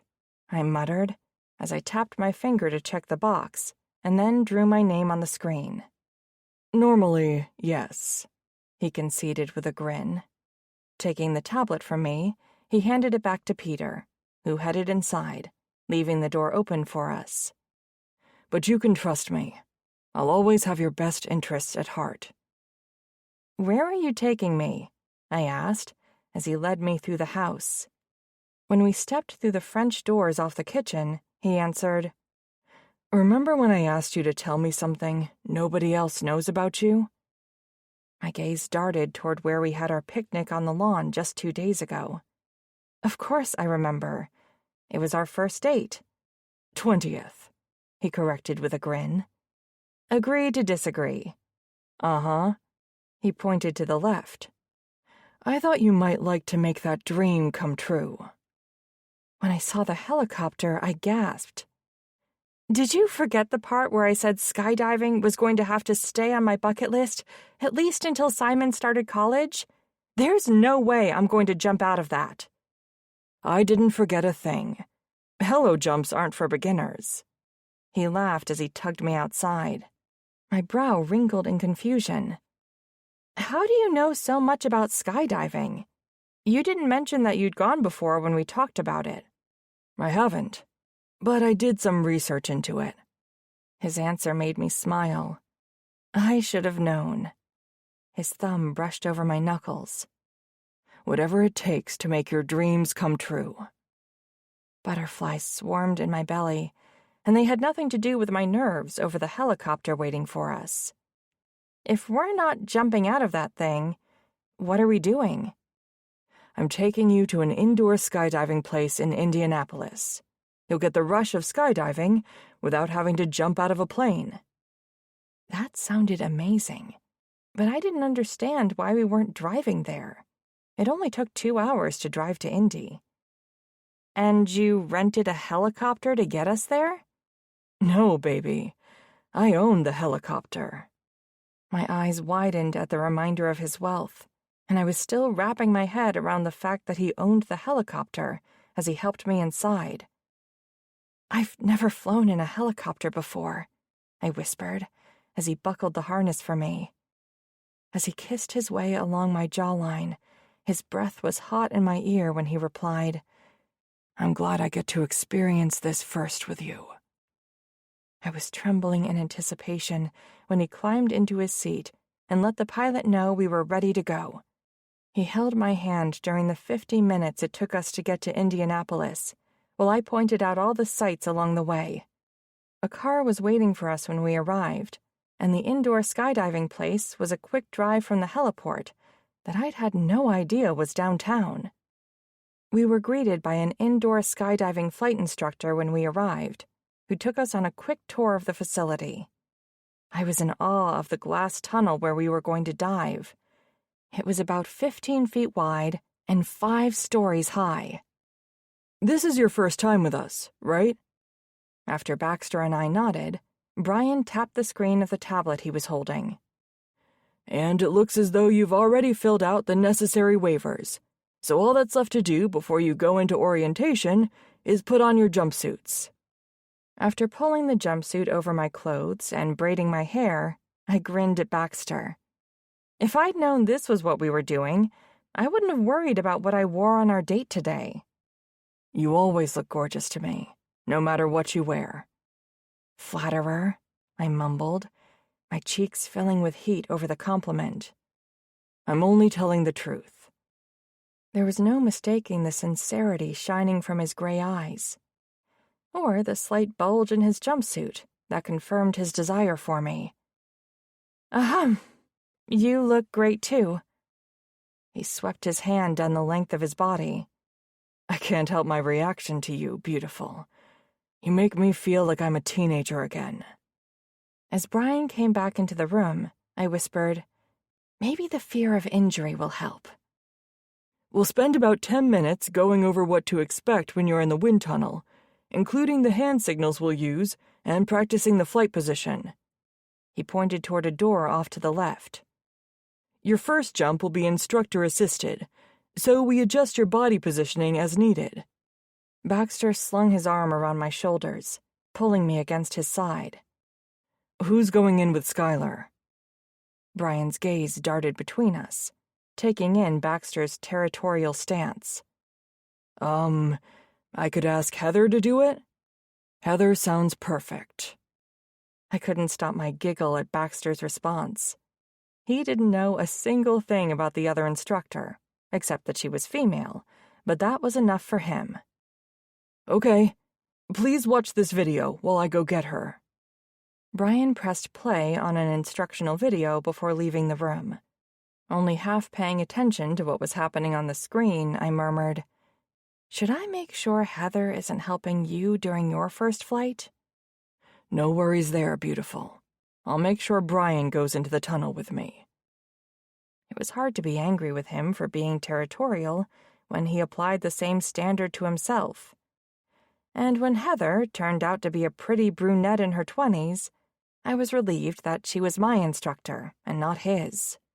Brian and Heather stayed off to the side until the video was done, and then they had us practice our positioning. Belly down on the bench with my back arched, my chin up, and my arms and legs stretched out to mimic the position I needed to use when I got into the wind tunnel, I felt ridiculous. When I caught Baxter staring at me, I rolled my eyes. I bet I don't look gorgeous now. That'd be a wager you'd lose. His gaze drifted down the length of my body. You'd still be beautiful walking around in a potato sack. Heather sighed in appreciation. Once our training was done, and she walked with me into the tunnel, she said, "Nice job. Your boyfriend is so sweet." "He really is," I agreed with a smile. He planned this whole date for me because I mentioned I wanted to go skydiving sometime. "This is a great way to start, and a heck of a rush," she promised, right before the wind started. Holding my right arm and leg, Heather helped me circle around the tunnel a few times before lifting into the air with me.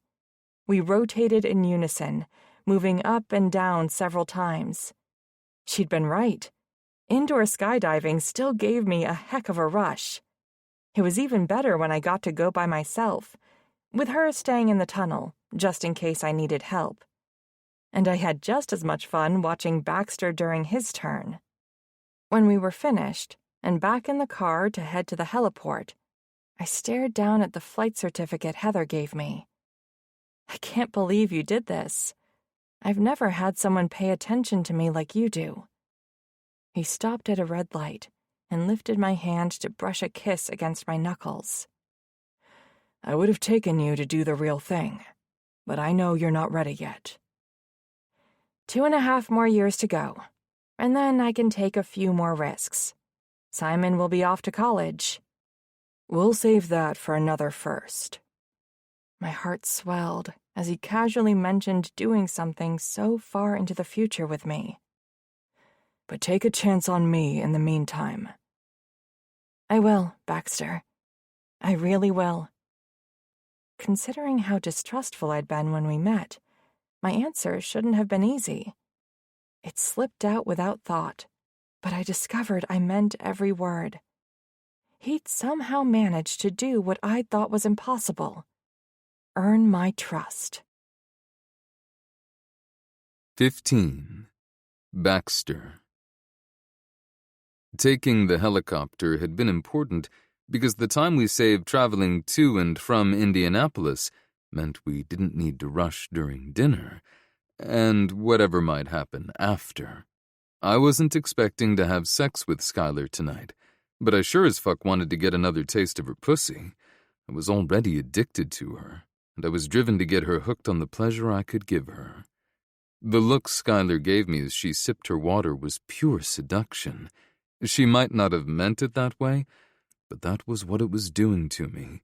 Knowing her, she probably had no clue, but that was part of what was so alluring about her. She was sexy without even trying. I brought the napkin up to my mouth to wipe away my drink before standing up and dropping it onto the table. Her breath hitched as I stalked toward her, and I made no secret about my intent. Our date had gone better than I'd anticipated, and I'd had high expectations for it. The pure joy on her face when she'd been skydiving in the tunnel had been more than worth the effort it had taken to plan our day together. But it paled compared to how I felt when she said she was ready to take a chance on me.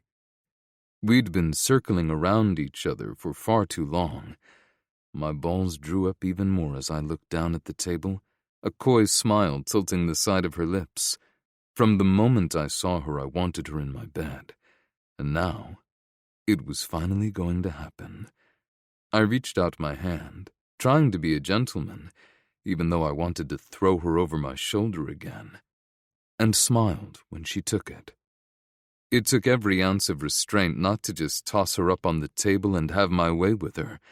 Instead, I took her to my bedroom and shut the door, allowing her a moment to take the space in. The massive bed in the middle looked empty. Too empty. Stepping up behind Skylar, I grasped the tab of the zipper on the back of her dress and slowly pulled down, giving her ample time to say no if she wanted. I would have respected that, but my cock desperately wanted to be deep inside her. I hoped she wouldn't say no. The zipper made a loud buzz in the silent room, the hiss only punctuated by our rapid breathing. With each expanse of skin revealed, I slid my lips across the soft surface. The perfume she wore filled my lungs, making my brain buzz. Once she was fully unzipped, I slid my hands up to the top and began pulling down. Again, giving her ample time to ask me to slow down if she needed to. Her dress was a puddle on the floor, leaving her in a pair of pink lace panties and a matching bra. Skylar turned to me, her lips parted, and looked me up and down. It's not fair that I'm the only one getting undressed. Smirking, I dragged her close, pecking the top of her pert nose. Fair, probably not, but I promise I'll make it worth it to you. What I didn't want to tell her was my clothes were the only thing keeping me from just ravaging her. I wanted to make tonight special, and not jump on her like a teenager with no control. My clothes helped me keep just one more layer of civility between us. She chuckled and dropped to the floor, completely derailing my brain. There was no way I'd last more than a minute if she took me in her mouth now, and I'd be damned if I was the one to come first. Not going to happen. Ignoring her adorable pout as I stood her up, I slid my hands around Skylar's waist and turned her again, so that her back was firmly against the side wall. From there, her underwear just had to go. It was an impediment I could no longer abide. With slow, agonizing movements, I inched the scraps of lace down, forcing my erection to behave itself. I would have my moment soon, but not until after I had Skylar screaming my name. Once her panties were off, I could see that she was glistening with arousal for me. I couldn't wait any longer for another taste of her, so I lifted one of her legs and went to work, sliding my tongue up one side of her lips and down the other. She moaned and thumped her head back against the wall, music to my ears, but it still wasn't enough. Flattening my tongue, I started at her entrance and swiped my way up, circling her clit for a moment before going back down to do it all over again. Over and over, I licked her just like my favorite ice cream, savoring every taste, every feel, every inch of her. Soon, she was writhing at every touch, thrusting her hips against me as if she couldn't get enough. Now we were getting somewhere. I gripped her hips, holding her in place as I licked inside her, letting her taste explode on my tongue. Pulling back, I slid 2 fingers into her, not even bothering with just one. She was so wet and so ready for me. With a grin, I shoved up, filling her to the hilt. She groaned and rocked back and forth on my thick digits, her hips swiveling as she found her pleasure. Her clit was so hard and needy as I went back to it, my tongue circling the nub. Soft whimpers spilled out of her mouth, but she was still being quiet for some reason. I had no clue why. It was just her and me right now since I'd given the staff the night off. Scream for me, beautiful. Let me hear how good this feels. I was sure, having to live at home with her son, she had to keep herself quiet. But in the sanctuary of my house, anything went. Her moans got a bit louder, and I didn't try to get her to do more than that.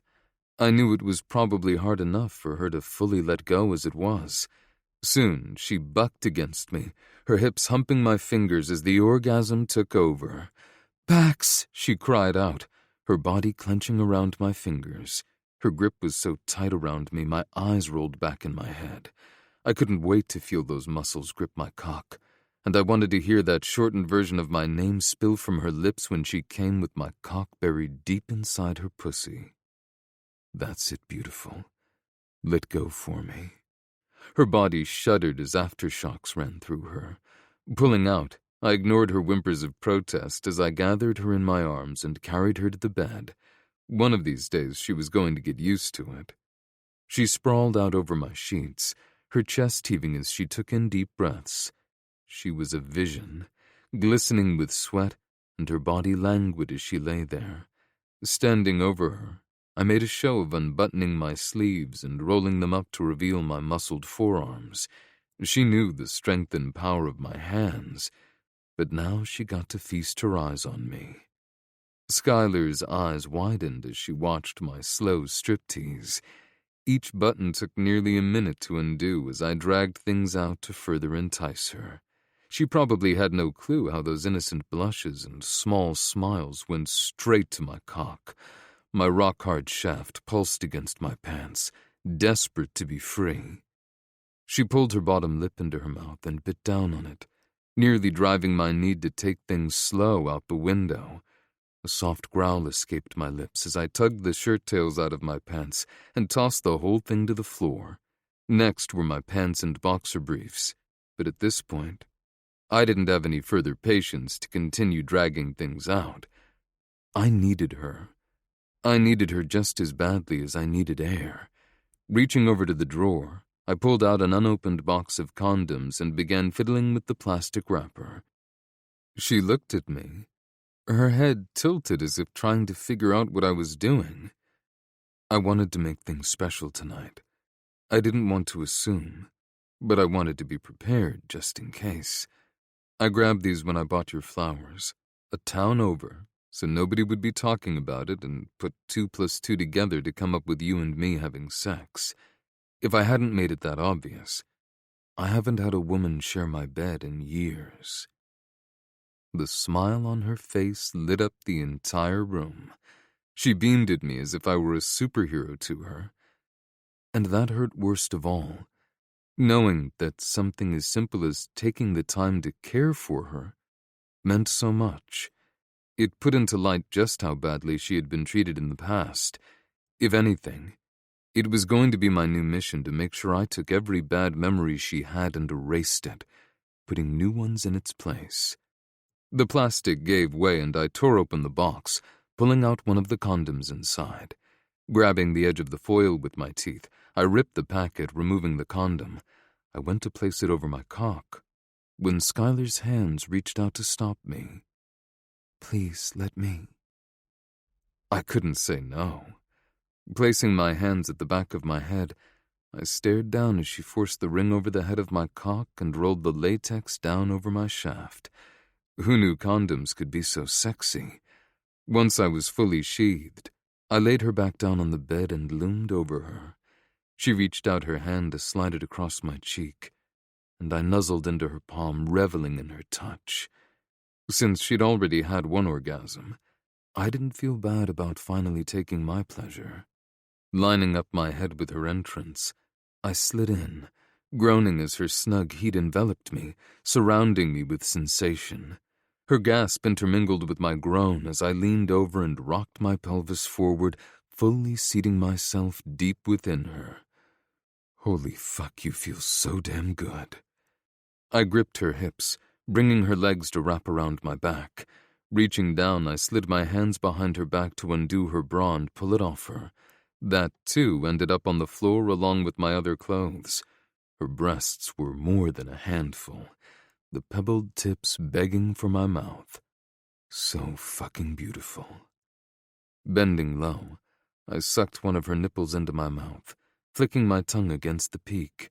"Oh, Bax," she breathed, writhing beneath me. I shifted to the other side, nipping at the rounded swell before giving that nipple the same attention. When I lifted my head again, her lips looked plump and flushed, and enticing. Bending low, I slid my mouth against hers, sighing at the delicate softness as I worked my dick in and out of her wetness. Fingers digging into her hips, I pulled out, swallowing her moan. I broke the kiss off and looked down to where our bodies joined. It was such an erotic sight. There was no way I would last as long as I wanted to, not with her body coaxing out such delicious shivers from mine. I slammed back in, grinning at her grunt of pleasure. Knew it was going to be good, but I could never have dreamed being inside you would feel like coming home. My balls tightened, tingling, drawing up until I was unable to even think straight. Pulling her legs away from me, I bent them forward, changing the angle up. From there, I drove into her, aiming for the spot that would drive her the most wild. Her head thrashed back and forth as our bodies collided. Reaching down, I ran my thumb over her clit, hoping to make her come one more time. "Give me another, beautiful. I want to hear you cry out for me again." I looked away, forcing my brain to think about anything but the tingles forming at the base of my spine, but it was no use. My cock swelled as I slammed home one last time, cum spurting from me. She didn't have her second orgasm yet, but I wasn't going to let that deter me. I rocked against her again, riding that wave of pleasure as I kept working her over. Though I was softening, I stayed inside, shivering as her muscles clamped down, milking me as her orgasm barreled through her. This time her "Bax" was much louder, ringing off the walls. My grin was bigger than before as I rolled away from her body after she came down from the pleasure. Gripping the base of the condom, I pulled out and kissed Skylar's forehead.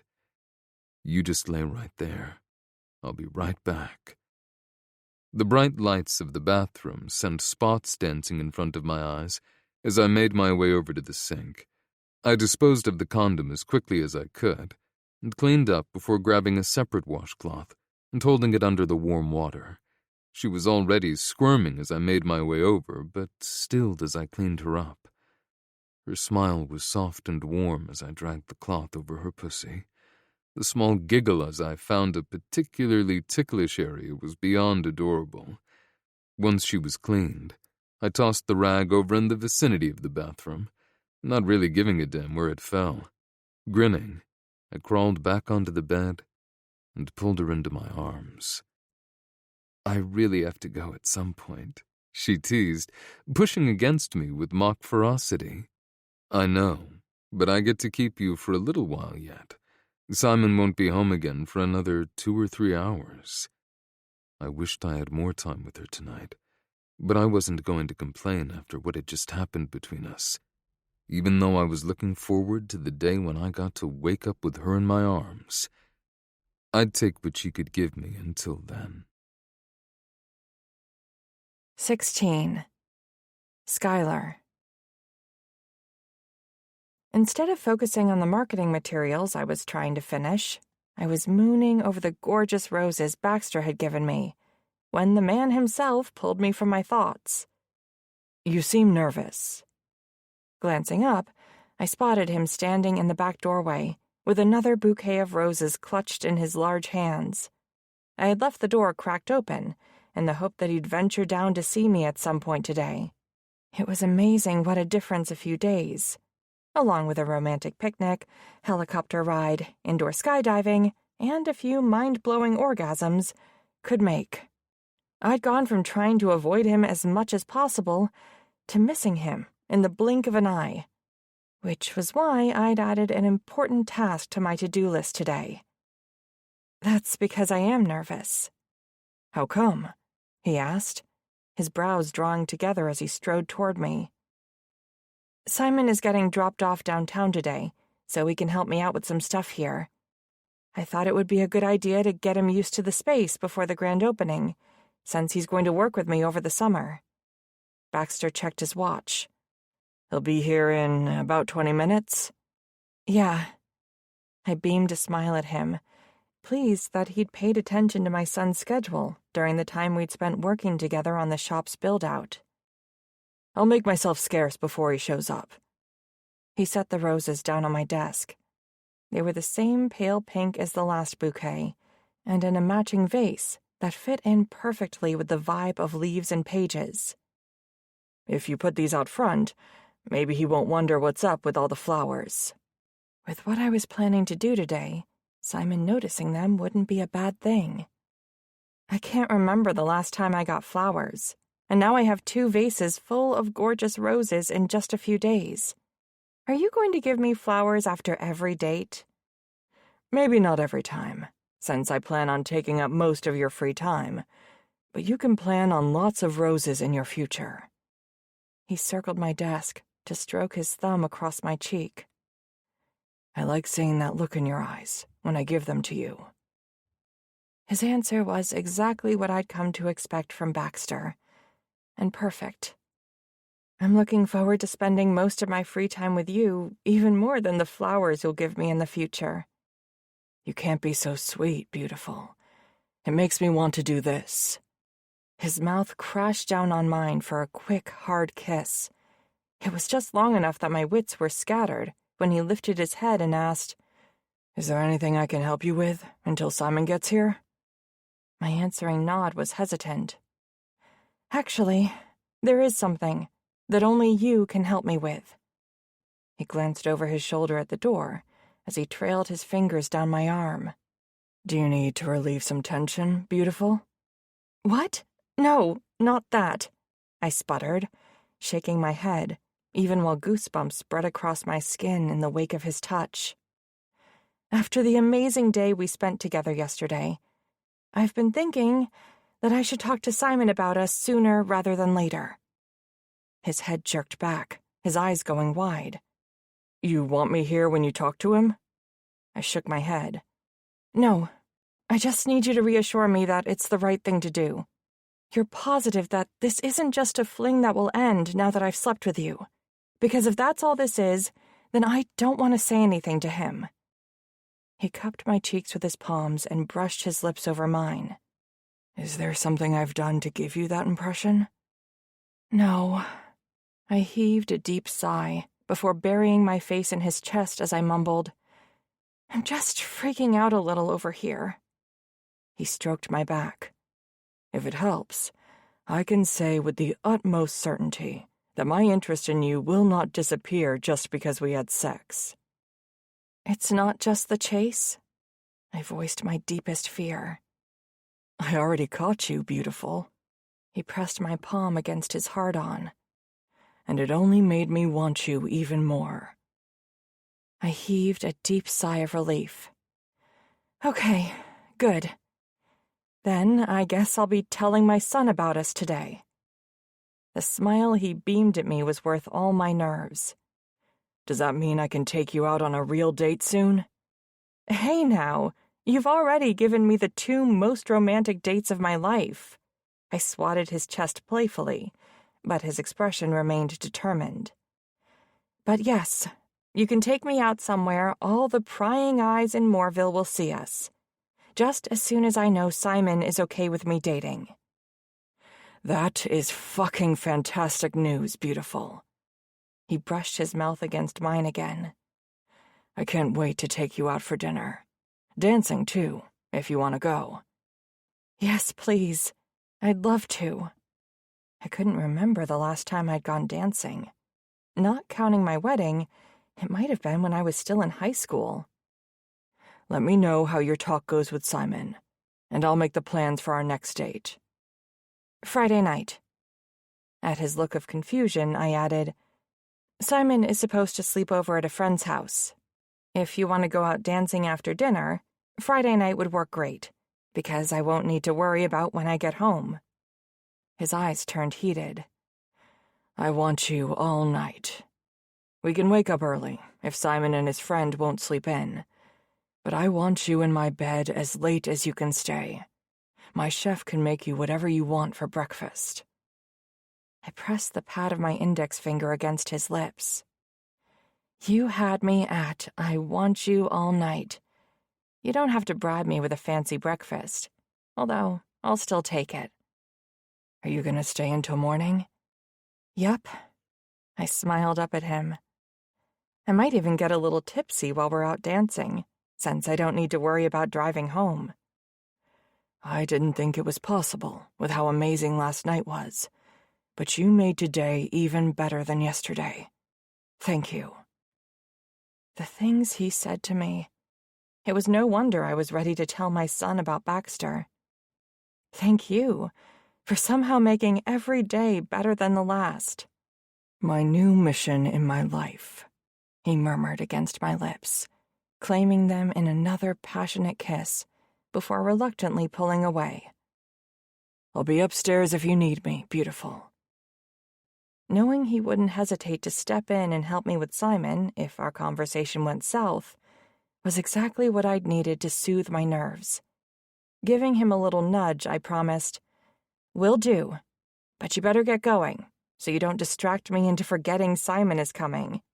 I don't want him to find out about us by walking in on us putting my desk to good use." He flashed me a sexy grin and patted the top of my desk. Thanks for the idea. Holy crap, I whispered, fanning myself when he walked out. I'd barely pulled myself together when Simon showed up. His grandpa had taken him out for a highway driving lesson this morning, since his road test was coming up soon. "Hey, Mom," he called, as the bell over the front door jingled. "Back here!" Instead of meeting him out front, I waited for him to come into my office. "How did the driving go?" "Good." His grin was huge. "I got Grandpa's car all the way up to 70. The thought of my baby boy driving that fast terrified me, which was why he'd wanted to go out with his grandfather instead. He stayed a lot calmer than I did when Simon was behind the wheel. I'm glad it went well. He dropped into the chair on the other side of my desk. "What's the plan for today? Is there stuff you want me to help with here today? I have some homework I need to get done tonight." I don't have much of a plan for today, but there was something I wanted to talk to you about. I took a deep breath, attempting to soothe my nerves. We don't have secrets between you and me, which is why I wanted to talk to you about something important. Are you sick? The fear in his eyes made me feel awful, and I rushed to assure him.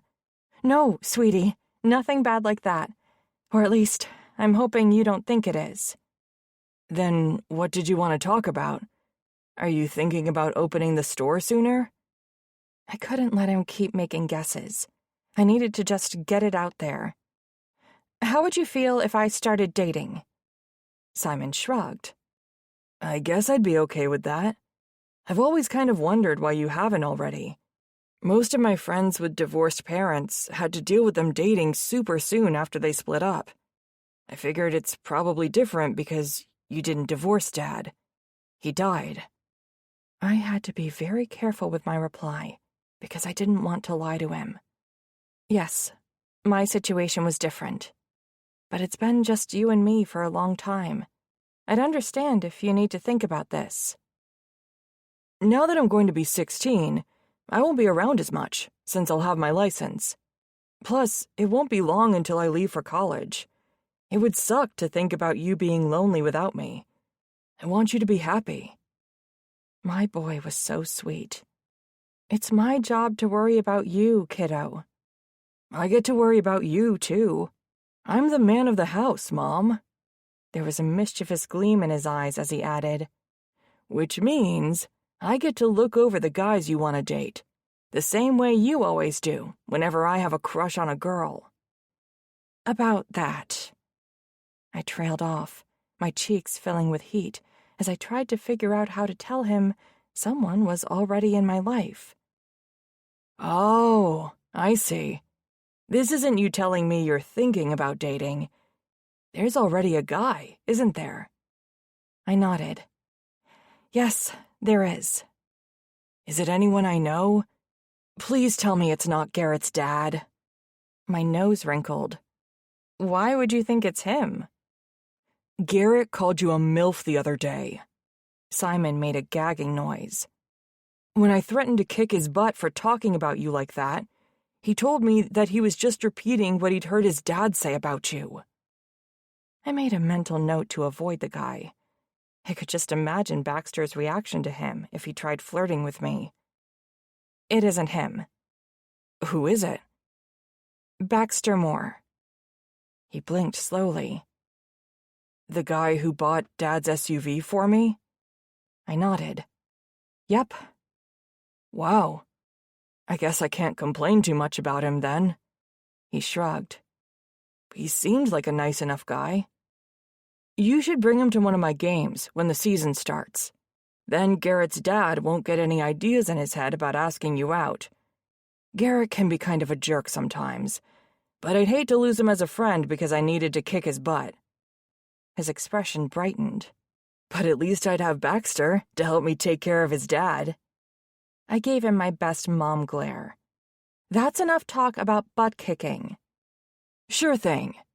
Then he spoiled his quick agreement by adding, but I should probably point out that by not saying that Baxter wouldn't help me with Garrett's dad, you said an awful lot. He was right.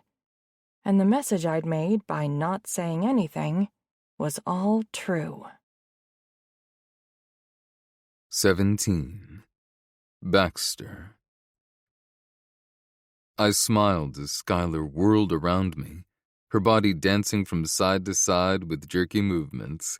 She definitely wasn't too drunk to function, but she'd certainly had enough liquid courage to let her open up a bit. I loved seeing her so free, without all the constraints she normally put on herself. Dragging her to my Bentley, I buckled her in and kissed her on her forehead, eliciting a round of giggles from her. As I came around to my side of the car, I laughed as well. I just couldn't help it. Although I'd had to wait 5 days after she called to let me know her son had given us the thumbs up, our night of dinner and dancing had been perfect, and now I got to take her home with me until morning. I can't remember the last time I'd truly been so happy. Her hand slid up my thigh, grabbing and squeezing the muscles on her way up to the destination we both wanted her to reach. But right now, with me driving my most precious cargo, I didn't want that sort of distraction. I want you, she murmured, her husky tone almost eaten up by the roar of the engine. I pulled her hand away and engulfed it in mine, giving her a small squeeze. I want you too. When we get to the house, I'm going to strip every inch of you naked and have my wicked way with you. I turned for a moment and winked at her, causing her to start giggling again. Oh, no, you're not. This time, I'm going to have my way with you. You've done nothing but pleasure me. I think it's about time I reciprocated. Don't you? My cock pulsed at her words. I hated how confined I felt behind these pants. Luckily for me, my house wasn't that far. She had hinted and teased about pleasuring me, but now, with a bolster from the alcohol, she made no question about what she intended to do, though I thoroughly loved getting her off. If she was so adamant about giving me the same courtesy, who was I to deny her that pleasure? The moment we parked, she was on me like a woman possessed. She unbuckled and launched herself over the gear shift to get at me, her lips pressing against mine with a hunger that rivaled my own.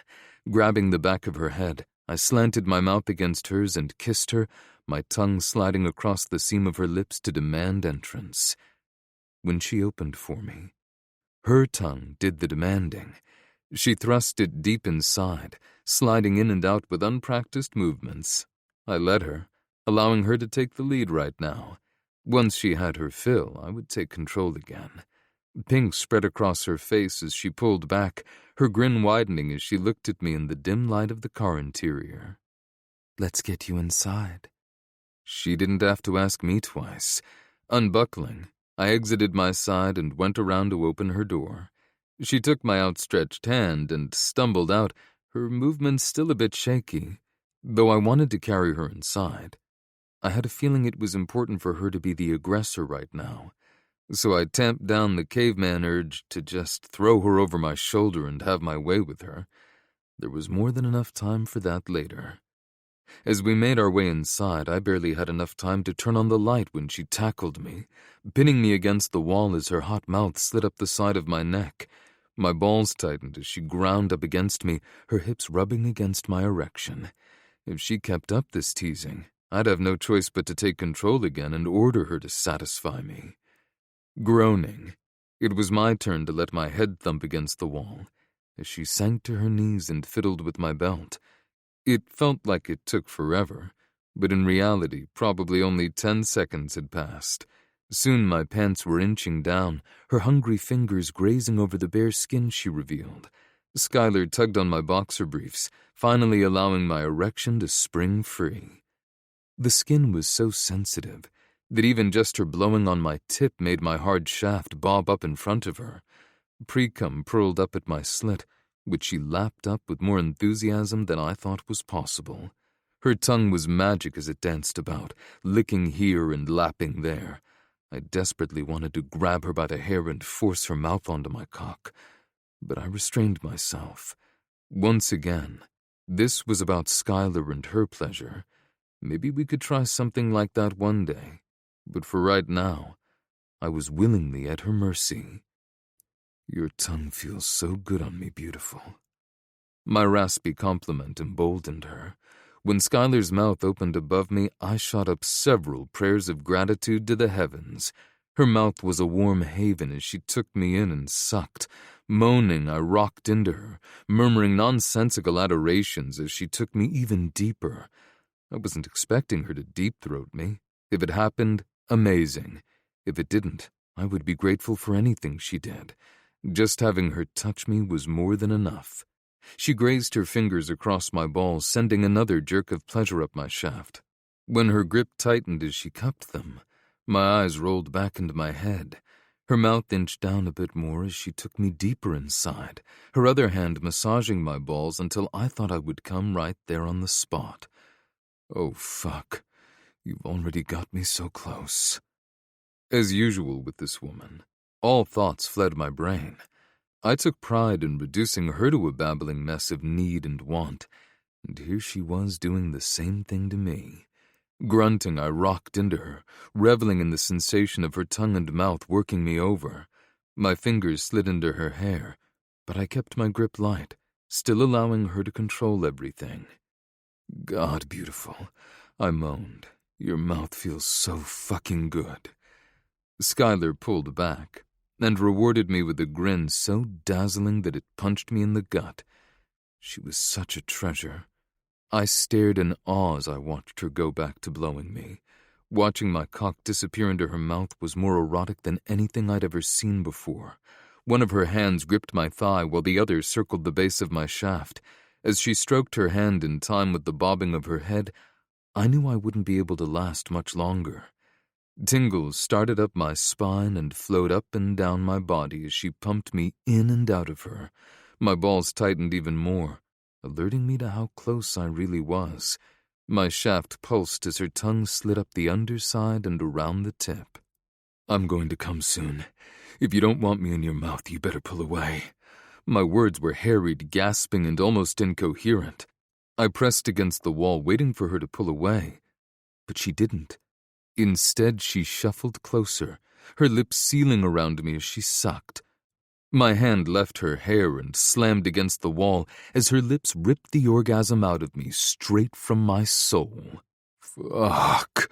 I rocked back and forth as Skylar took every bit of my essence into her mouth. Though I wasn't deep enough to feel her throat convulsing as she swallowed, I didn't have to. Her lips and tongue quivered around me as she took in every drop. Once I was clean, she pulled away, her eyes glassy with contentment. "Woman, you have 5 seconds to get your ass to my room before I fuck you here in this entryway." The sassy look she shot me as she ambled to her feet sent another twitch through my softening cock. "1," she teased, holding up a finger as she backed away slowly. "2," I growled as I peeled myself away from the wall. Easing my feet out of my pants, I left them there by the door, not caring at all about the mess at that moment. 3. Her voice was a soft squeak as she took another step away from me. 4. I straightened up to my full height and took another step forward, eating the distance between us. When she didn't move again, I leaned down and looked her straight in the eyes. 5. At that word, she burst into a flurry of motion, racing before me to get to the bedroom. I stared in wonder as her body quivered with excitement. Though I had just been sucked dry, my cock was already at half-mast as I began the chase. This woman was going to be the death of me, but in the best way possible. By the time I made it to the bedroom, she was already stripped out of her clothes and waiting for me on the bed. A soft growl reverberated in my throat as I stared at her beautiful form just waiting there for me.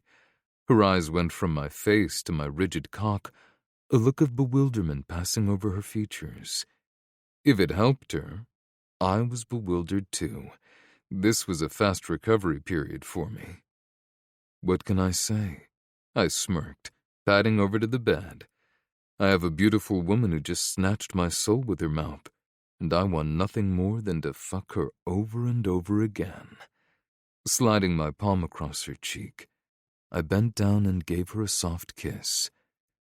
"I just can't get enough of you." I crawled next to her on the soft sheets and kissed her a bit more thoroughly. I wasn't kidding when I said I couldn't get enough. Even though I left the heat of her mouth just minutes ago, I needed her again. Reaching over to the drawer, I grabbed one of the condoms and tore at the wrapping while our lips were still fused together. Rolling it down my shaft, I slid my hands down to Skylar's hips and gripped her before flipping her over. Her ass was a thing of beauty. Bending low, I skimmed my lips across one cheek, then the other, noting the explosion of goosebumps over her body. She was so wet. Even in the dim light, I saw just how much she glistened with arousal. Unable to deny our mutual need anymore, I lined up my cock with her and surged home. "So fucking perfect," I growled as Skylar cried out, her pussy gripping me as I sank deep inside her tight channel. God, but she wanted this just as much as I did. Reaching around, I strummed my fingers against her clit. The main benefit to already coming was that I could last a bit longer as she found her pleasure. I slammed into her, changing up my angle based on the noises she made. Soon, her fingers were digging into the sheets as she rocked back against me. "Right there, huh? Is that where you want my cock, beautiful?" "Yes," she gasped. Though it took all my willpower, I stayed still behind her, letting her find her rhythm. Soon, her body rippled around mine, and I started pounding into her once more, riding out her orgasm as I found mine. Her moans filled my ears as my fingers clenched and relaxed around her hips. I drank them in, using them as fuel to light the fire on my own climax. With a loud shout, I came, my hips jerking in an erratic rhythm as I filled the condom. Groaning, I pulled Skylar close, refusing to let her go until I absolutely had to. Minutes went by, and my cock finally started to soften, satisfied at last. Pulling out, I rolled her onto her side and kissed her temple, whispering how amazing she was. I left her there, blissed out as I cleaned up. I didn't want to be away from her for too long, not when I finally had her in my bed for the night. Taking a warm rag, I went back into the bedroom. She looked incredible. Her hair tousled and mussed, fanned out over my pillow like she belonged there. How I wanted her to stay there more than just tonight, but that would be moving things far too fast. Tonight, though. At least I had tonight. If we were going to talk about us together for longer, I wanted to do it when she was sober and could really grasp what I was asking for. Skylar was far more important to me than I realized. Seeing her here, I just couldn't imagine her anywhere else. Pulling back my side of the covers, I helped her under and dragged her warm body next to mine. Something just felt so right about her in my arms. I hugged her close, turning her so that her head rested on my chest. Her soft breath stirred the skin below, and happiness filled my soul. "I have to be up early," she whispered, sadness lacing her tone. That's still hours away. I didn't want to think about her leaving in the morning while I cleaned her up. Stay right here. Tearing myself away from her, I walked back to my pants so I could grab my phone. Then I headed down to the kitchen and grabbed 2 bottles of water, along with some painkillers from the supplies I kept there. Soon those drinks would catch up with her. I padded back into the room, my cock stirring once more at the sight of her lying in my bed. I would never get enough of that. I set the bottles and pain meds down on the nightstand closest to her and set my alarm for 6 o'clock. As much as I didn't want her to go, I knew she needed to be home when Simon came back from his friend's house before they went to church.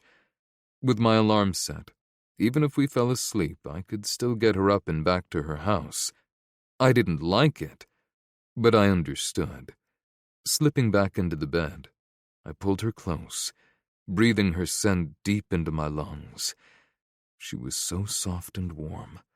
I wanted nothing more than to just keep her here with me forever. But now was not the time. Hopefully soon, even though things were moving lightning fast between us now that we were together. Until Skylar, I'd never been one to patiently wait when I found something I wanted. 18. Skylar. "Happy birthday!" I cried when Simon walked into the kitchen a week later. He slid onto one of the stools at the counter. "Thanks, Mom." As soon as I heard him go into the bathroom upstairs, I had started making his favorite breakfast. After sliding the plate in front of him, I waved my hands in the air. Ta-da! French toast with sliced strawberries and powdered sugar, just how you like it. Plus, extra crispy bacon and maple breakfast sausage links. "Looks good," he muttered, grabbing his fork and knife to dig into the French toast. I thought for sure he would be in a great mood this morning. He'd been excited about getting his license ever since he'd gone for his learner's permit, and today was the big day. I'd hoped between that and his birthday, he'd pull out of the funk he'd been in for the past several days. I'd also thought he'd come to me with whatever was bothering him, but so far, he'd done his best to avoid deep conversations with me. "Are you nervous about the driving test?" "Yeah, a little, I guess." He shrugged as he took a sip of his orange juice. "But it's not that big of a deal. Mike didn't pass his first time, and he only had to wait like 1 day before he could take the test again." I'd actually looked up the rules, but I didn't want to tell him that because I didn't want him to think I didn't have faith in how he was going to do today. That's good, buddy. One day isn't too bad, but I bet you won't even have to worry about retaking the test. You'll nail it the first time around. Yeah. Last time I went out with Grandpa, he said I was an even better driver than Dad was when he was my age. His shoulders slumped. And he only had to take the test once, so I should be fine. I would have expected he'd feel encouraged by that fact, but he seemed even more bummed out. Circling around the counter, I patted him on the back. You'll be better than fine. I hope so, he grumbled, before shoving half a sausage link into his mouth. I got the message loud and clear. He didn't want to talk about it. Not wanting to make him more nervous, I let the matter drop and got busy cleaning up the mess I made so I'd be ready to go when he was done. We took my car, since he'd driven it more often than the SUV, and I gave him a quick peck on the cheek before I slid out of the passenger door. Good luck, sweetie. I paced back and forth in front of the Bureau of Motor Vehicles office while he was doing the road test, twisting my hands together. He was only gone for about half an hour, but it felt like forever until he returned to the parking lot. As they climbed out of the car, the examiner was smiling, so I assumed all went well. This was confirmed when he greeted me. Hello, Mrs. Hicks. Simon did great. If you'll head inside with him, it shouldn't be too long before they call your name to get his permit swapped out with his license. The little celebratory dance I did got me a brief chuckle from Simon before we followed the examiner's instructions. About half an hour later, when we walked back out to my car with his license in his wallet, he didn't seem any happier than he'd been at breakfast. When we pulled into our driveway, and I saw his SUV parked in front of the garage, I thought maybe taking it for a drive by himself for the first time might cheer him up. Do you have your keys? He nodded. Yep. How about I start on your usual chores as an extra birthday gift, and you go for a little drive, I suggested. Just try to be back in an hour or so, because people will be popping in and out today to drop off gifts and wish you a happy birthday. Sure, I guess so. I reached for his arm before he climbed out of my car. If driving your dad's SUV brings back too many memories, you can use mine instead. We'll swap vehicles. Easy peasy. No, I don't want to do that. He shook his head emphatically. You're better off in your car. My eyes narrowed as I tried to figure out why my offer seemed to upset him. Is there something wrong with the SUV? Do we need to take it to the mechanic so they can take a look? No, it runs fine. He flashed me a weak smile. Everything's okay, Mom. Don't worry. I'll be back before anyone shows up. I promise. I heaved a deep sigh as I watched him back out of the driveway in the SUV. As soon as he was gone, I ran inside and started to put up decorations. He'd said he didn't want a big party this year, but that didn't mean we weren't going to celebrate. No way was I going to allow his 16th birthday to pass by without at least doing something special for him. As promised, I had Simon's chores done when he returned about an hour later. He was just in time for a few of his friends to stop by with cards for him. They stayed to munch on snacks I put out and watched a movie in the basement. Shortly after they left, his grandparents dropped off their present and promised to take him out to dinner at his favorite steak place next weekend. After they left, I gave him the card my parents had sent, along with a few gifts from me. A gamer headset, the new gaming console that just came out last month, and a "don't do stupid shit" keychain. As happy as he was with the gaming stuff, it was the keychain that got the best reaction. Genuine laughter. It was late afternoon when Baxter stopped by. I'd tried to convince him he didn't need to get Simon a birthday gift, since he technically already bought him a vehicle, but he refused to listen to reason. At least he'd agreed not to spend anything more than I had, though the two presents he was carrying looked awfully fancy. Hey, beautiful. he greeted as he walked into the house, brushing a quick kiss against my cheek. "Where's the birthday boy?" "Right here," Simon answered as he walked out of the kitchen. "I was just polishing off a big chunk of the chocolate sheet cake Mom made for me before Aunt Sarah shows up with an even bigger cake." Baxter grinned at him. "Double cake sounds like a great birthday to me." "Yeah, Aunt Sarah can do some fancy stuff with a cake, but nothing beats Mom's chocolate sheet cake." "I'd have to agree." Simon stretched his arm out to shake Baxter's hand. "Thanks for stopping by to celebrate my birthday with us, Mr. Moore. As long as it's okay with your mom, you can call me Baxter." They both gave me an expectant look, and I nodded. "It's totally fine by me." Baxter held one of the presents out to Simon. "I hope it's okay that I come bearing gifts." "Seeing as you're dating my mom, I guess I'll allow it," Simon teased. Baxter chuckled. "Thanks." We moved into the living room, Simon claiming the recliner, while Baxter sat next to me on the couch before he opened his presents. The first was 4 tickets to a Chicago Cubs game next month. "Your mom mentioned how much you love baseball. I checked your team schedule to make sure you weren't playing that day. I figured your mom and I could take you and a friend to the game. Just a quick trip, there and back, all in the same day. Unless your mom and your friend's parents decide it'll be better if we stay overnight instead. Whatever works best for you guys is fine by me." The awe in my son's eyes made me sniffle, but in the very best way possible. Baxter had gotten him the perfect gift, but even better, he'd known exactly what to get him because he listened to everything I told him. "Are we gonna drive up, or take the helicopter?" Simon asked, still staring at the tickets. "We can take the helicopter if you want, and your mom says it's okay." "Cool," Simon breathed. "I also got you an advanced copy of this." Baxter handed him another present. "I thought maybe we could play it together, since there's a multiplayer option."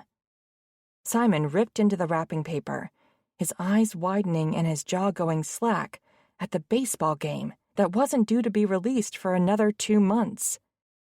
"You play video games?" A hint of red hit his cheeks. "Yeah." "Want to give this a try now?" Simon asked. "Sure." I trailed them with a big smile. Seeing Baxter and Simon interact melted my heart. They played the new baseball game for about an hour before Baxter had to leave. As I walked him to the door, I whispered, "You so earned yourself another blowjob." "Didn't do it to get brownie points with you, beautiful." He pressed his lips against my ear. "But I sure as fuck am not going to turn down the chance to feel your pretty lips wrapped around my cock again." My pussy throbbed at the heat in his voice, and I stood there in a sensual daze for a good 10 minutes after he left. It wasn't until my best friend let herself into the house that I shook myself out of it. "Hey, Sarah." I heard Simon pause his game, and then his footsteps pounding on the stairs from the basement. "The cake looks great. Thanks, Aunt Sarah." "Glad you like it." My best friend looked over her shoulder as Simon stomped through the living room toward the kitchen. Her voice was low as she asked, "What's up with the birthday boy? He doesn't seem super excited for someone who just got his license, has his own car, and has the extra special deliciousness I baked for him to look forward to for dessert." "Your guess is as good as mine." I scrubbed my hands down my face. "He's been acting weird all week." Her gaze turned considering. "Ever since you talked to him about the sexy billionaire?" I rolled my eyes. "Are you ever going to just use his name? Because it'll be awfully embarrassing to have you refer to him as the sexy billionaire when you meet him." "Things must be going well if you're thinking about putting him up to the best friend challenge." She flashed me a mischievous grin. I wagged my finger at her. "And that right there is why you'll probably be the last to get to know him." "Relax, Skylar. I promise not to embarrass you. Too much." Her shoulders shook as she giggled. But seriously, you don't need to worry about me putting him to the test. As far as I'm concerned, he's earned the stamp of approval for making you come alive again. And that's not even taking into consideration all the pretty pink roses, romantic picnic, indoor skydiving, dinner and dancing, and your first helicopter ride. But are you worried that Simon has changed his mind? My brows drew together as I thought about when I first noticed something off with my son. Shaking my head, I murmured, I don't think that's the problem. He teased me about spending the night at Baxter's when he got home from his sleepover. It wasn't until the next day that his dark mood descended upon our house. And he was better than he'd been in days when Baxter stopped by to drop off a present for him earlier. It's a milestone birthday. Maybe he's just missing his dad more than usual, she suggested. I hoped she was right, but I couldn't shake the feeling that something more was going on with my son. 19. Baxter. Seeing Skylar's name on my phone screen made me smile. "Hey, do you have any big plans today?" she asked before I had the chance to say hello. Considering it was my birthday, my answer should have been yes, but it wasn't. Even if I did, you know I would change them in a heartbeat for you. Spending time with you is the best offer I can get. Laughter drifted through the phone line. "I'm sure that's not true, but I'm glad you think so. It bodes well for our relationship in the future." I loved when she made offhand comments about being with me long term, because I planned to spend the rest of my life with her. It was still much too early to pop the question. We hadn't used the four-letter L word out loud with each other yet, but I'd already bought the ring I planned to slide onto her finger at some point in the future. As my grandfather had told me when I asked him how he'd known my grandmother was the one for him, when you know, you know. It was as simple and complicated as that. "What did you have in mind?" "I was hoping you'd stop by my house." "Any particular time?" "Whenever you can get here works for me." I stood and slid my wallet in the back pocket of my jeans before grabbing the keys to my truck. "How about now?" "Now would be great." My day was definitely looking up. I whistled to myself as I strode into the garage. The trip to Skylar's house was quick, and one I'd made a few times over the past couple of weeks. She and Simon had me over for dinner one night, and I'd picked her up for a date on another. I had also spent a couple more hours playing video games with Simon. He was such a great kid, and I was lucky he'd been okay with me dating his mom, because it was impossible to miss how much she loved him. I loved that she was the kind of person who'd do just about anything for her son. It was so different from what I'd grown up with. When I pulled into Skylar's driveway, she was waiting on her front step. "Hey, beautiful." "Come on, I have something for you." She interlaced our fingers and led me into the house and toward the kitchen, where a familiar-looking pan sat on the counter. "You made me a chocolate sheet cake?" She nodded. "A little birdie told me it was your birthday tomorrow." My mouth was dry, and I had to wet my lips before I explained, "Sorry I didn't share that with you myself, beautiful. I wasn't sure how I was going to feel about celebrating this year. My last birthday was tough because it wasn't that long after we lost Weston." "Oh." Her smile wavered, and there was a worried gleam in her beautiful eyes. "It's okay if you want to skip your birthday this year. You don't need to eat the cake just because I baked it for you." "It isn't just any cake." I dipped a finger into the frosting. "It's the same one you made for me right after we met." "You said you ate all of that one, and it's one of the few cake recipes I'm any good at making from scratch. Doing a cake from the box the first time we're celebrating your birthday together didn't seem right." I'd been pleased when she'd shown up on my doorstep with a cake, but my reaction paled compared to how it felt knowing that she'd baked this one in honor of my birthday, the same kind of cake she'd made for her much-loved son. It made me feel damn special. Like I told Simon on his birthday, nothing beats your chocolate sheet cake. You didn't actually say that. He did. You just agreed, she pointed out. I brushed a kiss against her cheek. Doesn't make it any less true. Good, then maybe it'll help brighten your birthday. It definitely does. I dipped my finger in the frosting again, sucking the digit clean before I claimed her mouth. Almost as much as being with you. Her voice was breathless as she asked, Is that so? Abso-fucking-lutely. You're always the best part of my day, beautiful. I loved how my simple compliment made her gorgeous blue eyes light up with happiness. Then maybe I can convince you to let me cook dinner for you tonight? I couldn't think of a better way to celebrate my birthday than to share a meal with the woman I'd fallen for. It wouldn't take any convincing at all. Good. She beamed a smile at me, because I already bought all the stuff to make you my mom's famous bacon-wrapped pork tenderloin with roasted vegetables. I patted my stomach. That sounds amazing. What's your opinion on dessert before your meal? I pretended to consider her question for a moment before I nodded. I'm definitely in favor of it. Fantastic. She clapped her hands together. I'll cut you a slice now. While she was doing that, I noticed how quiet the house was. Where's Simon? He's running some errands for me. Him having a license and his own vehicle sure does come in handy sometimes. She arched her brow. Like when you need to do some emergency birthday shopping. I grimaced. Sorry, beautiful. Even if I wasn't sure that I wanted to celebrate, I still should have let you know it was my birthday. That's okay. I really do get it, and that'll be the last time I poke at you for the oversight. She handed me a plate with a big chunk of cake on it. Simon wanted to get you something too. He thought it was pretty cool that your birthdays are so close together. Maybe we'll make the trip to Chicago for a Cubs game an annual birthday thing. I followed her into the living room, taking a bite of my cake along the way. I think you'd really like that. I'd managed to snag club box seats between the dugouts only a few rows back from the field this time around. But I decided to look into the suite options they offered for next year.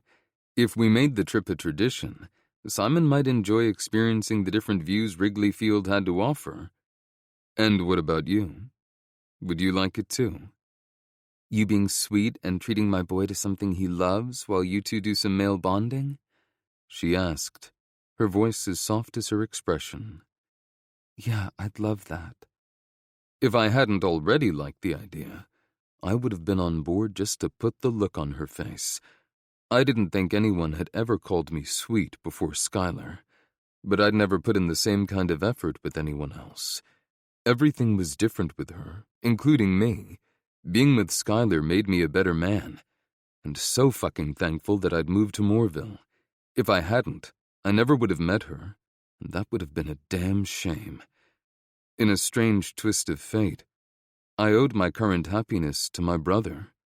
I only wished Weston was here to see it. You and Simon make it easy to be sweet, beautiful. Seriously, stop. She sniffled. I shouldn't cry on your birthday, but if you keep it up, that's exactly what I'm going to do. Happy tears, though. I set my plate on the end table and bent towards Skylar. How about I give you something better to do than cry, even if they're happy tears? Her smile was shaky, and her gorgeous blue eyes glistened with those tears she'd warned me about. What did you have in mind? Come a little closer and I'll show you, I urged, wrapping my arm around her shoulders to pull her against my side. Pressing her hand against my chest, she tilted her head back and smiled up at me. That sounds like an offer I don't want to pass up. Thank fuck, I murmured against her lips before I pressed my mouth against hers. With our tongues tangling, I wrapped her hair around my fist to bring her head farther back so I could deepen our kiss. Her eyes were hazy with passion when I pulled back to stare into them. You taste like chocolate cake. Maybe you should get a better sample. I gripped her waist to urge her onto my lap. Good idea, she agreed, swinging a leg over so she could straddle me. When she dropped down fully onto my lap, the heat from her pussy scorched my already rock-hard dick. I wrapped one of my arms around her back to press her closer, taking great pleasure in the feel of her hard nipples grazing against my chest, even through 2 layers of clothes.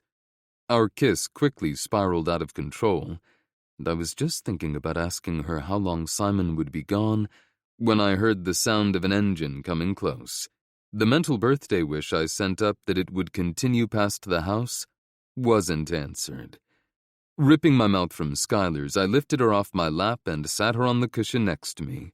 Her eyes were hazy with passion as she puffed out her bottom lip in a pout. "Why'd you stop?" I jerked my chin toward the front door. "I think Simon is back. I heard a car door slam, and it sounded like it came from your driveway." "Oh, crap." She smoothed down the front of her shirt. "It's a good thing you heard him.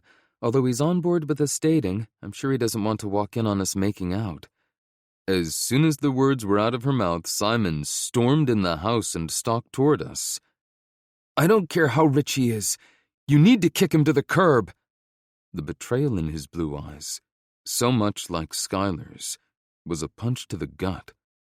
"He's a cheater, Mom." What in the literal fuck was happening? I'd never cheated on a woman, and I sure as hell wasn't going to start with the only one I'd ever loved. 20. Skylar. My head was spinning. I wanted to give Baxter my trust, but Simon seemed so certain of what he was saying, and I'd been wrong before. Why do you think Baxter is cheating on me? Because his fiancée said so. His chin jerked up. And she didn't have any reason to lie about it, unlike him. Fiancé? I echoed softly, turning toward Baxter, who looked as shocked as I felt. You said you never even came close to getting married before. Because I haven't, he insisted, with a shake of his head. The only jewelry I've ever bought for a woman was a bracelet as a token of my appreciation when I ended things. Until you. And that was a damn long time ago. His ring wasn't on my finger, but that sounded an awful lot like he was saying that he'd already got me one. I couldn't go there right now, though. Not with the verbal bomb Simon had just dropped. Then why is some woman going up to my son and calling herself your fiancée? I don't know, he gritted out, his nostrils flaring. But you can be damn sure I'm going to find out. Having this conversation in front of my son was all kinds of wrong, but it couldn't be avoided when he was smack dab in the middle of this mess. You really have no idea who it could be. I have never, not once, cheated on a woman. I sure as heck am not going to start now, when I've finally found the one I plan on spending the rest of my life with. There wasn't anything vague about that statement, and no mistaking what he meant. He'd just thrown his intention to marry me right out there, at the worst time possible. Even with the ugly accusation my son had thrown out, butterflies swirled in my belly at the thought of becoming Baxter's wife. But I couldn't focus on the possibility that we'd somehow be able to wade through this disaster and find ourselves on the other side together. Simon came first, even when my heart was breaking, a lesson his father had taught me after he died. Don't listen to him, Mom. You can't trust him. Turning to my son, I reached out to take his hand in mine. I'm not sure who this woman was or why she'd say something like that, but Baxter hasn't given us any reason to believe his word isn't good. I think he's earned the right to give us his side of the story, don't you? A hint of vulnerability seeped into Simon's eyes as he shook his head. You thought you could trust Dad, and look how that turned out. My other hand flew to my chest, and my knees almost gave out. It took every ounce of my self-control to stay on my feet as I gaped at my son. What do you mean, sweetie? I mean that you don't need another man who is going to treat you like crap by cheating on you. You deserve more. Another? My mind was already reeling. Finding out that my son had somehow discovered his father's infidelity was almost more than I could bear. Yeah, I know Dad was a cheater too. Straightening my spine, I turned toward the man who'd crept behind my protective walls and claimed my heart for himself. "I'm sorry, Baxter. I know we're in the middle of something that could have a huge impact on our relationship, but I need to ask you to leave." "Skylar, no." He shook his head, a muscle jumping in his jaw. "Please, we need to talk this out. Don't make me go." I walked over to the door and wrapped my hand around the knob. Before I pulled it open, I looked at him over my shoulder. I hated how defeated he looked. Under different circumstances, I would have wrapped my arms around his broad shoulders and held him close. But I couldn't bring myself to touch him when the specter of the woman who'd claimed to be his fiancée was hanging over our heads. "We will talk about this, but later. My son needs me right now." Baxter shoved his hands in his pockets before moving closer to Simon. "I know you're hurting right now, but I swear I'm going to fix this. I would not have asked you how you felt about me marrying your mom sometime in the future if I didn't know deep down in my soul that I'd be able to treat both of you right." What a way to find out Baxter had talked to my son about wanting to marry me. Simon glared at him. "The only way you can fix this is if you can prove that woman was lying and you're not. Otherwise, you can take that blessing you asked me for and shove it up your ass. And while you're at it, you can take back the SUV, too. My approval isn't for sale." Baxter rocked back on his heels. "Don't make any hasty decisions while you're upset, kiddo. If you still feel the same after I've proven to you, I'll take the SUV. But I'll store it in my garage in case you change your mind later when you aren't quite so angry with your dad anymore." He looked as ravaged as I felt when he turned to walk toward the door I was holding open. Keeping his hands in his pockets, he paused at my side. "While you're working things out with your boy, I'll be getting to the bottom of this. Whoever hurt him will pay. I swear it to you, beautiful." His vow seemed sincere, and I hoped like heck he was telling the truth. After the door shut behind Baxter, I led Simon over to the couch. We both sat down, and I patted his hand. "How did you find out what happened with your dad?" His shoulders slumped, and I hated how sad he was. This was why I never wanted him to know about Stephen's affair.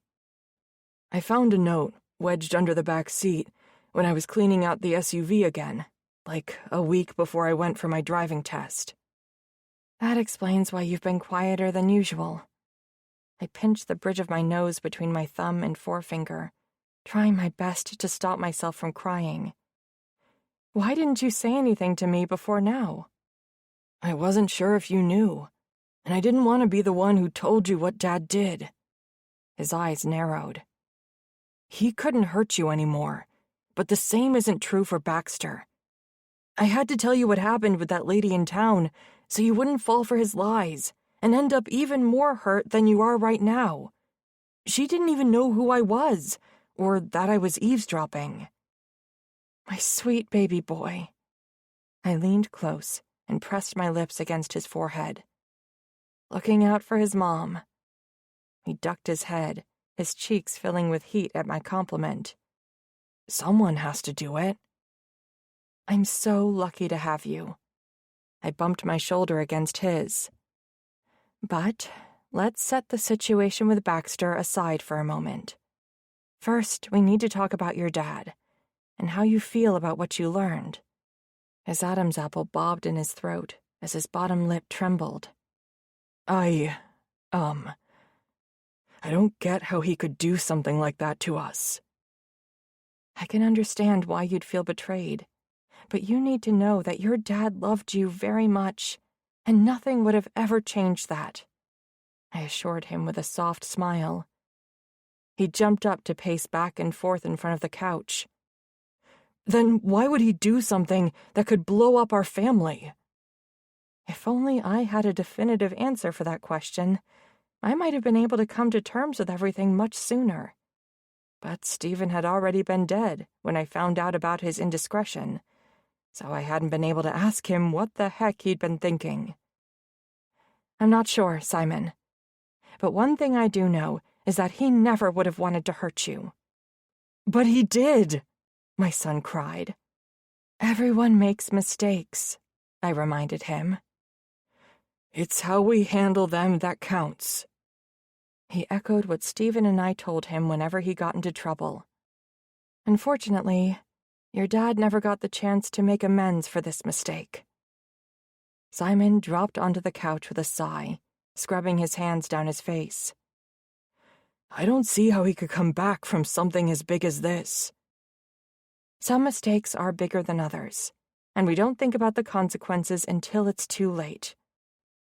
I took a cleansing breath, surprised by how calm I was, discussing something that I'd barely been able to think about without wanting to cry only a few months ago. But I have no doubt that your father would have figured out how to make this up to you. He wouldn't have stopped until he earned back your trust and rebuilt his relationship with you. His voice was barely audible as he asked, And you would have been okay with that? Absolutely. I reached out to squeeze his forearm. I would have done whatever it took to help him. He sniffled. Even if you hated him because of what he did? I could never hate your dad. Not really. Although, I'd come darn close for a very long time. No matter how angry I was with him, he still gave me the best thing that ever happened to me. You. His lips curved into a small smile. I am pretty awesome. The awesomest, I agreed. So are you. This time, he bumped me with his shoulder. Which is why you deserve a guy who'll treat you right, not someone who'll lie and cheat. It didn't hit me until right then how much I trusted Baxter and his family. Stephen's cheating was kept secret because no one in town knew about it, except his parents.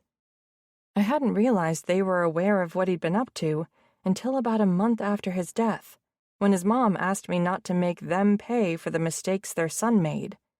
She'd been upset because they hadn't seen Simon since the funeral, and I had called to cancel an upcoming visit. They had thought my decision was because I was angry with them, when the true reason was that he'd been struggling with abandonment issues and wasn't ready to be apart from me for more than a day. Finding out that they had kept his cheating a secret from me had hurt just as bad as knowing about his infidelity. But I knew if Baxter really was engaged to some other woman, Dean never would have agreed to be his wingman. His family would rip him up one side and down another for being a cheater. No matter how much they loved him, they wouldn't let Baxter get away with something like that. And deep down inside, I knew he'd never even try. Baxter does treat me right. There has to be an explanation for your encounter with that woman, no matter how unlikely it is for her to be the one who's lying. I only hoped I hadn't damaged his trust in me by forcing him to leave without giving him a chance to help us figure out what had happened. 21. Baxter. Walking out of Skylar's house was the hardest thing I've ever done. The pain in her eyes felt like a punch to the gut, and the accusation in Simon's wasn't any better.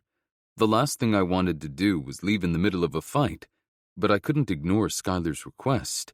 She needed time with her son to talk about how he found out about his dad cheating on her. Let's take a moment to pause from the story and enjoy a few peaceful minutes of music, just for your relaxation.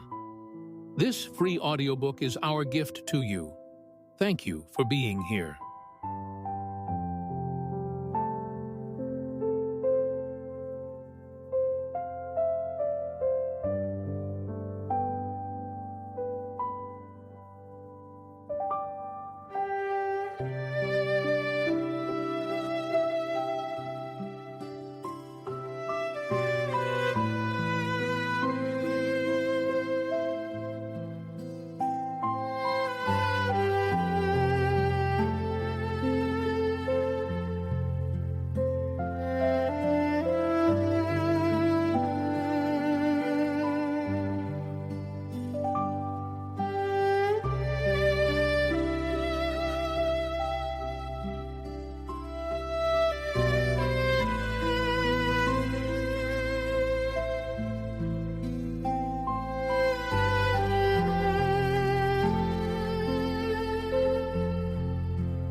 and whatever the hell had gone down with the woman who'd claimed she was my fiancé, she had to make sure he was okay before she could focus on our relationship. Simon was her priority, and I respected the fuck out of her for it. But someone else was using her motherly instincts against us. They had tried to turn the boy against me, and they were going to pay for their mistake. I just had to figure out who the fuck they were first. As I backed out of her driveway, I mulled over what Simon had said. I couldn't think of anyone in Moorville who would try to pass themselves off as my fiancé. My relationship with Skylar was no secret, and everyone in town was rooting for us to make this thing work. Trying to break us up was a surefire way to earn a fuck-ton of enemies, and most of them would have more for their last name, which was imprudent considering the breadth and depth of the power my family held. None of this made any sense, unless the person causing trouble was an outsider. But who in the hell would come all the way to Moorville to interfere in my life? Only one answer came to mind.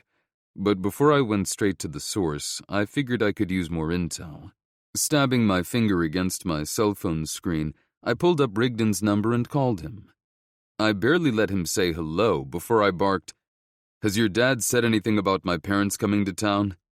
"What? No way," he denied. And if Uncle Dan was planning on visiting Moorville and my dad knew about it, he definitely would have said something. He wouldn't be able to keep big news like that to himself for long. "Fuck, you're right," I grunted, slamming my palm against my steering wheel. "Why in the hell did you think he'd deign to grace the residents of Moorville with his presence after all this time?" I gave him a quick rundown of what had just happened. When I was done, he let out a low whistle. "Shit, man. I'm sorry. You think your parents snuck into town and brought one of those socialites they kept throwing at you, thinking they could lure you back to the Big Apple?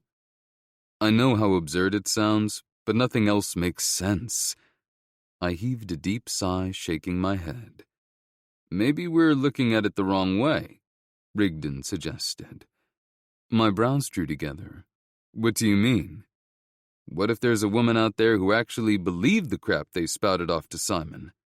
"That makes even less sense," I countered, shaking my head.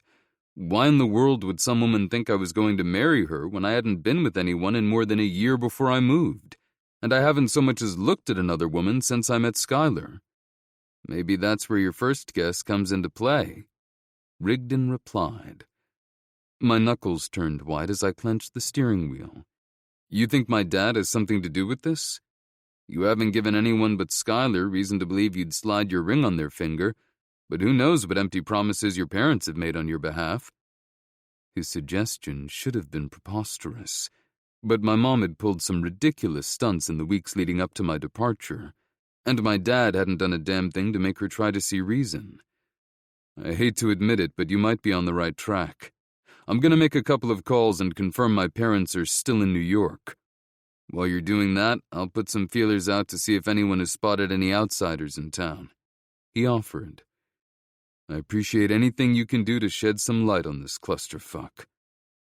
It only took me 15 minutes to drive to my office, and I had to stop myself from doing a U-turn at every single stoplight along the way.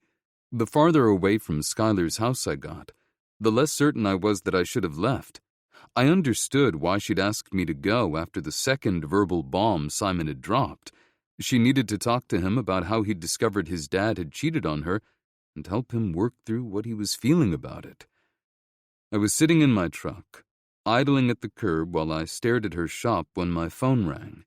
Assuming Rigdon was calling me back, I didn't look at the screen as I accepted the call, and was shocked when Skylar's voice came through the speakers. "Are you at home?" "No, that felt like I'd be too far away from you. I'm parked in front of your shop."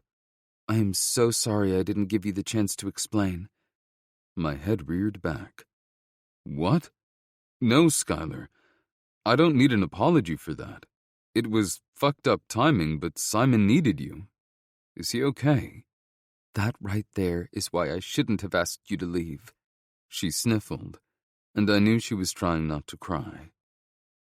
"The only thing I need from you right now is for you to tell me that you know I didn't cheat on you." My breath caught in my chest while I waited for her answer. I have no idea why some woman is walking around town saying she's engaged to you, but there has to be some explanation for it. Because you wouldn't cheat on me. My hands dropped from the steering wheel as my entire body slumped forward. With what Skylar went through with her husband, it would have hurt like fuck, but I wouldn't have blamed her if she needed proof that I wasn't cheating. Your trust is the best damn birthday present I've ever received. I'm glad you think so. But I hate that we had to go through whatever the heck this was today of all days. A notification popped up on my phone. Hold on a second, beautiful. Rigdon was helping me figure out what happened, and he may have something for us. I glanced at the screen to read the text message. Rigdon. I was apparently wrong about my dad. He can keep big news to himself. Your parents aren't here right now, but they're supposed to be in town tomorrow for a family dinner. Me. Fuck. Rigdon. Yeah, my dad is beyond pissed. Their visit was supposed to be a birthday surprise. He had no idea they were going to pull this shit that would fuck up your life. Me. Tell him to back down. Let them come. They'll be the ones surprised in the end. Rigdon. Will do. Fucking hell, I groaned. Did he figure it out? Skylar asked.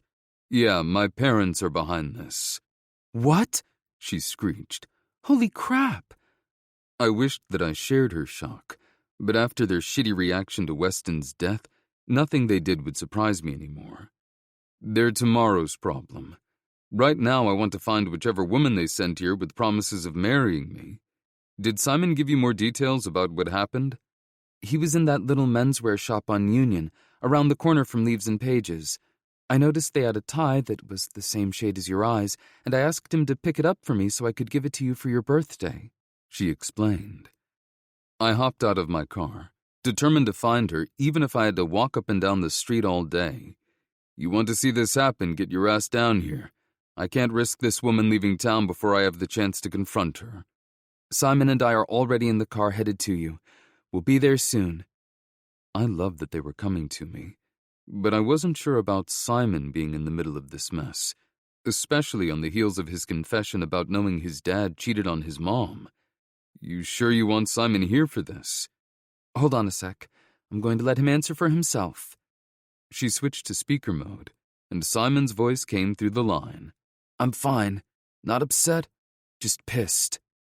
He sounded a lot better than he'd been when I left their house. Are you sure? Yeah, no way am I going to let Mom drive into town by herself when she's freaked out and wants to talk to you on the phone. She could get into an accident. I squeezed my eyes shut at how his voice trembled at the end. All this shit must have dredged up the grief he'd felt when his dad died. Thank you for taking such good care of your mom. I need you to do the same. Please be the guy she thinks you are. I'd hate to have to kick your butt. Skylar's startled laugh before she hissed his name made me smile. I'll do my best to make sure that never has to happen. Good. I spotted a familiar face a few blocks down just as they parked behind my truck. After I opened Skylar's door and helped her out of the car, I pointed in the woman's direction. Does that look like her? Simon peered down the street, his eyes going wide before he nodded. Yeah, she's wearing the same outfit. Come on. I interlaced my fingers with Skylar's and practically dragged her down the street while Simon followed closely behind. When we got close, I called, Tinsley Sheridan, is that you? The pampered socialite whirled around, her eyes going wide when she saw me, and then narrowing when she noticed I was holding Skylar's hand. Indeed it is. Happy birthday, Baxter. Surprise! Surprise?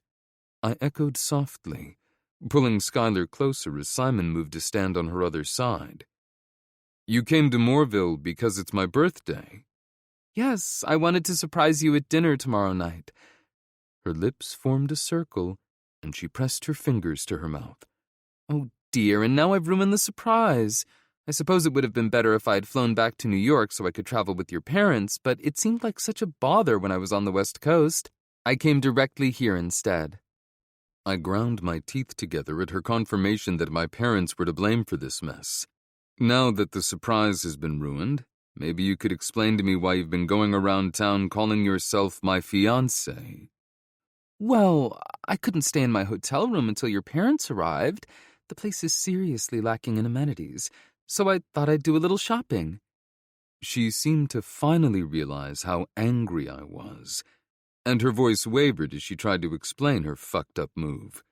I mean, I may have embellished a teensy-weensy bit, but I don't see the harm when we're almost as good as engaged.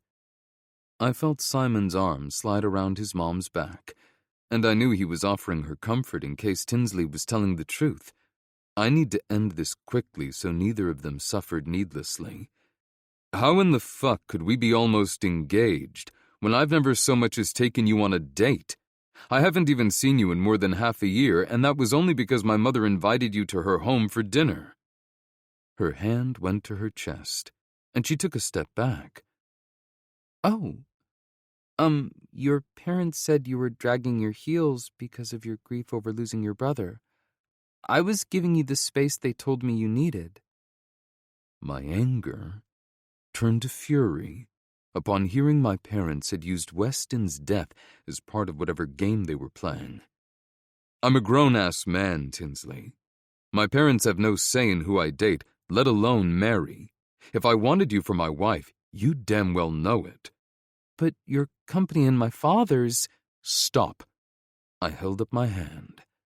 I don't have a company, and I sure as hell don't care enough about your father's business to enter into a loveless marriage. Go home. There's nothing for you here. She paled, her eyes filling with tears before she whirled around to run in the opposite direction. I felt no guilt for ripping into her after the pain she'd caused Skylar and Simon. Talk about wild. Skylar shook her head. I had no idea things like that happened in real life. I feel like we're on the set of a soap opera right now. Simon's brows were drawn together. She was some crazy lady? Not crazy, just so used to getting whatever she wanted, it never crossed her mind that I wouldn't marry her. Simon's bottom lip trembled as his gaze flicked between his mom and me. I didn't know. Letting go of Skylar, I pulled him against his chest, cutting off the apology he was about to give me. You never have to say you're sorry for looking out for your mom. She's lucky to have you. Simon's head tipped back. Yeah, but she's lucky to have you too, and I almost messed that up. What happened today is not your fault. This is all on my parents. I guess it's safe to say they aren't going to be too happy to hear about us. Skylar jerked her chin in the direction Tinsley had just gone. If that's the kind of woman your parents were hoping you'd end up with, there's no way in heck they're going to approve of me. I stopped giving a damn about getting my parents' stamp of approval on what I'm doing a long time ago. Their priorities are messed up. If losing Weston wasn't enough to make them take a hard look at what's truly important, I have a feeling nothing is ever going to change that. I wrapped my fingers around her wrist and pulled her against my chest, my other hand sliding down her back before coming to a stop just above the curve of her ass. If they don't accept your place in my life, that's their problem, not ours. She tilted her head farther back as she stared up at me. And what exactly is my place, Baxter? By my side, for the rest of our lives. Lowering both my arms, I slid a hand into my pocket to retrieve the ring box I'd grabbed from my glove compartment earlier. Then I dropped to one knee and flipped the lid open with my thumb. Skylar Hicks, I love you more than I ever thought possible, and the feeling somehow continues to grow every day. I never want there to be a time when you're not in my life, by my side, making everything better just by being you. Will you do me the honor of becoming my wife? She pressed trembling fingers against her lips as tears welled in her beautiful blue eyes. Are you really saying you love me for the first time and proposing all at once? After we confronted the delusional woman who thought she'd marry you just because your parents told her she would? Sorry, beautiful. I didn't think you were ready to hear it before, and I couldn't properly explain your place in my life without proposing. I pulled the white gold ring set with a pear-shaped blue diamond out of the box and slipped it onto the tip of her finger. Do you love me? She nodded, one of the tears spilling down her cheek. Yes, I love you. Hearing those 3 little words from her sweet lips meant everything. I hadn't planned to propose to Skylar anytime soon, but Tinsley's antics had pushed my timetable up. It was almost as though she'd pressed fast forward, hurdling us through our first major stumbling block, and we'd come through it together, better than we'd been before. For the first time since I'd found out about the stunt Tinsley pulled, I didn't want to strangle the spoiled socialite. Not that I'd ever forgive her for hurting Skylar and Simon. Do you want to marry me? So very much. She definitely does. Mother and son spoke in unison, making me laugh as I slid the ring onto Skylar's finger. Skylar sighed as she stared down at her hand. It's so beautiful. When the jeweler showed me this ring, I knew right away that it was the perfect choice for Skylar. The 3-carat stone wasn't so big that she'd feel uncomfortable wearing it, unless she ever found out what I'd paid for it. Then she'd probably want to lock the ring in a vault, and the design was classically romantic. Beautiful enough for you to accept it. Yes, but it's going to be a long engagement. We need some time to become a family before I walk down the aisle to you. Whenever you want, beautiful. Just so long as I know it's going to happen. I can wait. As impatient as I was to officially make her mine, I knew she was right. Weston would have loved you for me. And my parents are going to love you. I really hoped she was right, because the last thing we needed was additional parent drama. Mine were going to bring more than enough with them. 22. Skylar. The house was silent as I dragged Baxter away from my son's room. After all of the drama we'd gone through today, I was relieved that he'd been able to fall asleep so easily. But it had seemed as though the weight he'd been carrying the past week had finally lifted off his shoulders now that we'd discussed what he'd learned about his dad. After the showdown with that Tinsley woman, and Baxter's proposal, we'd returned to my house. The guys had bonded over a video game and my chocolate sheet cake while I made dinner.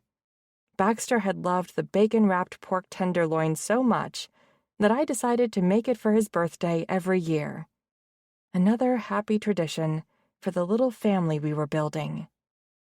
Simon's snores followed us into the hall, where we both tiptoed to my room, like 2 high schoolers trying to sneak out. The whole thing would be laughable if that small alarm wasn't going off in my head that we might wake Simon up. Whenever we were at Baxter's house, I didn't have to worry about keeping quiet. But here? Shaking my head, I forced those thoughts out of my brain. Since we were officially together now, there would be more times like this.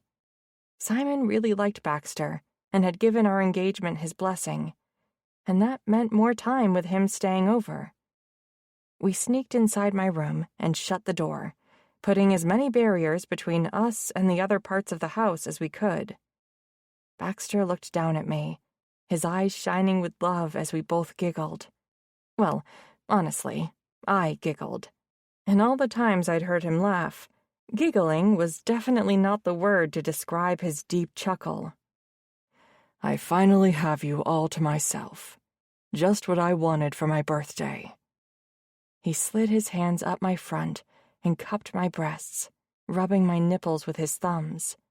They pebbled at his touch, begging for more attention. With a wide grin, he pinched them, drawing out a soft moan. Leaning up, I puckered my lips, demanding a kiss. But he didn't oblige. Instead, Baxter bent down and tossed me over his shoulder like he did that first night. Shoving a fist in my mouth, I stifled the scream that hovered in my throat as he carried me to the bed. The last thing I needed was my teenage son bursting in and seeing his mother being hauled around like this. With playful swats, I pummeled his back, keeping my touch light so as not to cause yet another loud type of sound. He plopped me onto the bed and stared down at me, his lips pulling up into a wolfish grin. "I know you're afraid of making too much noise," he murmured, unbuttoning his shirt. "But you can always scream into one of these pillows if you need to." Baxter winked as he slid his hand into his pocket before dropping his pants, revealing the hard length of his cock. My mouth watered as I stared at him, bobbing in front of me, before drifting to his hands where he worked at the condom wrapper. It was sweet that he was always prepared to protect me, but we didn't need it. Not now. Not after everything. I stood and placed my hands on his, bringing them up to kiss his knuckles. I'm fine with going bare. Besides, I'm on birth control. It's fine. His eyes crinkled as he smiled down at me. "I didn't want to assume. I know we'd had conversations, but I never want you to think that I would ever take something this important for granted." Tears pricked my eyes at his consideration. Dropping my hand, I wrapped my fingers around his girth, sighing at the soft groan vibrating through him. "I want to feel you tonight. All of you. Make love to me, Bax," I whispered against his flushed skin. "I've never gone bare before." He dropped the condom to the floor and eased me back onto the bed. With adept movements, my clothes were quickly disposed of to follow his to the floor. "Hard and fast, or soft and slow, no matter how I take you, it's always with love." "I know. I can feel it." Sighing, I lay back as he spread my thighs and licked his lips. I never knew a man could love oral so much. I'd read about that in romance novels, but never thought it could be real. Instead of just going down on me, Baxter stared, a slow smile curving his lips. His tongue slid out again, as if he savored the thought of me. Slowly, he leaned in his cheek, grazing my inner thigh. His thumbs spread me open as he dragged the tip of his tongue across my clit. The touch was electric, lighting me up from the inside out. Grabbing a nearby pillow, I brought the edge over to my mouth. There was no way I'd be able to hold out without making any sounds. Whimpers clawed at the back of my throat as he lavished his attentions on me. Over and over, he drew small circles with his tongue, edging me ever closer to my release. My body coiled as he continued to lick, and for a moment, I thought I would come on his tongue alone. As I reached the point of no return, he pulled back, leaving me bereft. Groaning, I chucked the pillow at him, laughing softly when he ducked. It sailed over his shoulder and landed on the floor with a light plop. His breath tickled my skin as he leaned back in and started the process again. He started and stopped at least 4 times that I could remember, and my arousal built until it almost hurt. I needed to get off so desperately. But again, he pulled back away as I neared the peak number 5. "Please," I whimpered, struggling to keep my voice down. I really need..." My words were cut off as Baxter rose to his knees and pulled my hips close to his. The tip of his cock slid against my lower lips and bumped my clit, dragging another tortured moan from my lips. It was so different with him not wearing a condom. He was so warm against my skin. Without that barrier, I could feel all of him. "Don't worry, beautiful," he whispered. "I'm going to take good care of you." Pulling back, he surged deep inside, filling me with one stroke. My fingers fluttered over the covers as my hand sought out another pillow. Baxter leaned over, the devilish smirk never leaving his face, and grabbed one that was just out of reach. I snatched it from him and held it over my face, groaning as he pulled his cock out of me, only to slam back home. There was none of his usual dirty talk, but I didn't need it.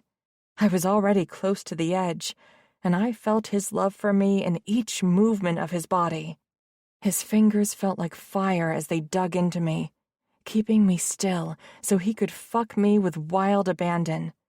The tendrils of an orgasm tightened through my body as his shaft slid against me, drawing out my pleasure. When his fingers went to my clit again, I was lost.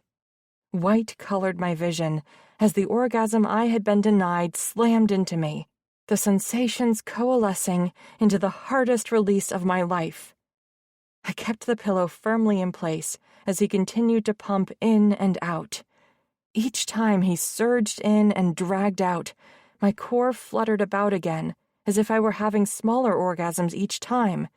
It was unreal. His hands snatched the pillow away from me for a moment, and he bit down into it, silencing his own roar of completion. Baxter remained motionless for several moments, his cock pulsing deep inside. It felt so good. Perfect. Then he dropped the pillow onto the bed and leaned down, sliding his lips over mine.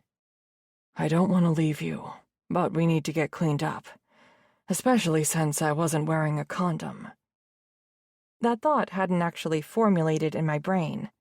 Of course it would be a lot messier.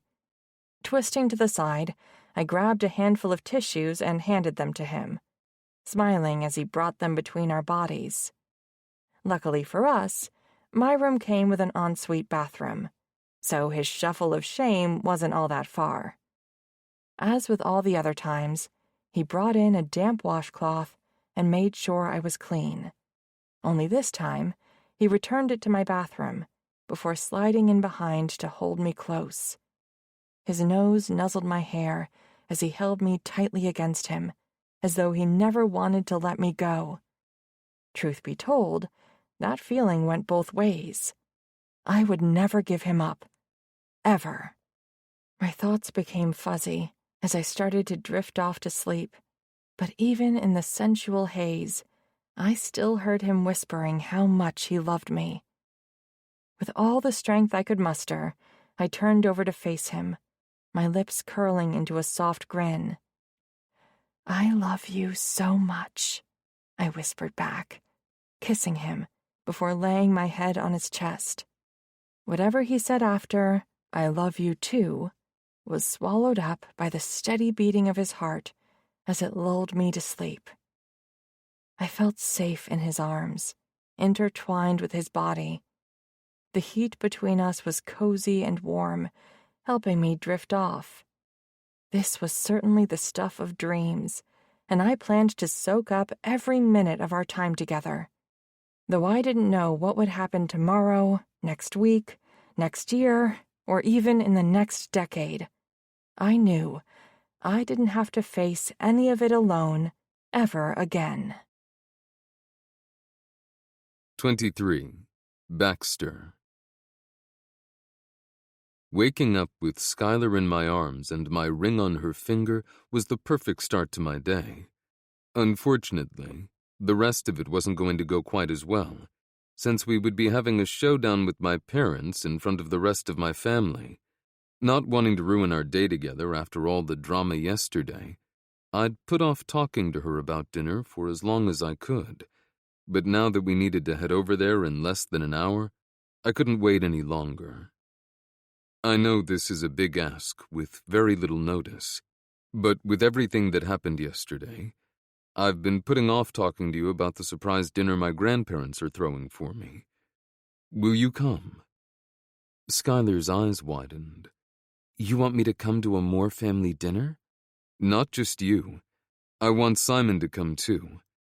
Even though tonight was going to suck, I wanted her son to start to get to know my family better, except for my parents, who had a lot of work they needed to do if they wanted to be a part of our lives.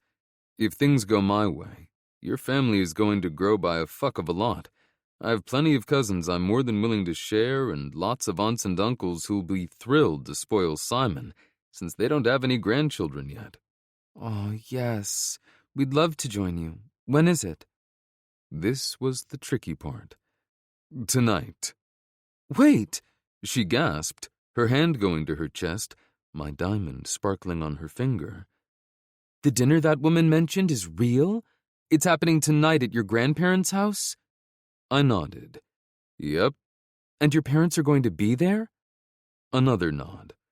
Unfortunately, yes. Then we will absolutely be there. How much time do I have to get ready? I didn't know what caused the fire that lit her eyes, but I was glad that her ire didn't seem to be aimed at me for giving her so little time to prepare. 30 minutes. I can work with that. She dropped a quick kiss on my lips before scrambling off the couch to yell, Simon, get cleaned up and put on some nice clothes. We're going to Franklin and Catherine Moore's house for dinner to celebrate Baxter's birthday. He came running up the stairs from the basement, his gaze searching me out when he realized his mom had already disappeared into her room. That dinner is really happening? With your parents? He unknowingly echoed his mom's earlier question. I nodded. It is. Damn. He rubbed his hands together. This is more drama than the television shows the girls at school like to watch. I laughed as he headed upstairs to get changed. Now that he'd cleared the air with Skylar about his dad and didn't think I was cheating on her, Simon was back to being a typical teenager, which apparently included not minding family drama as long as his mom was happy. If only I could be as laid back as him. By the time we pulled into my grandparents' driveway, tension was coiled tight in my body. Skylar reached over and smoothed her hand down my arm. We can go out to dinner somewhere else if you don't want to be here. I'm sure your grandparents would understand. I know they would, but I want to get this crap with my parents over and done with while they're in town. I muttered as I shut off the truck's engine. If they follow the same pattern, we won't have to worry about seeing them again for another 40 or so years unless we decide to visit them. I sounded as bitter as I felt, and Simon ducked his head between the seats to pat me on the shoulder. Don't worry. Mom and I have your back. I dropped my head and took a slow breath, deeply touched that this 16-year-old boy understood the meaning of family better than my parents. Thanks, Simon. That means a lot to me. Ready? Skylar asked. Yep, let's do this. When I circled the truck to open Skylar's door, Simon grinned at me. The approving gleam in his eye was a far cry from the pain that had been there yesterday, and I was damn happy he'd bounced back so quickly. We presented a united front as we walked up the steps to the house. Rigdon opened the door before we got there with Dean at his back. My cousins normally would have smiled in greeting, but there wasn't even a gleam of good humor in their expressions. My parents had definitely arrived before us. Don't worry, guys. It'll all be okay. I lifted Skylar's hand so they could see my ring on her finger. They can either get on board with my plans and beg for forgiveness. They knew my parents well enough to snort over that possibility, or lose the chance to be a part of our lives. Congratulations. Happy for you, man. My cousins kept their voices low and clapped me on the back as we walked past. They must have warned everyone else about the confrontation I was going to have with my parents tonight. My aunts, uncles, cousins, and grandparents were on one side of the room, with my mom and dad on the other, and none of them joined in when my parents yelled, "Surprise!" Mom? Dad? What are you doing here? My dad was not happy with my lukewarm greeting. He went straight into defensive mode. In Moorville? I grew up here, and now you live here. Why wouldn't I be here? His response was ridiculous, considering how long it had been since he'd visited his parents. Excellent question, Dad.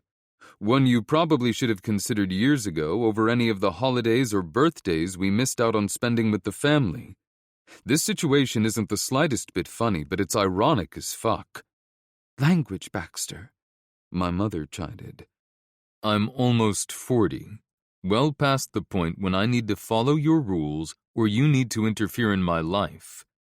My mom sighed and shook her head. It doesn't matter how old you are.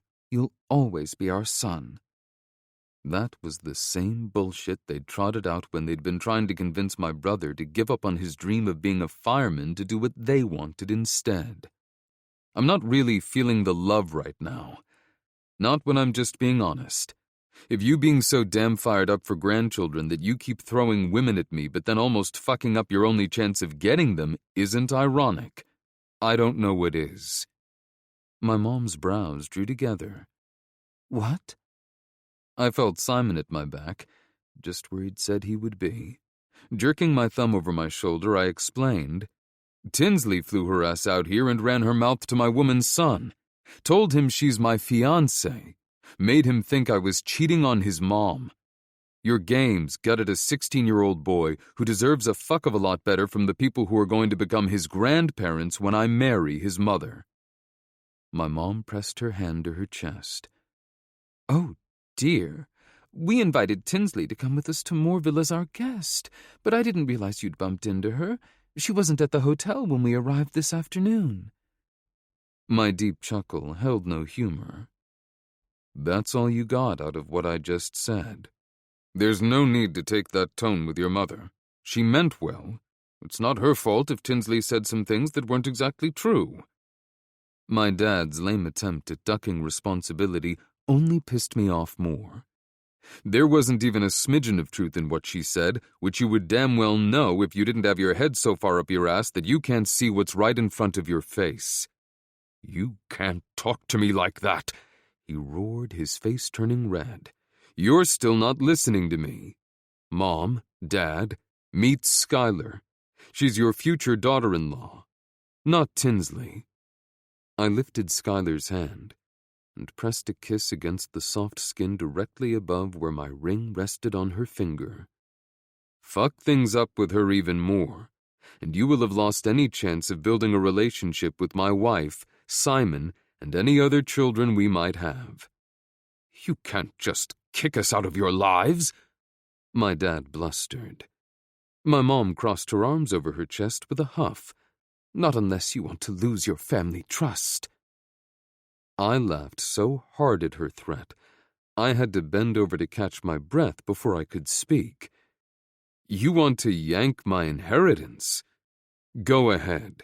I'll write you a check for the $10 million I already got from your parents if that's what it takes to get you to understand how serious I am about this. Baxter, no, Skylar whispered, her hand trembling on my arm. I wrapped my arm around her back. Don't worry, beautiful.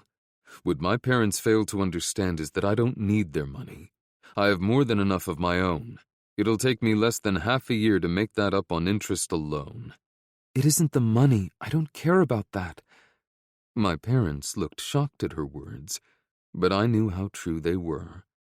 I just don't want you to say something you might regret later. My grandfather moved close. His lips curled into a deep frown, looking older than his years. I think we're well past saying something we'll regret later, but it's my son who should be ashamed, not my grandson. Baxter is just standing up for the sweet, beautiful woman he's chosen to spend the rest of his life with, as he should. We don't even know a thing about her, my dad argued. You might not, but the rest of the family knows her quite well. Baxter and Skylar have more than our approval. They have our blessing and well wishes for a happy marriage. My grandfather shook his head. Unfortunately, you've missed out on the opportunity to see how perfectly matched they are. And seeing as I'm going to have to ask you to leave, you won't be getting it any time soon. No matter how much my dad argued, my grandfather wouldn't budge, and they finally left. I wasn't sure if my parents and I were ever going to repair our relationship, but with the rest of the Moores offering their congratulations on our engagement, I knew my parents were the ones missing out. Family was everything. Epilogue. Skylar. My long engagement ended up only being 6 months, which was about 5 more than Baxter had hoped for. After the argument with his parents, things settled down, and we were able to figure out how the three of us fit together as a family. And when Simon got to see firsthand how big Baxter's house was, and how awesome it was to have a chef available to cook for you, he teamed up with Baxter to convince me that it wasn't too early for us to move in. It had only taken them a month to wear me down, and Dean found a buyer for my old house 6 weeks after that. Adding in the opening of Leaves and Pages, I had a lot going on at once. But it was all incredible, and I had so much support. With the help of his grandmother, aunts, my mom, and Sarah, I was able to throw together an incredible wedding in less than 2 months, precipitated by the positive pregnancy test that had shocked both of us. We'd talked about having another child, but with my age, I thought it would take a while to happen. It turned out that I hadn't even had the chance to come off birth control before my sexy fiancé managed to knock me up. I'd been happily married for the past 5 months, and over the morning sickness that had alerted us to my pregnancy for most of that time. And my 2 favorite men had been conspiring against me since before the wedding, ever since we found out I was pregnant. I could barely lift a finger without one of them hovering. Like right now, as I tried to take a customer's order. "Sit down. I'll make her tea," Baxter insisted, after the woman told me what she wanted. "And I'll grab some more scones from the back to restock the display case," Simon offered. "Do they make them all like him here?" the customer asked, as she held a $10 bill out. I shook my head. Sorry, Baxter didn't grow up in Moorville. Darn! She snapped her fingers. There went my chance to find the perfect man. I flashed her a quick grin. Well, he does have lots of male cousins who are an awful lot like him. Really? She purred, with a speculative gleam in her eyes. I guess I'll have to become one of your regulars, so you can let me know when one of them visits. I don't have time to peruse the books today, so it'll give me the perfect excuse to look them all over. Or are the books my excuse to look your husband's cousins over? I think I might have gotten my story mixed up. I laughed at the thought of her staking out my shop in the hope of catching a glimpse of one of Baxter's many cousins. Oh, did I forget to mention they all live here? Dang, girl! Way to bury the lead! She laughed as she picked up her to-go cup after Baxter set it down on the counter. Too bad I'm not really in a position to start a relationship. But you can count on me to come in and enjoy the eye candy once I get settled into my new place. Sounds like a great plan to me.